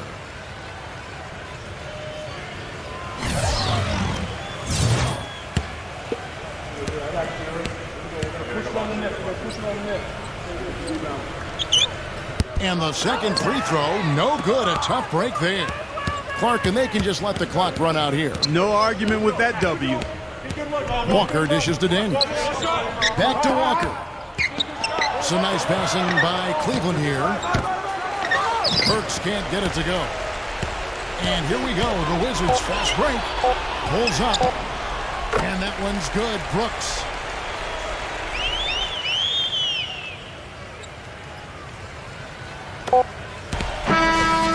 We see the Cavaliers get the win here. They pulled off this win, Clark, with respectable performances on both ends of the floor. Yeah, I think it was just really a nice overall effort, Kevin. That about does it for Clark Kellogg, Steve Kerr, and Doris Burke, and the rest of our great crew. This is Kevin Harlan saying so long and thanks for watching. Now, here's our Jordan Player of the Game.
Welcome to the NBA here on 2K Sports. Monday night in the NBA, it'll be the Los Angeles Clippers facing off against the Brooklyn Nets. And now let's get to the call by Kevin Harlan, Clark Kellogg, and Steve Kerr in Brooklyn, where they are courtside. A beautiful sight to behold. Lady Liberty standing majestically over the waters of New York Harbor. It's a West versus East contest here in Brooklyn as the Nets play one at home. Bringing you some fun on a Monday night. It's the NBA on 2K Sports. Kevin Harlan here along with Clark Kellogg and Steve Kerr. Our starting lineups, a look at the matchups here and who we'll see for our starting five for both teams. And guys, check it out. Ricky Rubio. What can we expect here? Yeah, he's a terror in the passing lanes, too. Loves to lay back a bit, kind of play possum, anticipate, and then dash out and pick off those careless passes. You know, he's got something more than that, Steve.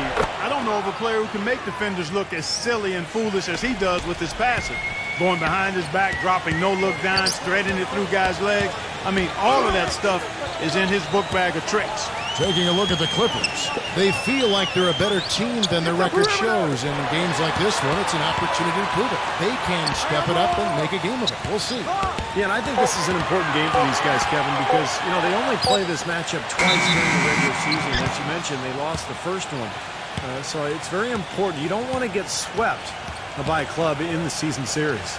Steve, it's always about pride. I mean, that's always a factor when you're talking about pro players. I mean, these guys want to know that they can come and play a strong game. They know they didn't bring it last time, and they want to change that approach right here, right now. Now, here's Rubio. He had a 15-point outing in their last game against the Knicks in New York. Kevin, his passing is what blew me away. I mean, to see him orchestrate their offense so impeccably, that was a sight to behold. First quarter of play with about a minute and a half gone. Pass it to Craig. Kicks to Tyler. Hero. Battles through traffic and lays it in. The Los Angeles Clippers, they come into this one following a loss to the Knicks in New York. Kevin, that game defensively was an absolute nightmare. They went into that building and just got blown out by a very hot team. Well, they didn't defend those shooters like they should have. And once the fans got into it and the arena started rocking and thumping and bumping, things only got worse. The Nets shooting their first shots from the free throw line tonight. First one falls for him.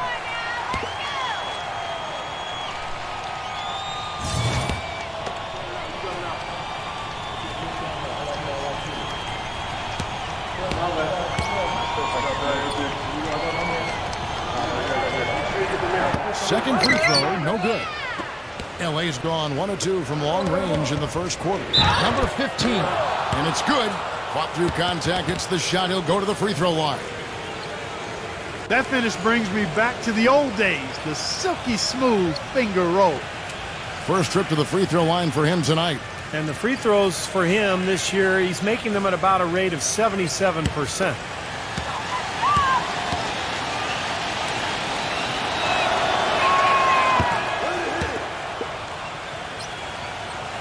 Here's Murray, coming off a stellar performance against Washington.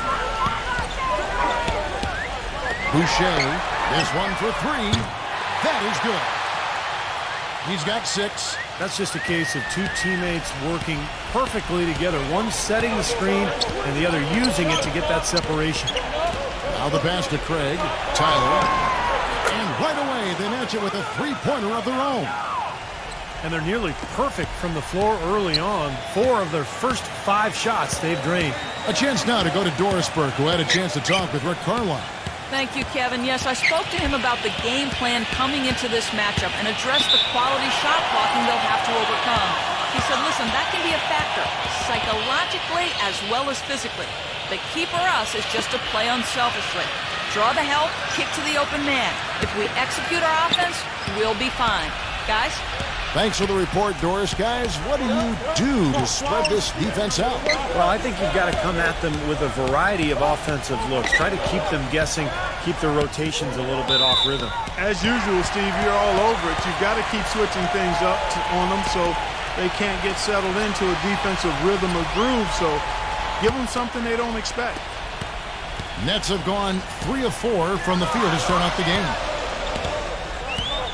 They set the pick. Here's Kuzma.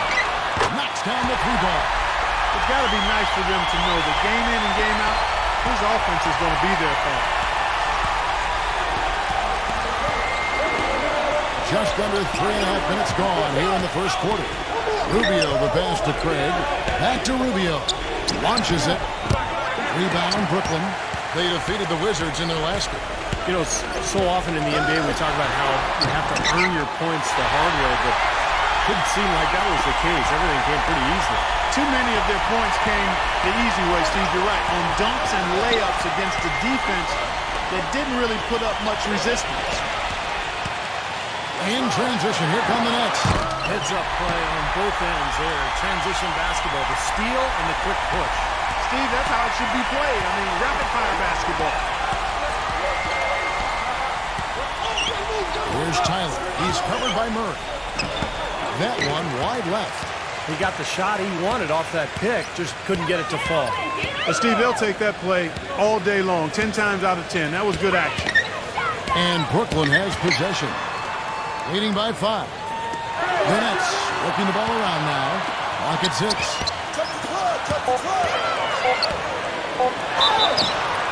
And they're going to count the bucket and send him to the line. It could be a 3-point play. Well, he recognized the advantage size-wise, and he went right at the defender. That's how you do it. Robin Lopez is checked in for the Clippers. And that one misses. Clippers trail by 7. He kicks it to Tyler. The Clippers rebound. I tell you what, folks, I bet he won't miss that shot next time he takes it. Pass to Murray. Here's Anunoby. Hits the 3-point bang. He's got 7. Kevin, you look at how they've built this lead, and one reason is their outstanding shooting from beyond the arc. That's always a weapon. And the Clippers decide to take their first time out here. And Clark, as you say, they're really lighting it up from outside. On fire, as you would say. You can tell they're feeling it. They're in a nice flow. They're doing a good job of shooting in rhythm, stepping into those shots. They're getting good shots and good rotation of the ball, and then they're knocking down their shots. Lopez sets a screen for Rubio. Covered by Murray. The open shot, Lopez. They can't stop the run with that one. Boy, that's a warm-up jumper there. I mean, when you're a pro, you can't make excuses for missing that one. The shot will not go. And it's the Clippers taking it the other way. Last time they met was in Los Angeles. Their defense got absolutely destroyed in that game, guys. They weren't closing out on the perimeter shooters. They were allowing people to get into the paint and score from point-blank range. Just an overall abysmal effort. Yeah, something was missing, no doubt about that. They let an opponent shoot a really high percentage, and that's got to be a concern going forward. Tyler passes to Caruso. He feeds it to Lopez. Dishes to Tyler. Back to Lopez. Harrell makes it off the glass. Well, coaches love him because of the hustle he's continually showing out on the floor. And I think where you really see it most is on the offensive board. And something else he has is an array of moves in the paint. You can make a training video for young players to figure out how to play down low in terms of how he gets it done inside. Tell you what, they haven't wasted any time getting into the swing of things on the board. Yeah, even though it's early, I mean, that's a great sign for them for the rest of the game. Nets leading by 11. Pass to Murray. Jumper off the screen. Second chance shot. And so he draws the foul on the shot. A trip to the line to shoot 2. And let's take a moment, guys, to get your take on the scoring so far for the Nets. Well, they've definitely had the hot hand from the three-point line so far. Always nice to start out like that. You know, we've seen them bearing their fair share of mid-range jumpers tonight, too. I mean, that's a good start for them. And the Clippers making a change here. So he gets them both. Clippers trail by 13. They could use a big shot here to get this offense going. Sure could, Kev. I mean, too many empty trips. They need some points. Caruso misses off the right iron. He's one guy the defense is not afraid to leave open from that range, and for obvious reasons. And it's sent back by Lopez.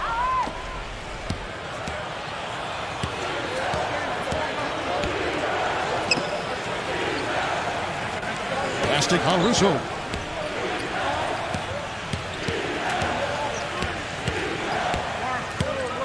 Down to 5 on the shot clock. Number 24. And the Clippers miss again. LaRusso with the screen on Beal. And there's the pass to Caruso. Number 24. And a miss there on the triple. Nets leading by 13. Here's Trent. Good on the triple. The defense has done very little to slow them down so far. And for the Clippers, they're shooting 33% here in the first quarter. And the Clippers call time here. And as you said, the defense unable to stop the barrage from outside. Well, defensively, they need to do a better job of, one, pressuring the ball, disrupt their offensive rhythm, and then you've got to get to shooters, especially when they're shooting as well as these guys are. Well, a lot of tough teams in this league. Here's where Brooklyn sits right now. Second in blocks, 5th in rebounding, and they're in the top half of the league in scoring as well. Not too shabby. Man, Clark, let's talk about those blocks, because you know what that does? When you're a guard and you've got great shot blockers behind you, it allows you to play with more aggressiveness on the perimeter, and that can really disrupt an offense. What a start they've gotten off to on the glass. I mean, they've come out banging. And when a game starts off like this, there's an intimidation factor that comes into play. And it's the Clippers with the ball. Dwight Howard missing his last shot. That is good. There's 1:40 left to play in the first quarter. They set the screen. Doubled by Caruso. Back the wall. Fires the three. Kept alive. Here's Trent. And good work on the boards. They pick up the second chance points. 5 points in the game. Boy, what a fantastic opening quarter for them. Yeah, it sure has been. Look at the lead they've jumped out to already. Impressive. And Lopez throws it down. Well, as far as the defense goes, Clark, that is not what's going to keep them in this league. Yeah, but from the other perspective, you can see just how much that dunk pumped those players up. Oh, yeah. Yeah, I agree, guys. I sense a little bit of a momentum shift here.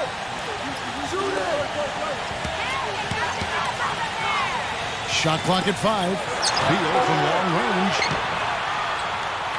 Clippers trail by 14. Pass to Caruso.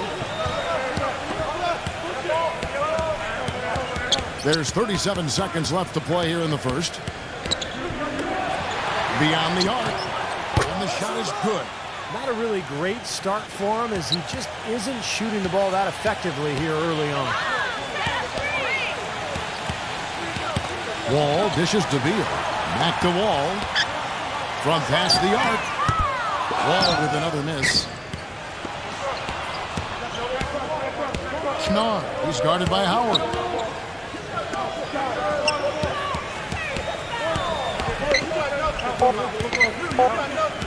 Number 24. Just knocked down the buzzer beater. Pretty shot without a second to... On tap. And welcome back. It's been all one-sided so far through the first quarter as our second quarter gets underway. And taking a look at the Nets' performance here, Clark and Steve, what do you guys think about what they have or haven't been doing? How about the three-point shooting? The scoring has really come in bunches from long range. Yeah, it seems like every time down the floor they're knocking down the triple. Here are the 5 the Clippers have to start the second. Passes it to Mann. Sinks the three-pointer. Great-looking bounce pass to set up that play. Here is Forbes.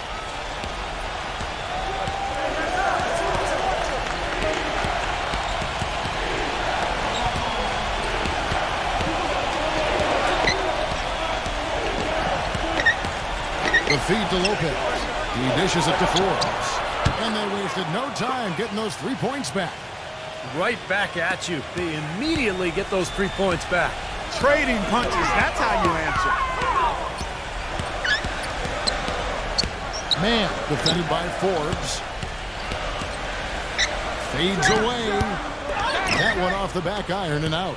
Clippers trail by 9. Wow.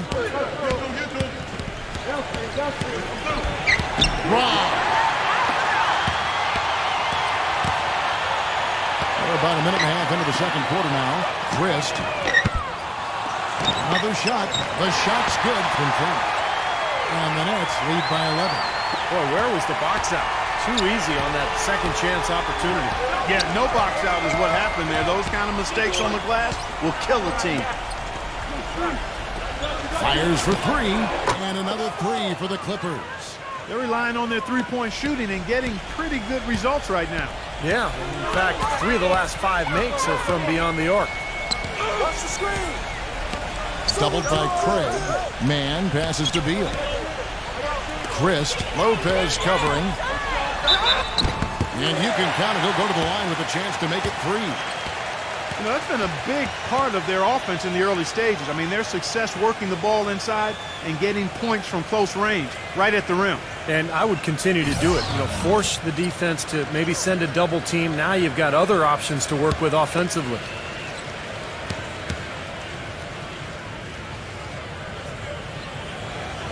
On the free throw, no good. Clippers trail by 10. Rubio. Feeds it to Rubio. Stolen. Here's Murray. Lopez covering. Murray the pass to Frank. Here's Anunoby. Misses the 3. LA's gone to the three-pointer 11 times tonight, nailed 5 of them. Rubio outside. With the lead pass. So he gets the whistle. Contact on the way up and 2 shots coming up. Lopez is a physical 7-footer, a guy who provides that size inside. And really a high-energy guy. Can get himself into foul trouble because he plays so hard. But you love his aggressiveness. Yeah, not as skilled offensively as his brother Brook. Robin's more of a lunch pail guy, I think. That's good from Lopez. And the Clippers making a change here. Tyler's checked in.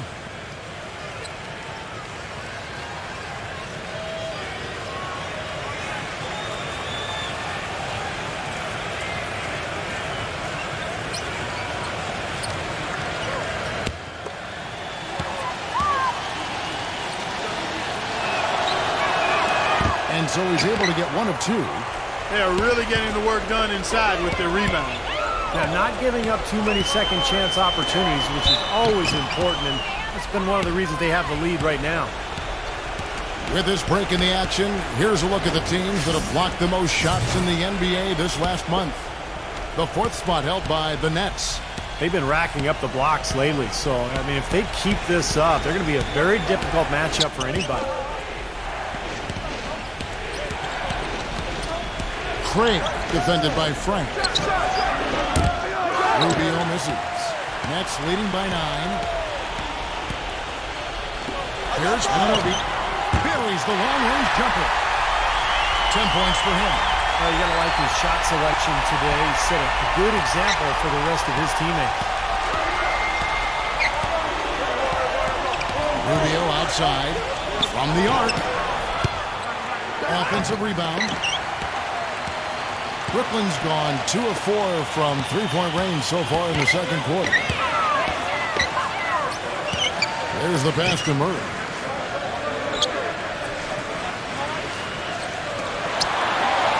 The Nets working the ball around now. And good on the basket. Cook it. And the Nets lead by 15. You know, there's no better sign of how efficiently a team is operating than their assist numbers. And theirs are fantastic. It's just beautiful basketball to watch, Clark. And the Clippers call time here. Yeah, he is none too pleased with the play of his club out there, and looks like they need a little time to get things sorted out here. I don't know if any coaches would be too happy if they just saw their team give up a run like this one.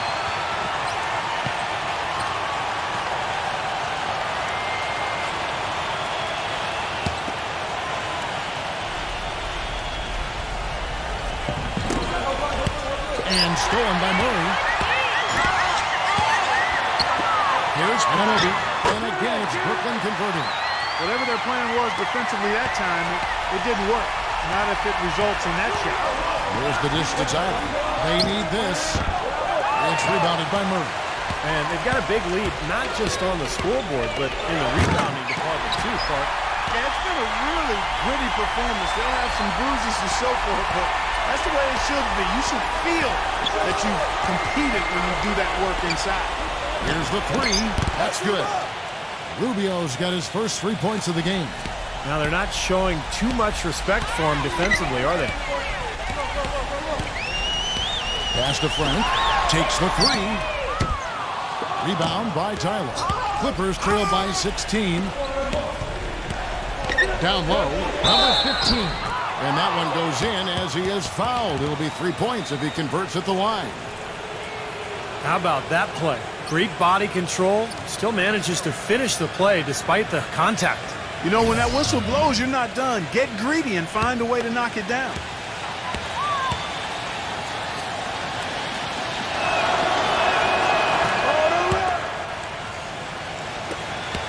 Nets leading by 13. And the first timeout called of the game for Brooklyn. He's definitely shaken up. They're using a timeout to let their trainer take a look at him.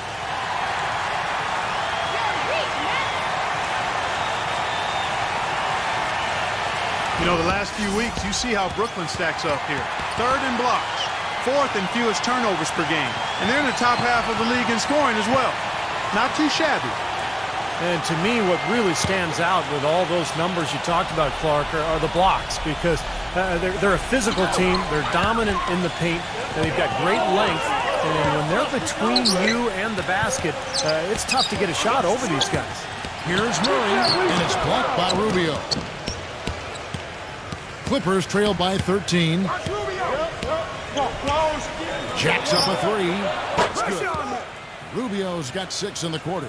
You know, even though he doesn't really have the long-range ability on a consistent level, he can knock down some open ones. For the three.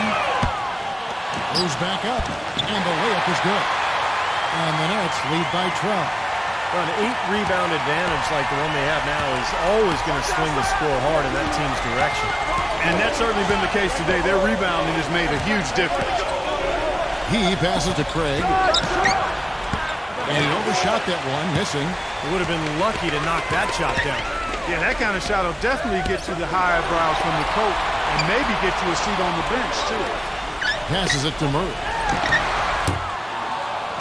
Offline with his three. Clippers trail by 12.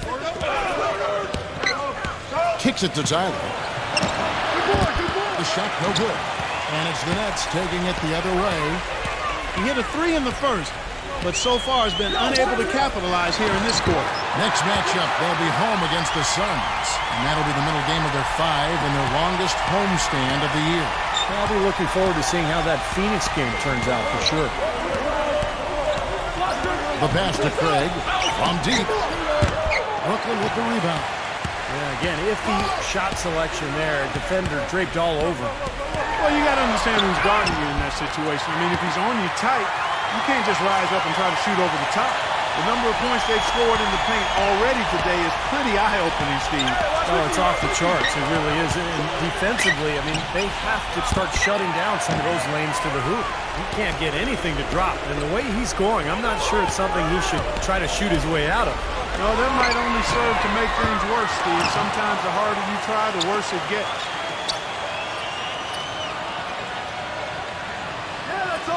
From downtown, rebound by Tyler. Boy, with an open look like that, he is so gifted. Man, you've got to play better defense. Eventually, he's going to make you pay. You got that right. I mean, he'll do it from three-point land or anywhere on the perimeter, really, because he is a deadly shooter. You've got to do a better job defensively. Pass to Murray. Lets it go with the three. No luck. It has not been an easy quarter for him, at least offensively speaking.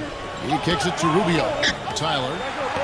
Back to Rubio to stop the drought. A second chance effort. No good on the layup.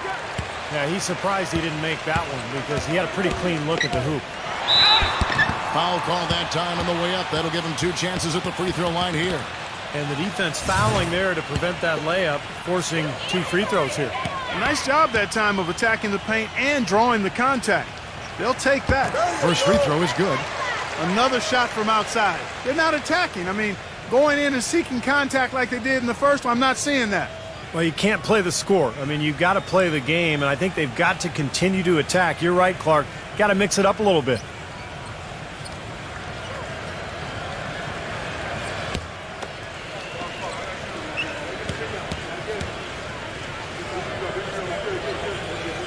Both free throws good for Murray.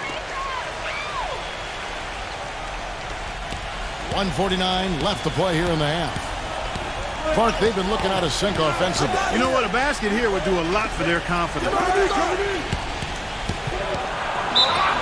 And count it. 2 points with a chance for one more at the free throw line. You know, there's no fear out of him, guys. I mean, going straight to the hoop against a much bigger defender, he's got a lot of heart. The Clippers shooting their 5th free throw of the game here. Dwight Howard. He's checked in for Brooklyn.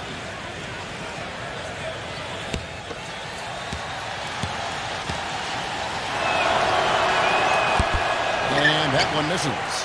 Yeah, they're getting to the line an awful lot in this quarter, and it's not an accident. They've been very aggressive. Yeah, it's been very intentional. I mean, they've picked up the aggression, and it could get them out of this hole. There's the three. Rebound by the Clippers. 1:14 left to play here in the second quarter. Here's Murray, defended by Forbes. Here's Kuzma. Drops in the tray. 13 points in the game. He's starting to put it together now, guys. He's added 2 3-pointers after hitting 1 in the first. 52 seconds left to play in the first half. Dishes it to Tyler from outside the arc. Tyler's got 6. Well, with him, what immediately comes to mind is the long-range shooting. I mean, he can knock down shots from anywhere, and, of course, that forces the defense to locate him at all times. And you know what, Steve? We also have to talk about his shooting. I mean, the fact that he copes with tight D better than anyone is something to make note of. His percentage stays the same, and if he's wide open, he's automatic. That is a terrific effort on the shot. He's giving up a lot of size, but still finds a way to score. I don't think that affected him in the least, though, Steve. I mean, he made it look like he was the bigger guy. We've got 13 seconds left in the first half of basketball. And out of bounds as the Clippers gain possession. And the Clippers making a change here.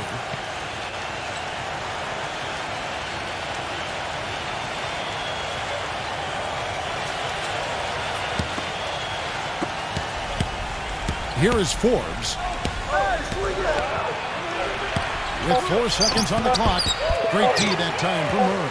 You see the defenders get out of his way a lot of times when he's on his way to the bucket, but not that time. And we've reached halftime in this one. Now, presented by Sprint. Well, it's halftime on 2K Sports. For the Pistons. The Sprint Halftime Report, presented by Sprint. Well, we're getting back to the action now. It's been a one-team show so far. We'll see if that changes here in the third.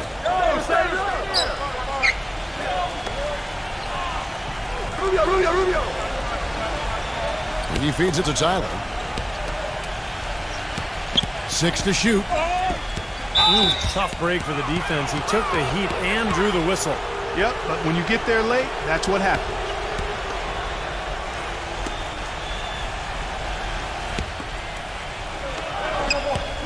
Here's Craig.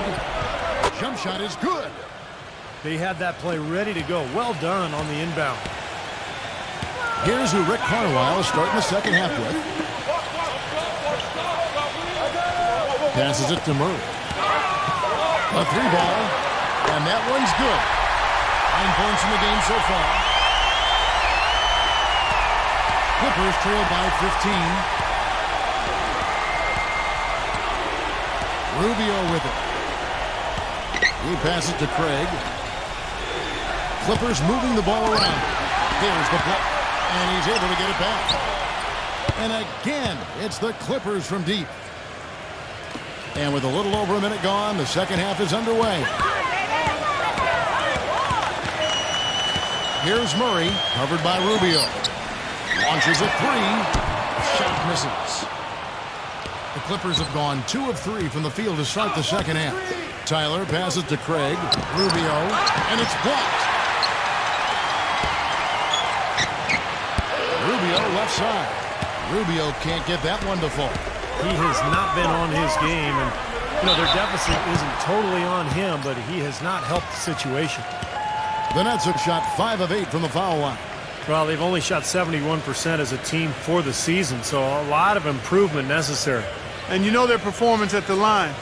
It's definitely dropped off. Not the trend they were looking for. Come on, you can hit this.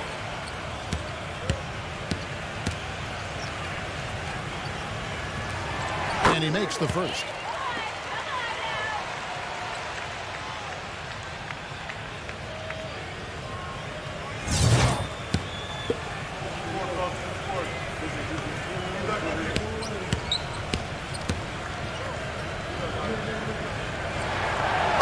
Good as he hits both of his shots. Clippers trailed by 14. And the pass to Craig.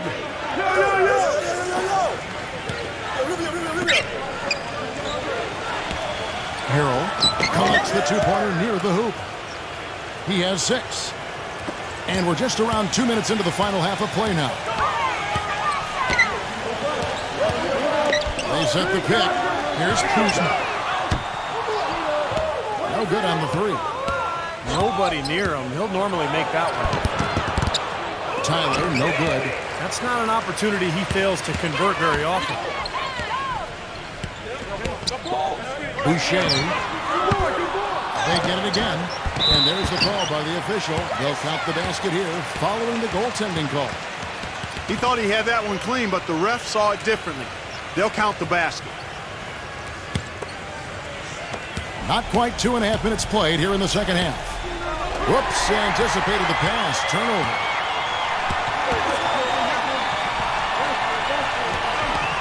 Pass to Murray.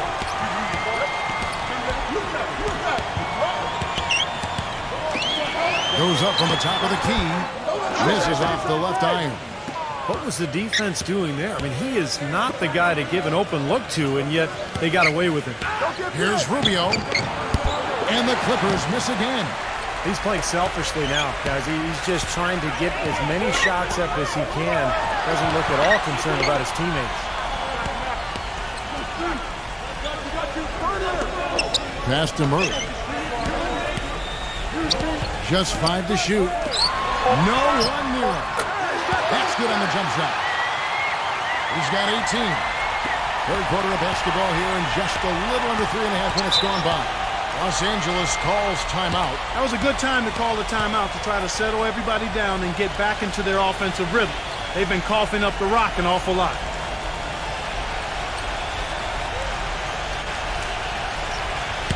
And with the break in the action, here is the 2K leaderboard showing us this month's top passers. 5th, Ricky Rubio. Yeah, he's been in sync with his teammates over that stretch of time. No question, his passing has just been phenomenal.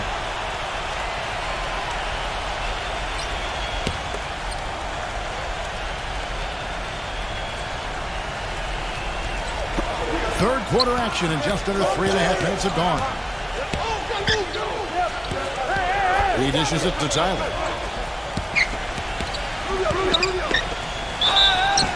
And foul called as he misses. He'll go to the line and shoot 2. The Clippers have made 3 of 5 free throw attempts. And as a team, they're shooting about 75% on the year. And this year, they haven't quite been able to maintain the free throw percentage they had last season. And he knocks down the first one. The Nets making a switch here.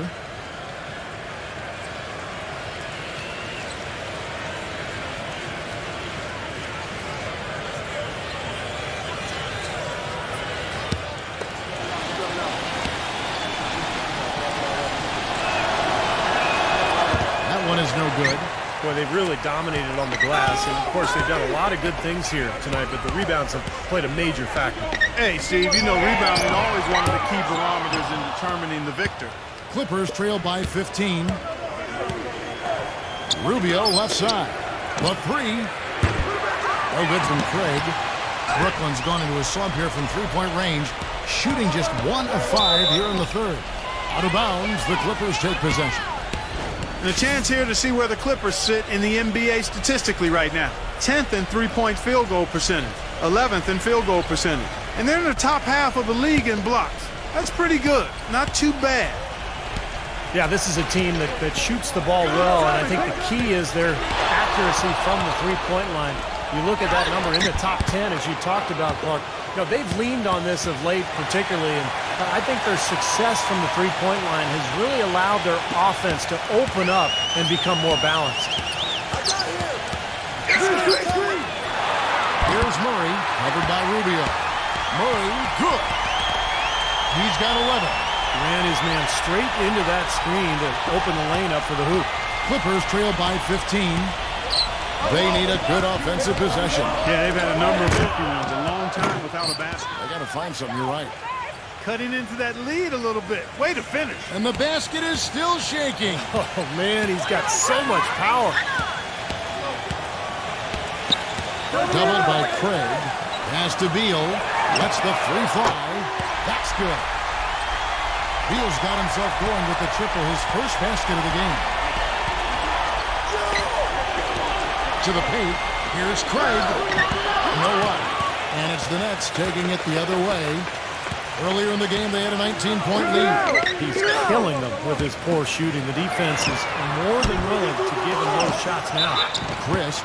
And 2 free throws coming up as he misses that one. Drawing the whistle and a lot of contact there. Ricky Rubio picks one up. And a moment to look at the scoring approach in terms of where the points are coming from for the Nets. How about the three-point shooting we're seeing so far, guys? Amazing. Another thing they've done tonight well is share the ball. So many of their points have come off of good, crisp passes. And the Clippers making a switch here. That one misses, so he goes 1 for 2. Clippers trail by 17. The pass to Craig. Clippers moving the ball around.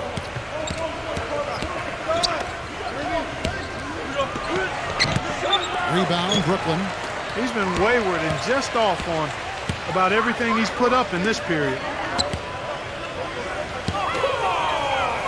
Zubek, Lopez covering. The feed to Beal. Pass to Man. The tray. Gets it to go. 6 points for him. Well, you can't leave him alone, especially from long range. Passes to Craig. Feeds to Lopez. Number 15. And nothing is falling for him right now. 4-on-3 break.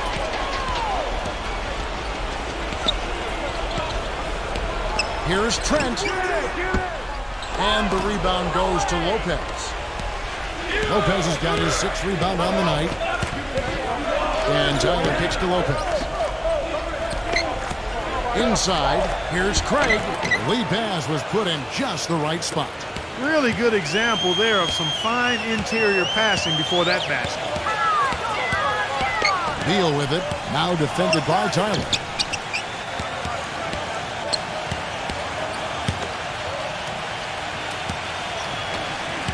Six on the shot clock. Here's Trent. Lays it in without an inch of room around him. He has 7. And that kind of power move has become a trademark for him. The pass to Craig. Here's Knar. Good on the three-point shot. A little bit of a defensive breakdown there. He's not the guy you want to leave open on the perimeter. You've got to stay attached to him.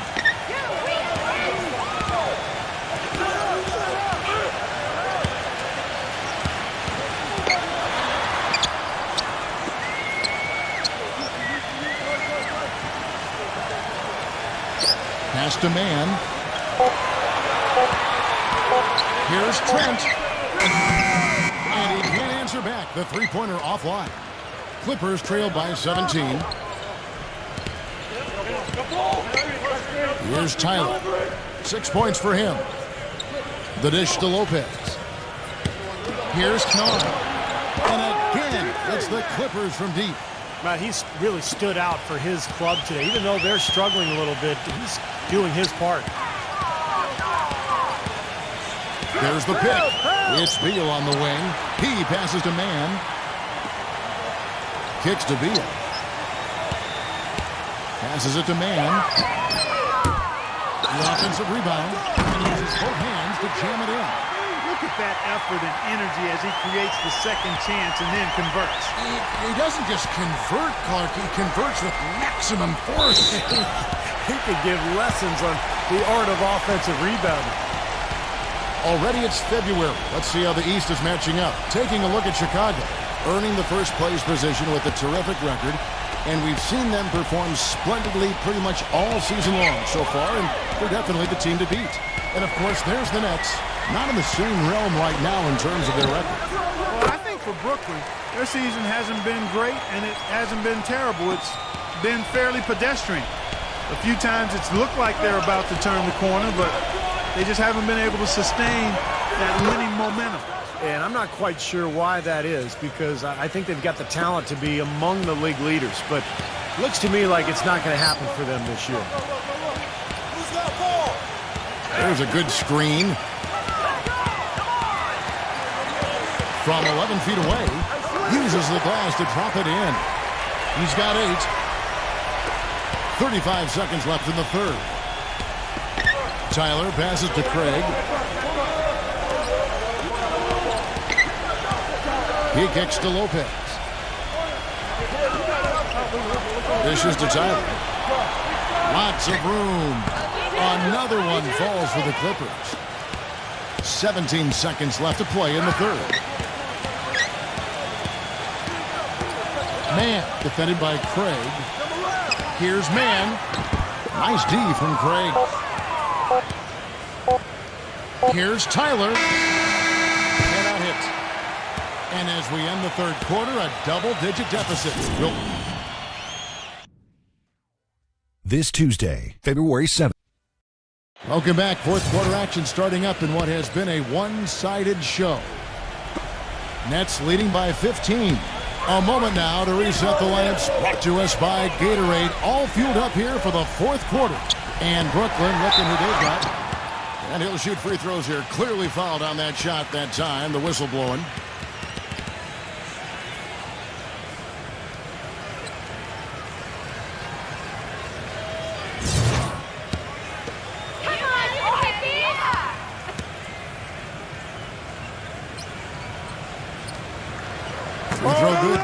This is a positive trend for him, especially here in the second half.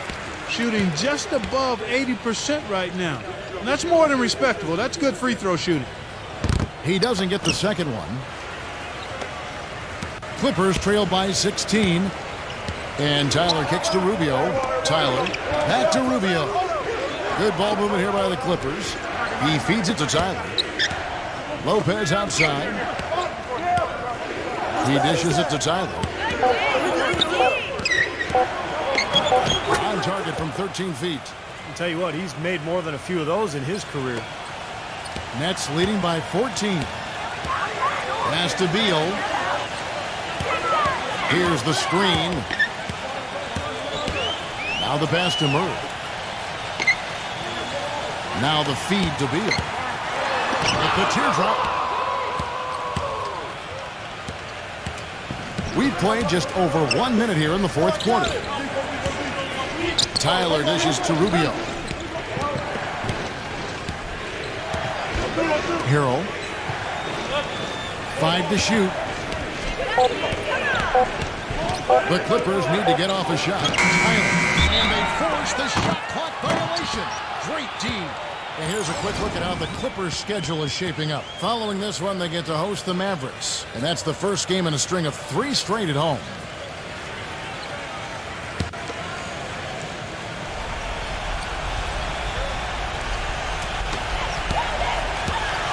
Nets shooting at 46%, making some buckets. About a minute and a half through the fourth quarter now. Here's Murray. Gets it to go from beyond the arc. And the Nets lead by 17. You can really see that his confidence is at a high level here in this half. He didn't have a 3 in the first. Rubio the pass to Tyler. Lopez. feeds it to Tyler. Pass to Rubio. Shoots the three. Can't get it to go. So Brooklyn will take it the other way. Boucher. They get it back. Clippers trail by 17. It's up a three. The shot no good. Well, remember, he made 2 3-pointers in the first half, but has not been able to get anything to fall here in the second. Here's Manobi. Let's keep it alive. Zubek banked in off the glass. Nice touch near the hoop. Just over 2.5 minutes played now here in the final quarter of regulation. And Rubio kicks to Lopez. The dish now to Tyler.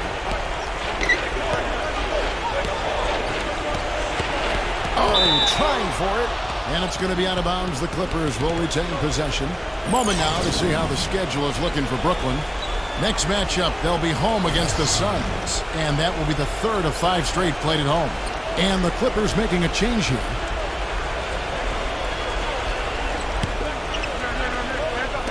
So it's the Clippers now. 19-point game. 5 on the clock. Number 24. Lets it go from the baseline and nails it.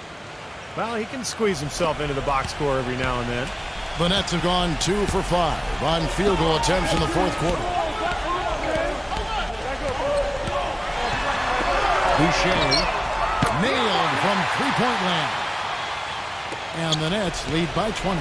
You know, the more these 3-pointers continue to drop, the more you can sense the frustration coming from this defense. No question. No matter what they've thrown at them, they've not been able to take that shot away. Brooklyn's gone 2 or 3 in the 4th quarter from long range. Good shooting so far. We've played just over 3.5 minutes now in the 4th quarter. Murray, no good. If he can improve on what's been a shaky day for him thus far, they could stretch this lead out. And the basket by Rubio. Beautiful lead pass there. He let his teammate run right underneath it. Nets leading by 15. And Ricky Rubio gets the whistle that time. That will get him his 4th foul of the game. And, you know, these calls can be some of the toughest in the game for the officials. It all happened so fast, but I really think that was the right call. The defender was not really set in that situation. Now Wall. Here's Murray. Wall a screen on Rubio. Doubled by Tyler. Shot clock at 6. Boucher defended by Craig. That's good. Boy, he's putting up big numbers in that 3-point column, guys. Clippers trail by 18. Here's Tyler. Gives him the lead pass. Hero. And count the basket. He was fouled, and he's going to the line for one more. Terrific play right there. Great strength to finish through the hit. That's how you do it. The bump and the bucket. And the Clippers making a change here.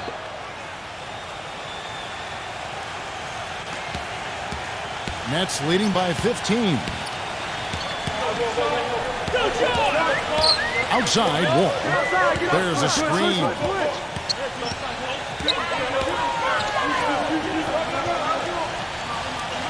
Clock at 6. Here's Manobi.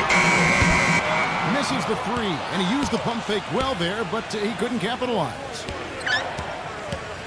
Passes it to Craig. Fires from deep. That's good. It's Rubio with the assist. Now it looks like he's starting to get things going here after that scoreless first half. Brooklyn's gotten 3 of their 6 3-pointers to fall here in the 4th. Outside Wall. Here's Kuzma. Nails the wide-open jump shot. And the Nets lead by 14. Clippers have gone 6 of 9 on their field goal attempts since the start of the 4th quarter. Here's Tyler.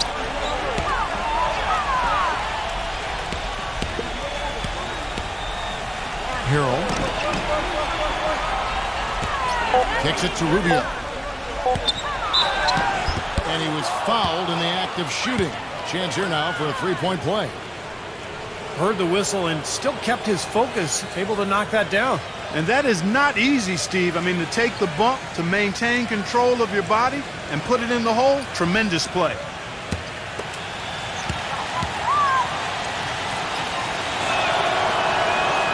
Rubio, no good on the free throw. Nets leading by 12. A beautiful reverse layup. What a move. He saw a window on the other side of the rim and whipped it around for the immaculate reverse. It's tipped. Boucher, defended by Craig.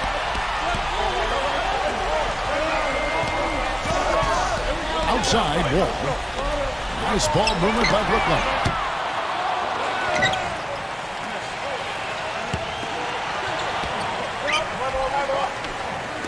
Yeah, look at me.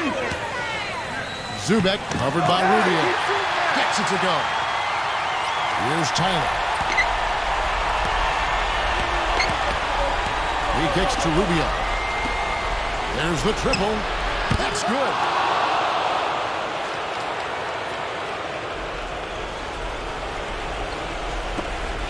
Nets have gone 7 of 13 from the field here in the fourth.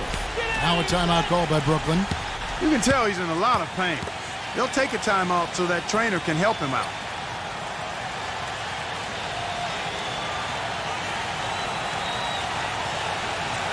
And I think Doris Burke has something for us right now. Doris? I was able to listen in on what the Nets coach was going over with his team. His advice clear-cut. I want to see you playing to win, not playing not to lose. I don't care what the lead is. We do not back off.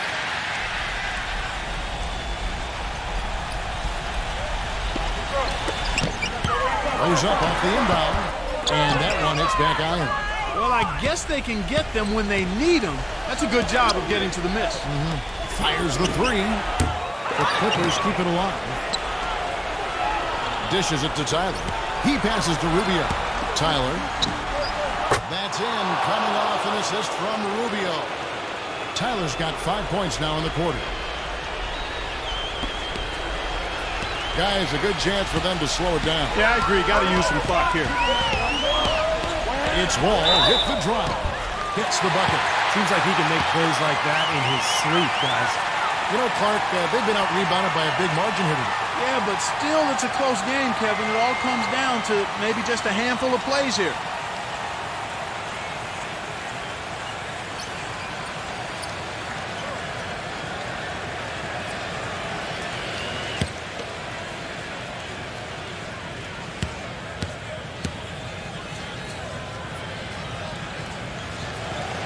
On the free throw, no good. Clippers trail by 12. He feeds it to Tyler. And there's the pass to Craig. He dishes it to Tyler. And a miss there with a chance to cut the lead to single digits. Now here's Wall, defended by Craig. And with the defense playing that well, the double clutch was the only way he was going to get that ball off. Los Angeles calls timeout. They're losing by 14. 1:56 left in the fourth quarter of this one.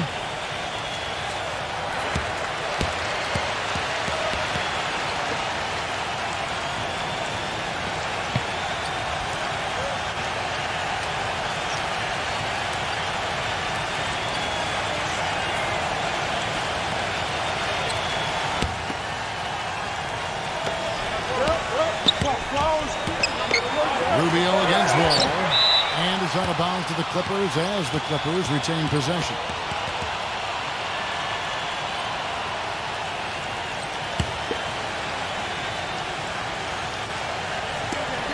.151 left to play in the final quarter. Rubio outside. The feed to Tyler. Three-pointer. Offensive rebound. Now here's Wall.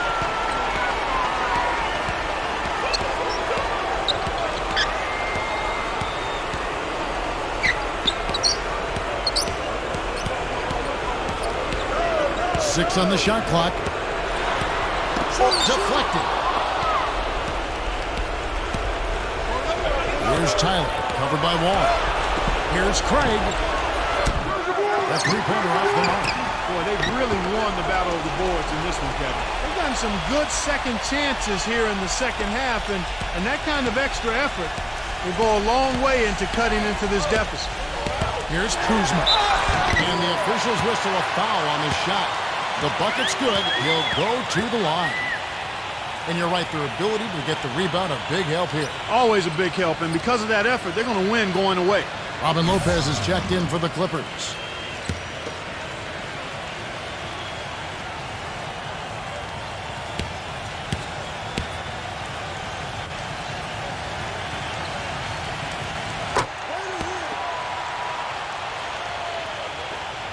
There's 57 seconds left in the fourth. And it's out of bounds. The Nets will take it the other way. A platoon swap here for the Clippers.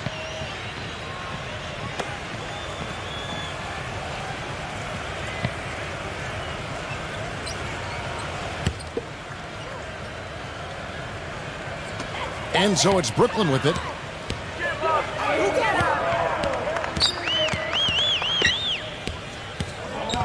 Monroe on the double team. Man passes to Howard.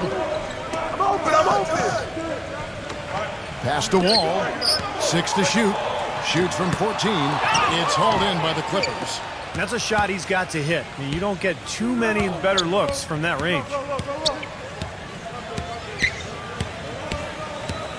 We've got 22 seconds left in the fourth quarter.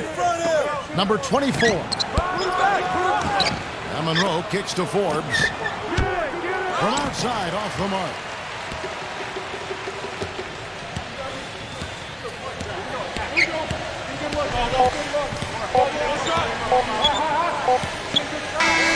And so it's Brooklyn easily grabbing this one. And this one was such a lopsided victory. They never let up. They were full throttle from the start. Thanks for joining us for this presentation of NBA basketball on 2K Sports. For Doris Burke, Steve Kerr, and Clark Kellogg, this is Kevin Harlan saying see you next time. But first, let's check out the Jordan player of the game.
Welcome to 2K Sports in the NBA. I'm your host, Damon Bruce. It's Monday Night Basketball.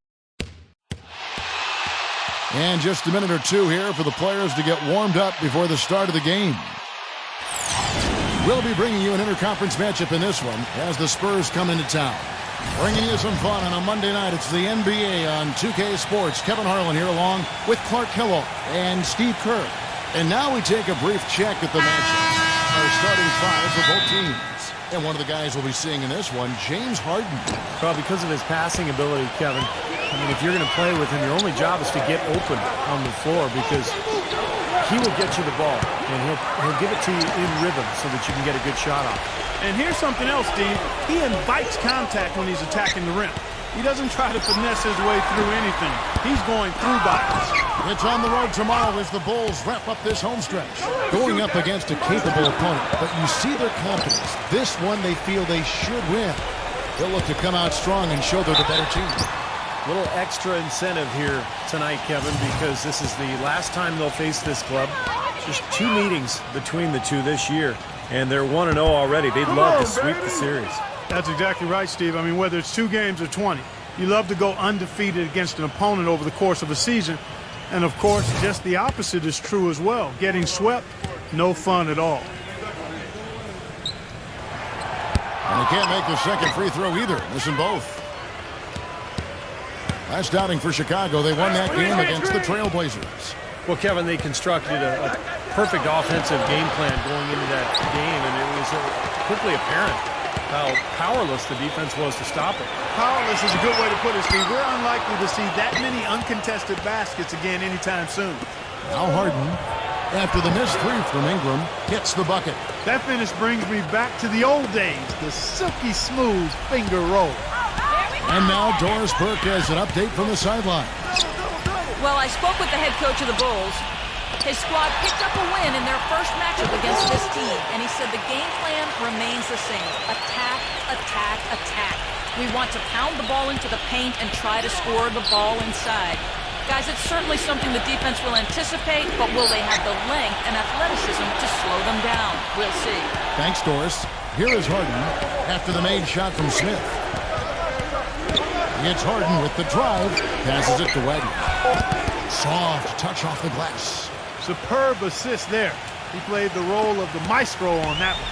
The Bulls have gone 1 of 3 for the field to start this one so far. Here's Smith. No good. So the Spurs will take it the other way. Last time they met was in San Antonio. Yeah, you want to talk about a team that just couldn't get into a rhythm offensively. That was a really ugly game for them. Yeah, you know what? I wonder about the game plan, but really, it was more about a lack of execution than anything else. And that one's good. Oh, he's going to keep banging those home if you give him that much space. There's the pass to Moody. Takes the 3. And good on the basket. Book it. How about that for a response? They will say they can give the 3 as well as they can take the 3. Here's Harden. And he was fouled on the way up. 2 free throws now for him. Well, you allow them to get right to the rim like that. That's your only option. Yeah, I think you got to foul him, and free throws are better than a layup. This is his first trip to the line tonight. Well, all you need to know is he's shooting 90% from the free throw line. So you know he's playing with a ton of confidence at this point. And I think it's clear he's gotten better in that department since last season. I mean, he looks a lot more comfortable at the line now, and he's getting better results. And good on the second, so he makes them both. He's a dead eye at the line, fellas. Just call him automatic. He doesn't miss many of those. There's a good screen. Smith with it, now guarded by Wagner. Releases. Smith missing again. Spurs leading by 4. Number 9, defended by Ingram. Number 9. And it comes off the front of the rim. That's not a sight you see very often. I mean, he has a great feel for that jump shot, especially when he's open. Here's Ingram. And the Bulls, another 3. Very well executed pick to give him all kinds of space to get that one off. Harden against Smith. Harden's shot is good. Harden's got 6. The second he got around the pick and shook his man, it was straight to the bucket for the easy deuce. Very, very well done. Smith from the double team. Fires from the line. The putback, and Robinson throws it down. Was there any doubt what he was going to do with that putback? Flush it down. Oh, that's some energy we just witnessed right there. And that's the kind of energy you need on the offensive glass. That's the only way to get it done. No good from Fournier. Terrific job that time defending at the rim. I mean, it's not an easy task stopping that fella when he's headed to the bucket like that. Good job. The shot scored from Ingram. You know, his ability is matched only by his energy pass. I mean, he's usually in the middle of everything for his team. Here's Fournier, defended by Moody. Pass to Harden.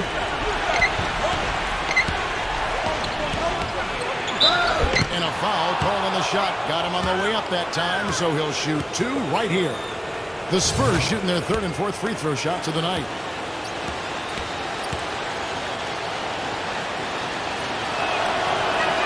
The first one falls.